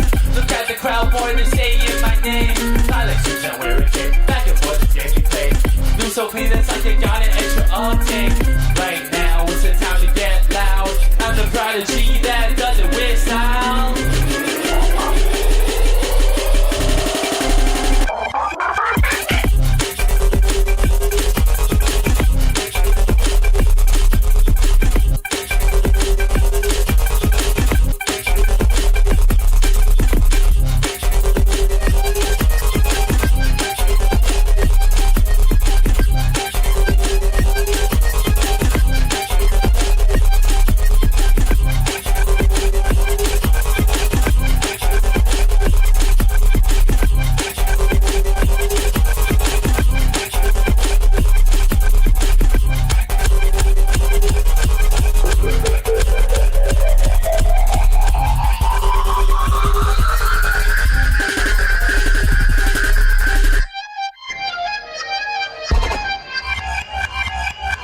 Remix.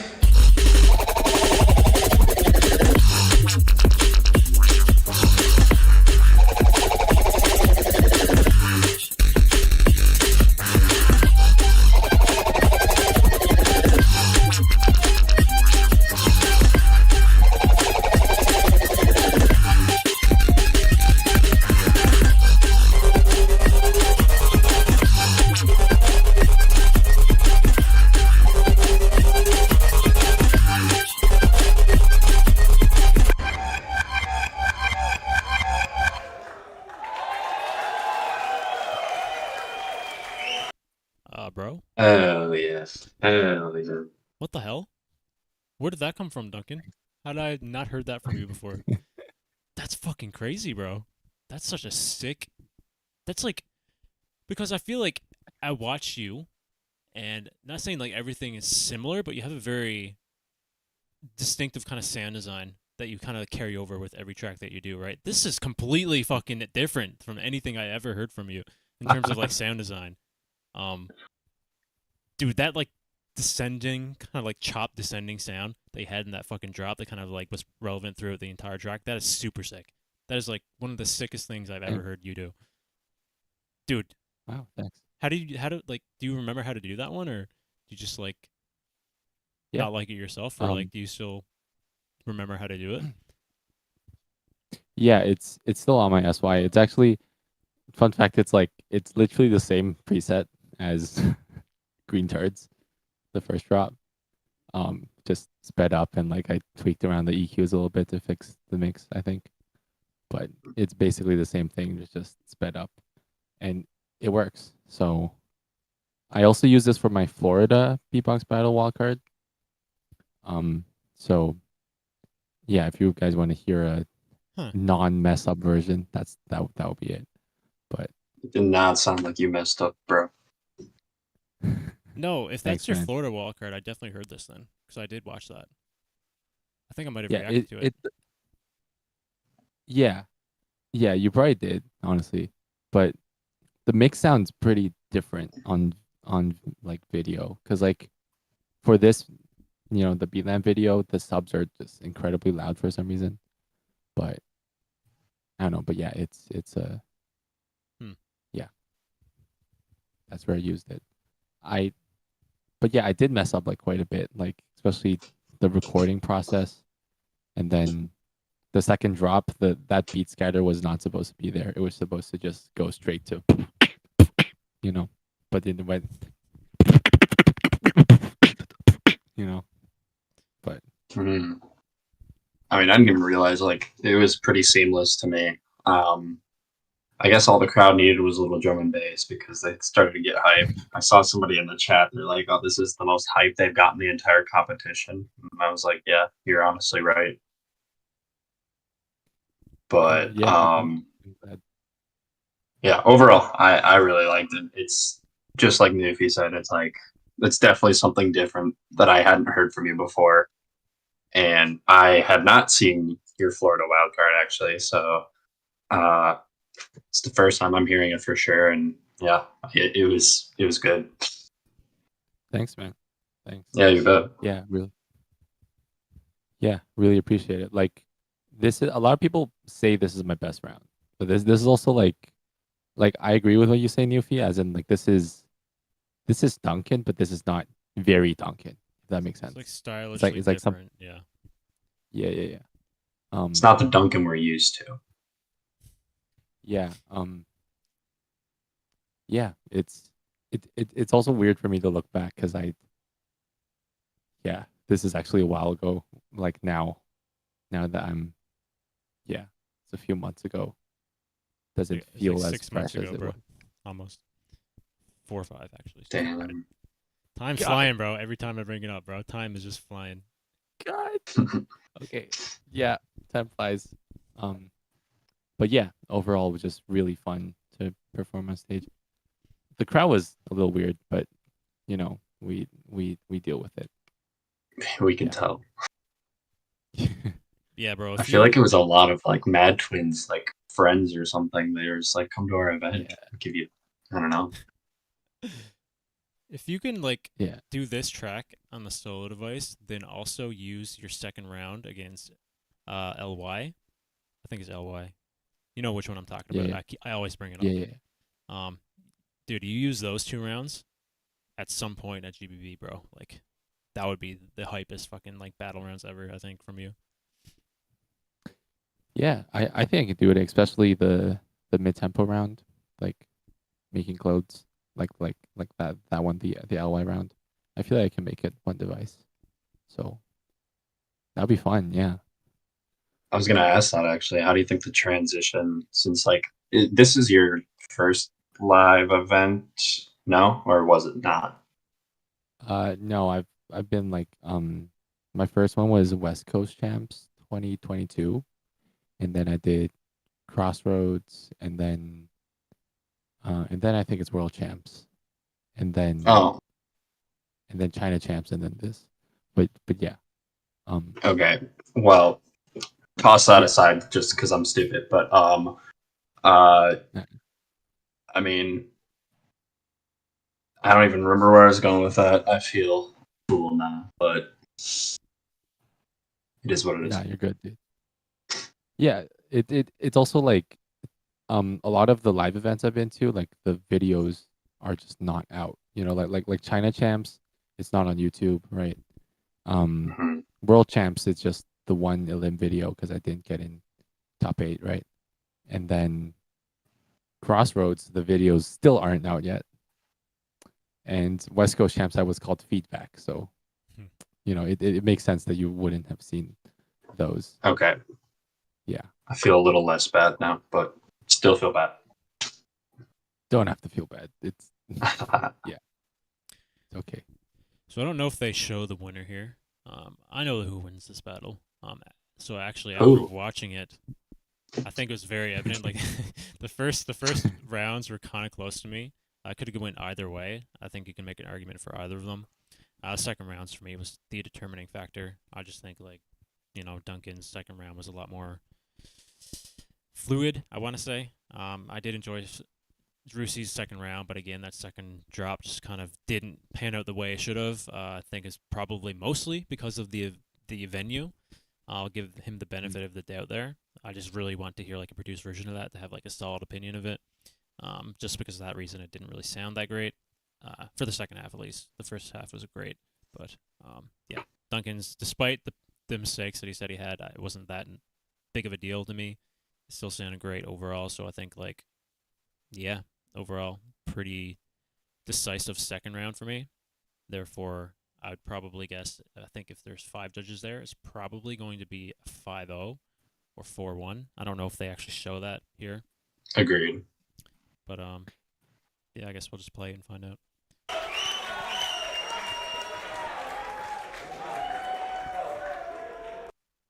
Oh, okay. Damn, Russy is short. that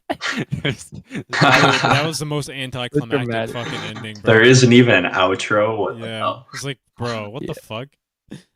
Okay, well, do you recall, Duncan, what the votes were? Or did they even like show, or like what happened with that? They didn't show because it's the finals, so it's like, yeah, they usually don't show votes for finals anyways. But I do remember asking some judges and like I forgot who, but like not everyone voted for me. So okay. But could have been a split decision. But interesting. Yeah. But yeah, I don't think I asked everyone either. Like I asked all the judges what they thought about my music, but and like a lot of them kind of talked about the mix, and that's kind of why I won. But then also it's also about how I dealt with the venue, and that's it's a big part in solos as well, especially solos because you can actually choose your sounds way more carefully to avoid the roof situation. So yeah, so I feel like that's a big part of the loop battles as well. But yeah, Russy was great, dude. Yeah. Any final thoughts, Teos? Nah, honestly, just huge respect to both you guys. Despite the roof thing, I wish I could have been there live to hear it. I just wish that they're putting out better audio quality on these videos because I don't think it does them justice. But still sick either way, and congrats on the win. Thanks, man. Thank you. Yeah, I'm glad you liked my stuff, dude. Also, oh hell yeah, dude. For those who don't know, well, probably everybody knows at this point who watches my videos, who are, especially the ones with Duncan, because we talk about it quite extensively. This win here actually qualified him for a Grand Beatbox Battle this year, so you will be seeing him in the Loop Station category. In Japan. Yeah. So yeah, that's gonna be super fucking hype. But also, we were kind of talking about it earlier that he's actually kind of nerfed because Duncan uses an SY as a secondary device, so he has to go in there with just his MK2 and a launch pad if he chooses. So, yeah, whether or not he'll come out victorious, but we kind of always say like it'd be so sick if he can kind of like replicate his SY tracks into the solo device. It'd be so fucking sick to listen to. But yeah. Still got like 7 months to master things without the SY, so I think he has a good shot here. Yeah. Thanks, man. Dude, 7 months. Okay. Yep. I can do this. Gotta stop talking about time, bro. Sorry, my bad. Sore subject. No. You're good. It just like it used to be like a year, because that was November, and then now it's 7 months.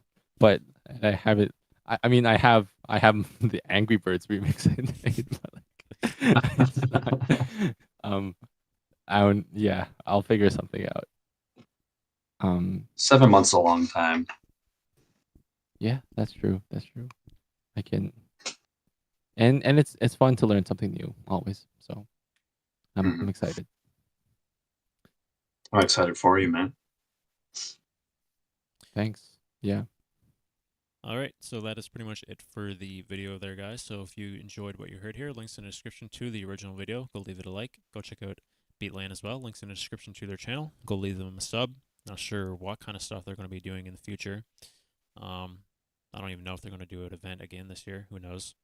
But yeah, stay subbed to them if you want to see more of potential content from Beatland. So yeah, if you want to support me though, leave a like on this video and sub to my channel. Check out my Discord channel as well. Links in the description to that.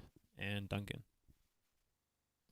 And if you want to support me, you can sub to my YouTube channel or follow me on Instagram under the name Duncan Loops. Teos? Then for me, same as usual, _Teus. That's my Instagram handle.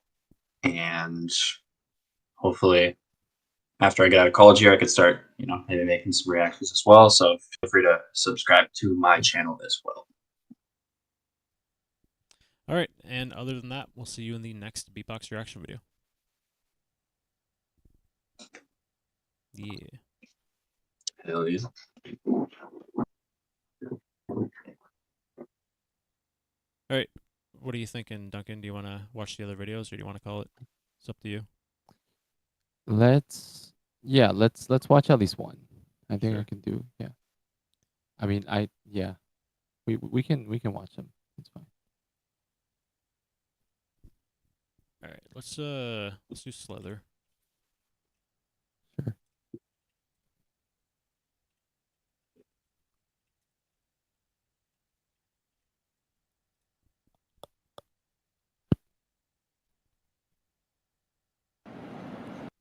Yo guys, this is Slither from Germany, and this is my entry to the GBB 2024 producer category. Let's go.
I stare as you walk by.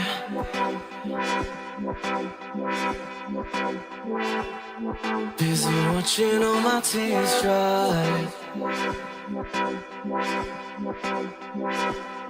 Pouring rain flooding my mind. There's nowhere else I can hide. Feeling like I've gone and lost it all.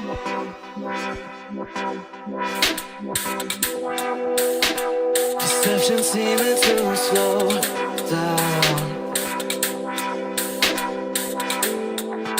And as it follows the new path you found, what does it take to change your mind? Rejecting all my endless cries. I wish I could take back what I've done.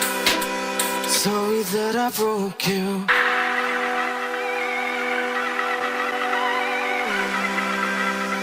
Sorry that I broke you.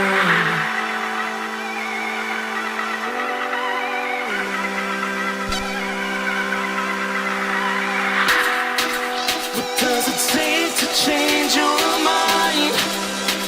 Rejecting all my endless cries. I wish I could take back what I've done. Sorry that I broke you.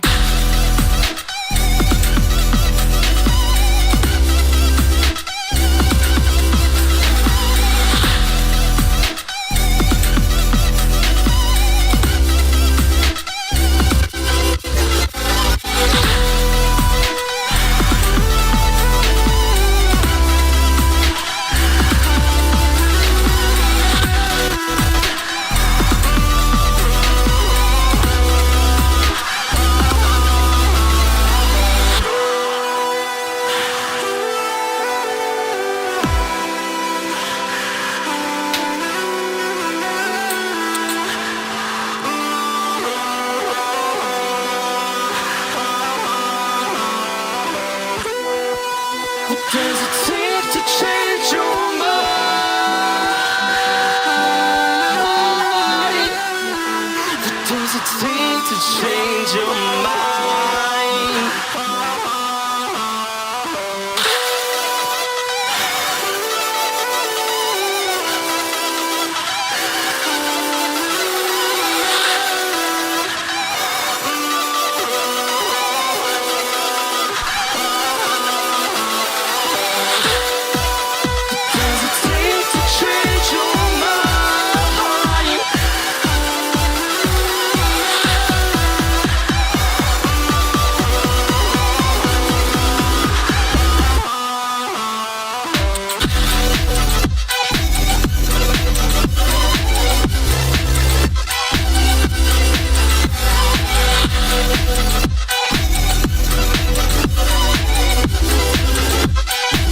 Oh, dude, Harvey's as well. Sorry. Oh I yeah, just I saw was thinking about it actually.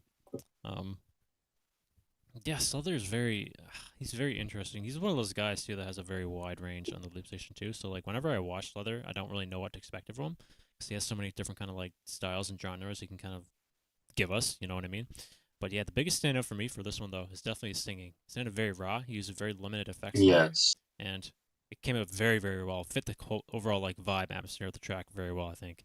And very big strong suit of him, I think, because he had vocals in the past. He was always like relatively good at singing, but it's definitely one of those things that I noticed from him that he's been consistently improving upon. I think this is the best track I've heard from him vocal wise, for sure. As the producer wildcard though, not really sure how I feel about it. Especially the fact that like last week we watched fucking KBAs and Chaoses. They're all so different, right? So yeah, this is a tough category as well because there's only 3 spots at the end of the day. And I'm not sure if this one like stands out enough in the pack to kind of like for me to kind of like definitively have that spot in the top 3, but it's still very very strong and very good overall. So yeah, what do you think, Duncan? Dude, yeah, I like it a lot, but then, you know, the first thought I had is imagine how good it would be if it was a DAW track. God damn it! Like this, I'm like, it's kind of it's kind of cursed, but then I can't help it, like, cause especially this type of genre, like the mix and everything, the transitions can be like he could just make it better if he used a DAW, but then everything sounds great as well, you know, and it's very Sluther.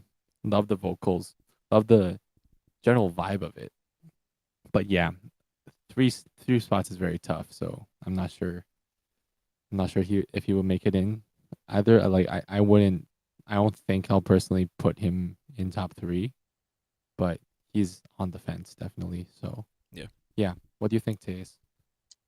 Honestly, I'm gonna hop on the train and say that his vocals were like amazing. It's exactly how I wish I could sing, even though I know I can't.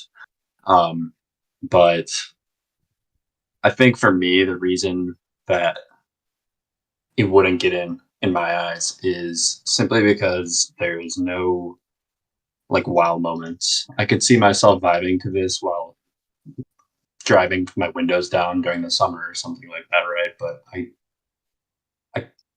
there's no like wow moments.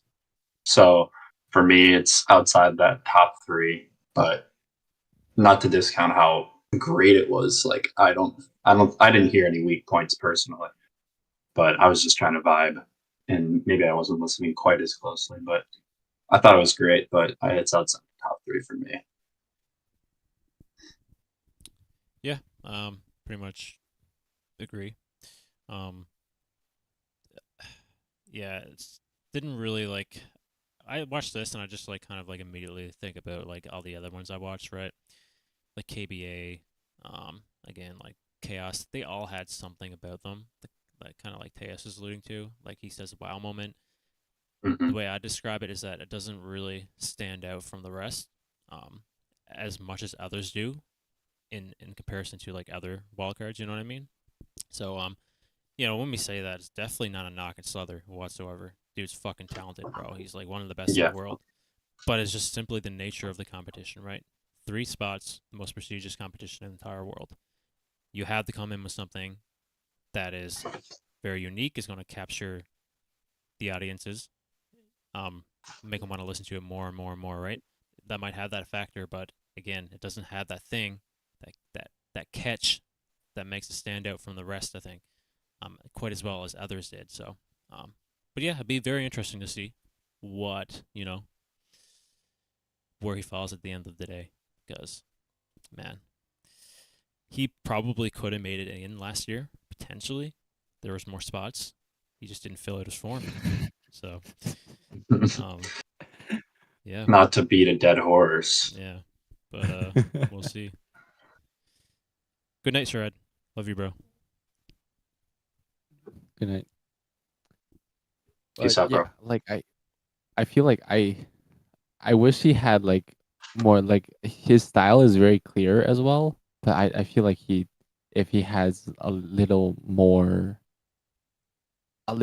just a little more identity in terms of the sound design. It would make a huge difference for him in general. You know, especially in terms of this track, but yeah, like this track really proves how good the Helix can sound, which is great. For sure. All right, do you want to watch Harvey's, you said? Yeah, sure.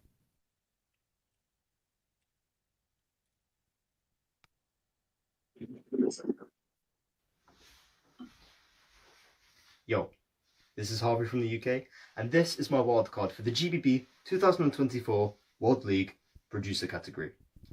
This is probably my most experimental track, but I really do hope you enjoy. Thank you. Oh, we got the Floyd edit.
Wow.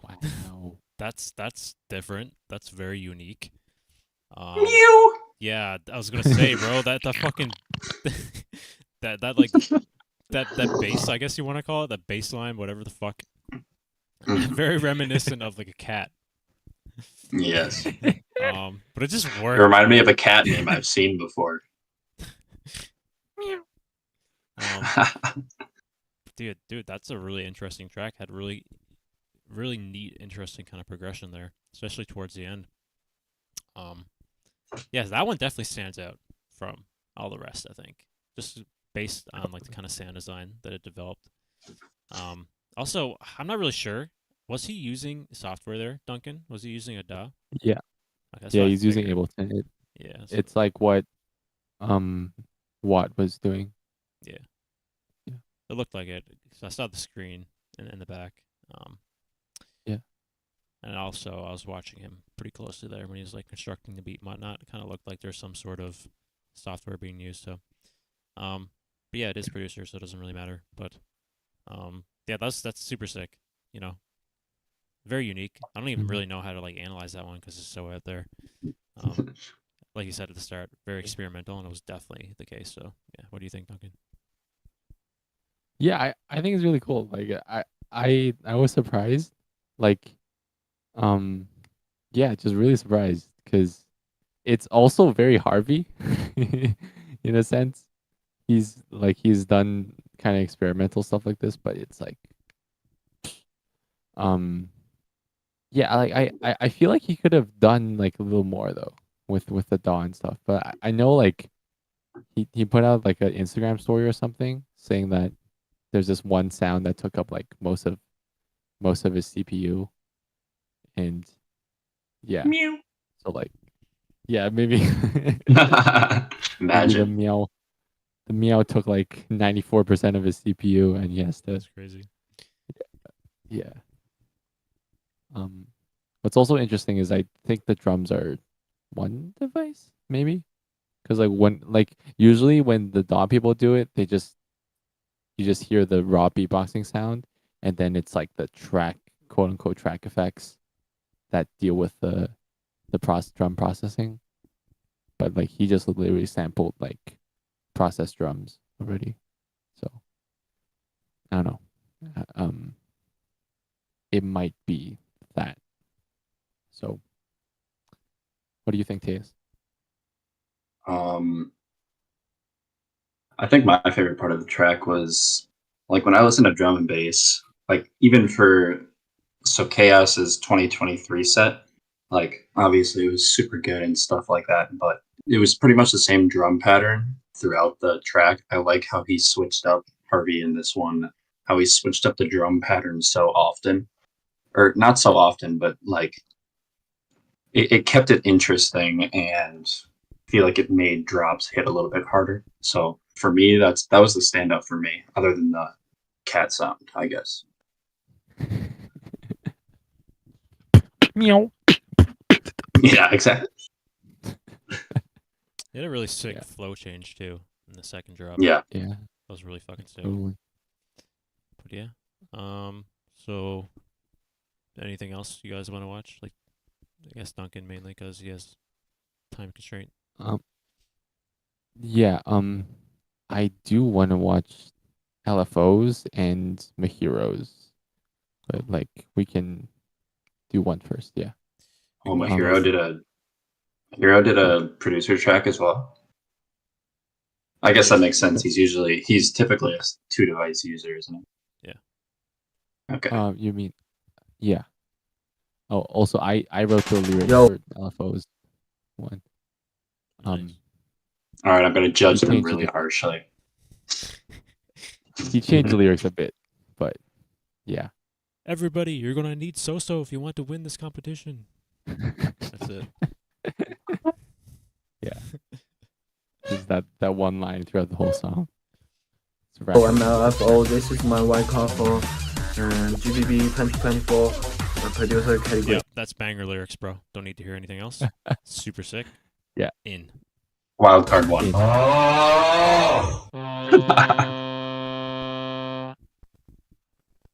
What's up, Leonardo?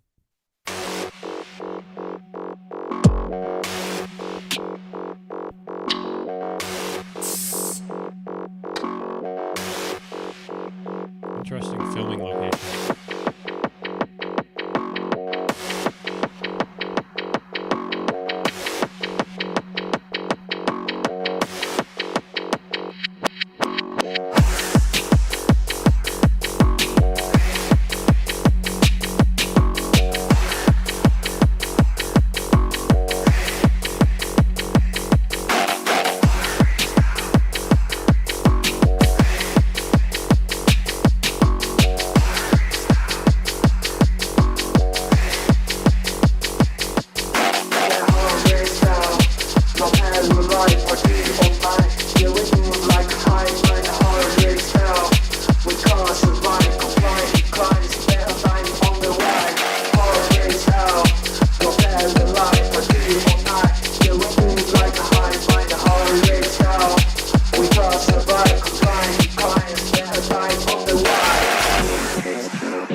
Ooh. Wow. Post production. I thought he was gonna go hard style.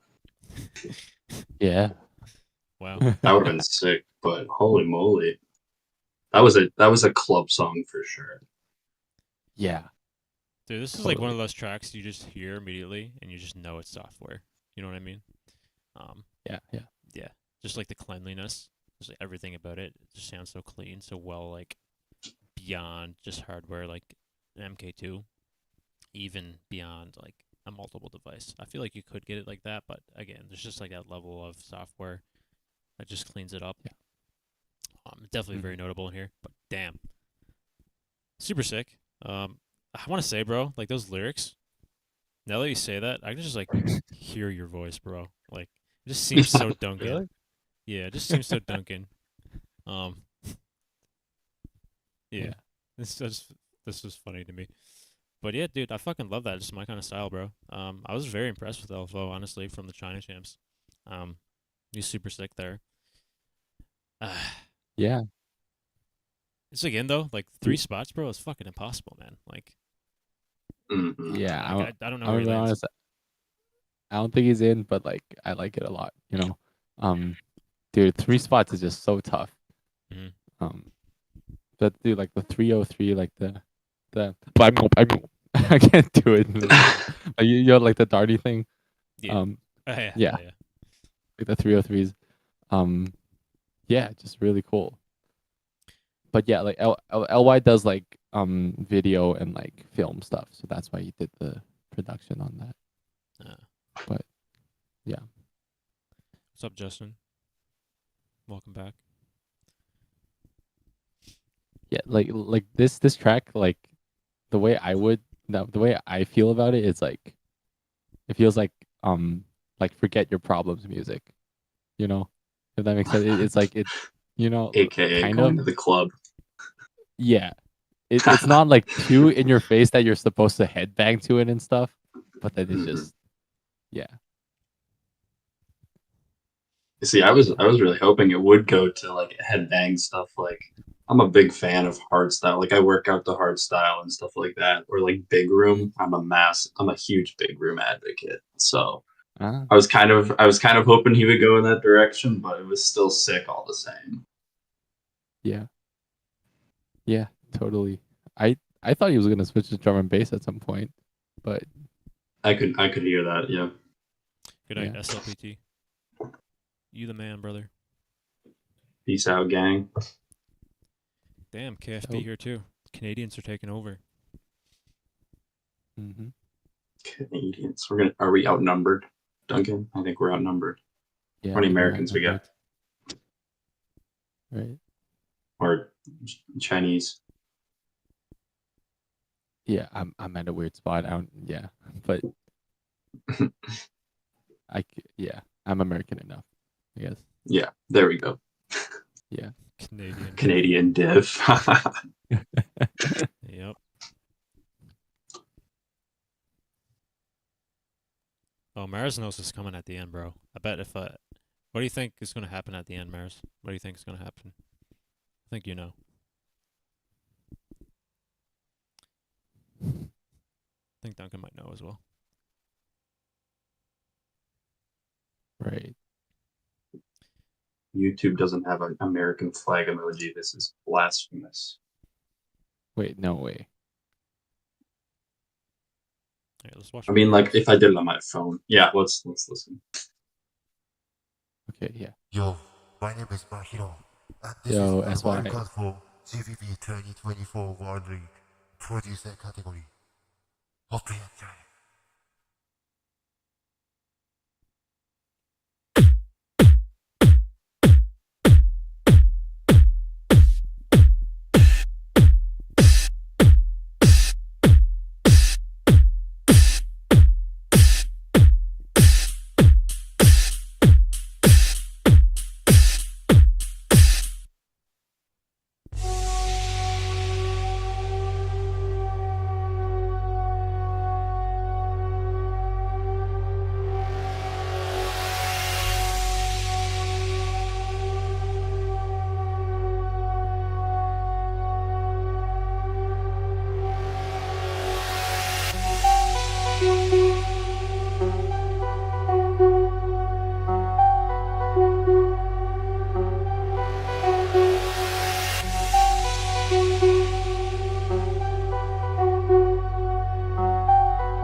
Welcome to the afterlife.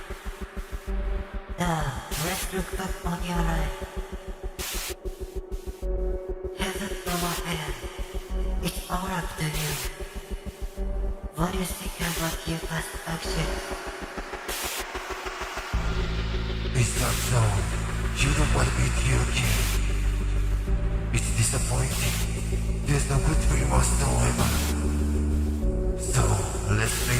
decision. The judge is coming now.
The classic. Duh. よし、聞こう聞こう。 Ah, The moment when you finally get the take. Dude, I know that's... that feeling. Dude. That might be in for me. I don't know. Again, it's 3 spots, bro. Like, this is fucking I actually tough. think it has spots too. Yeah. Yeah. I It's know. definitely- Yeah, I think it's like... I think I've seen enough of them now. I feel like it's like... I don't know. It's too hard. It's way Yeah. too hard for me. It's really, really good. I think about my hero, dude. Like, he kind of like fucking just like came out of nowhere. Won like Japan Loop Station Community, or sorry, Japan Loop Station Championships. I think like for the most part, I think like the general perception of like the audience of the beatbox scene was probably first introduced to him there. So like that wasn't very long ago, man. So like this guy's still relatively new.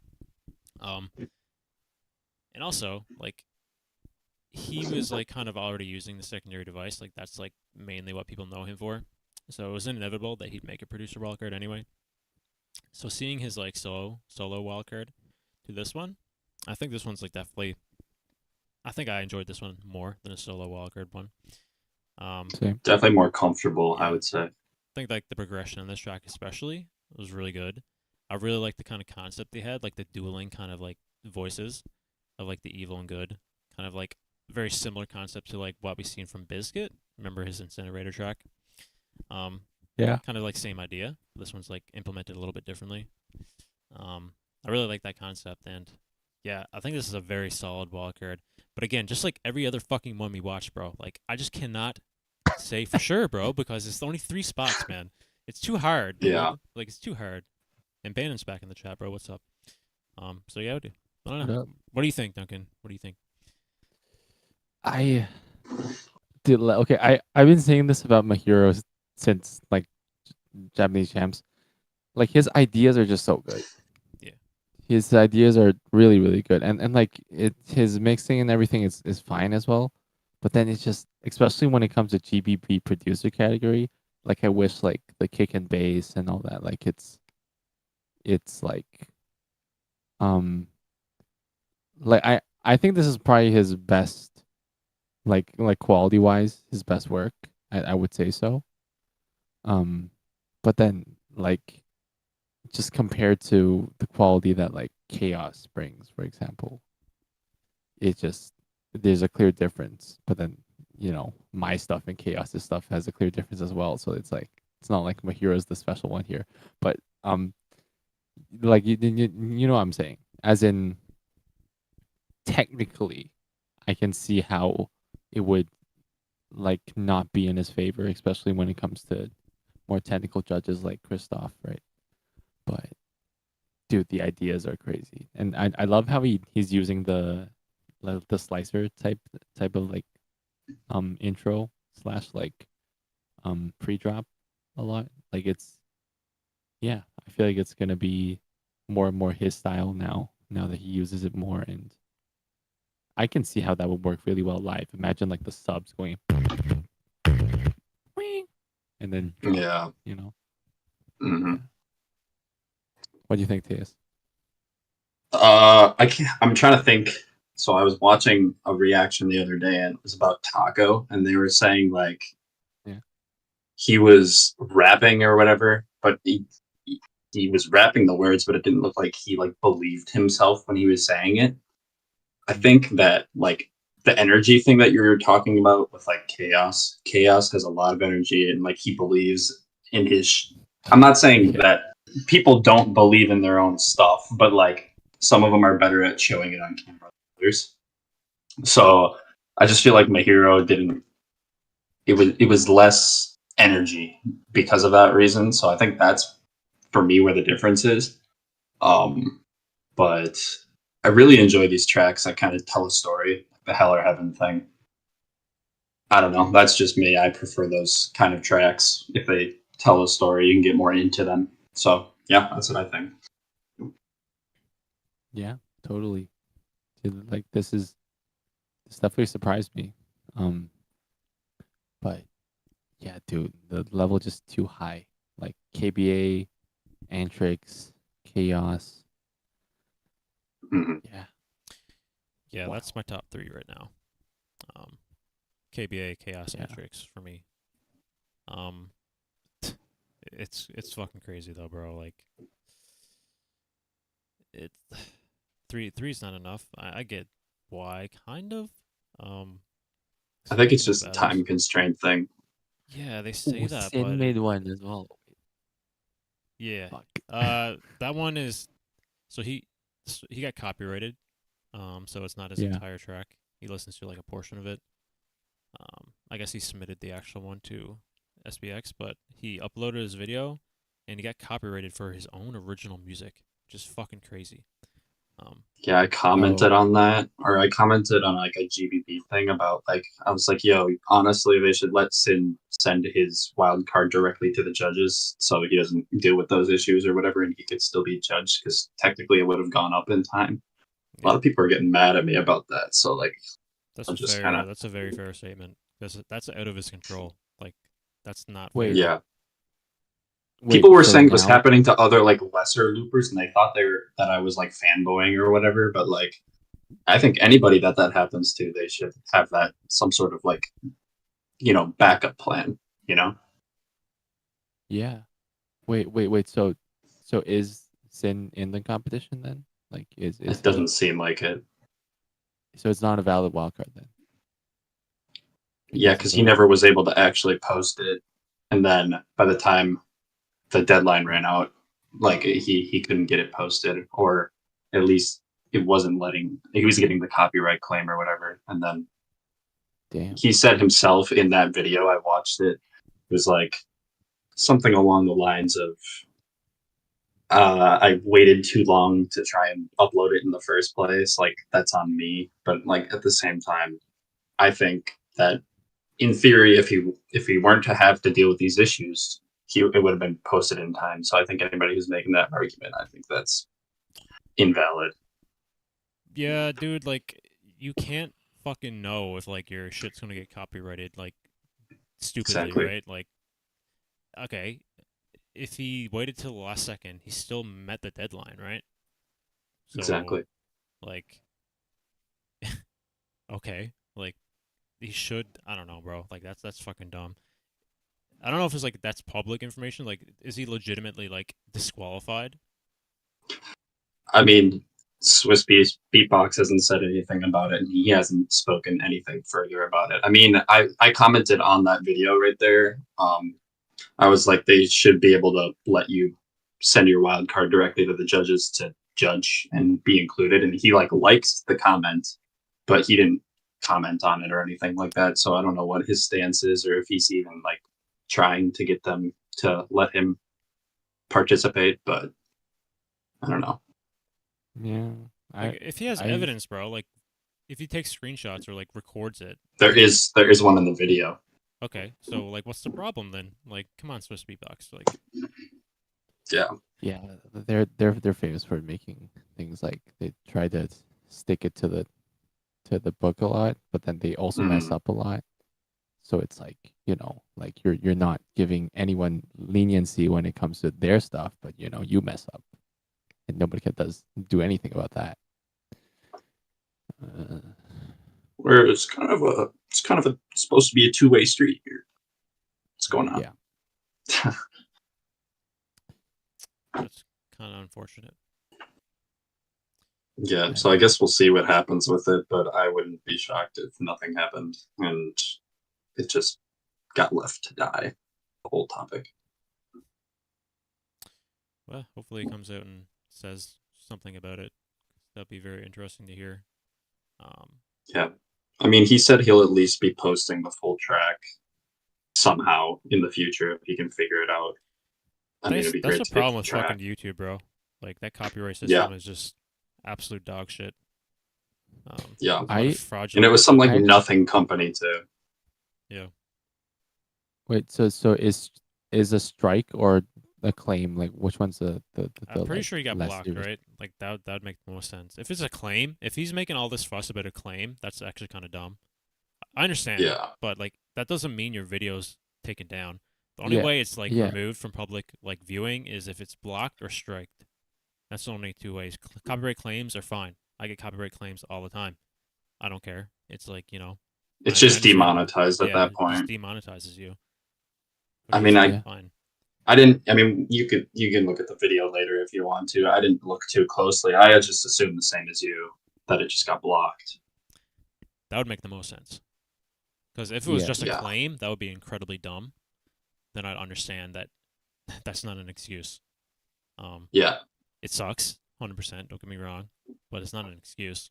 If it's blocked, then come on, Swiss Beatbox. Like you gotta like, you know, give him a fucking, like throw him like a fucking rope, man. Like come on, that's not fair. When's the deadline for the judges again for the producer?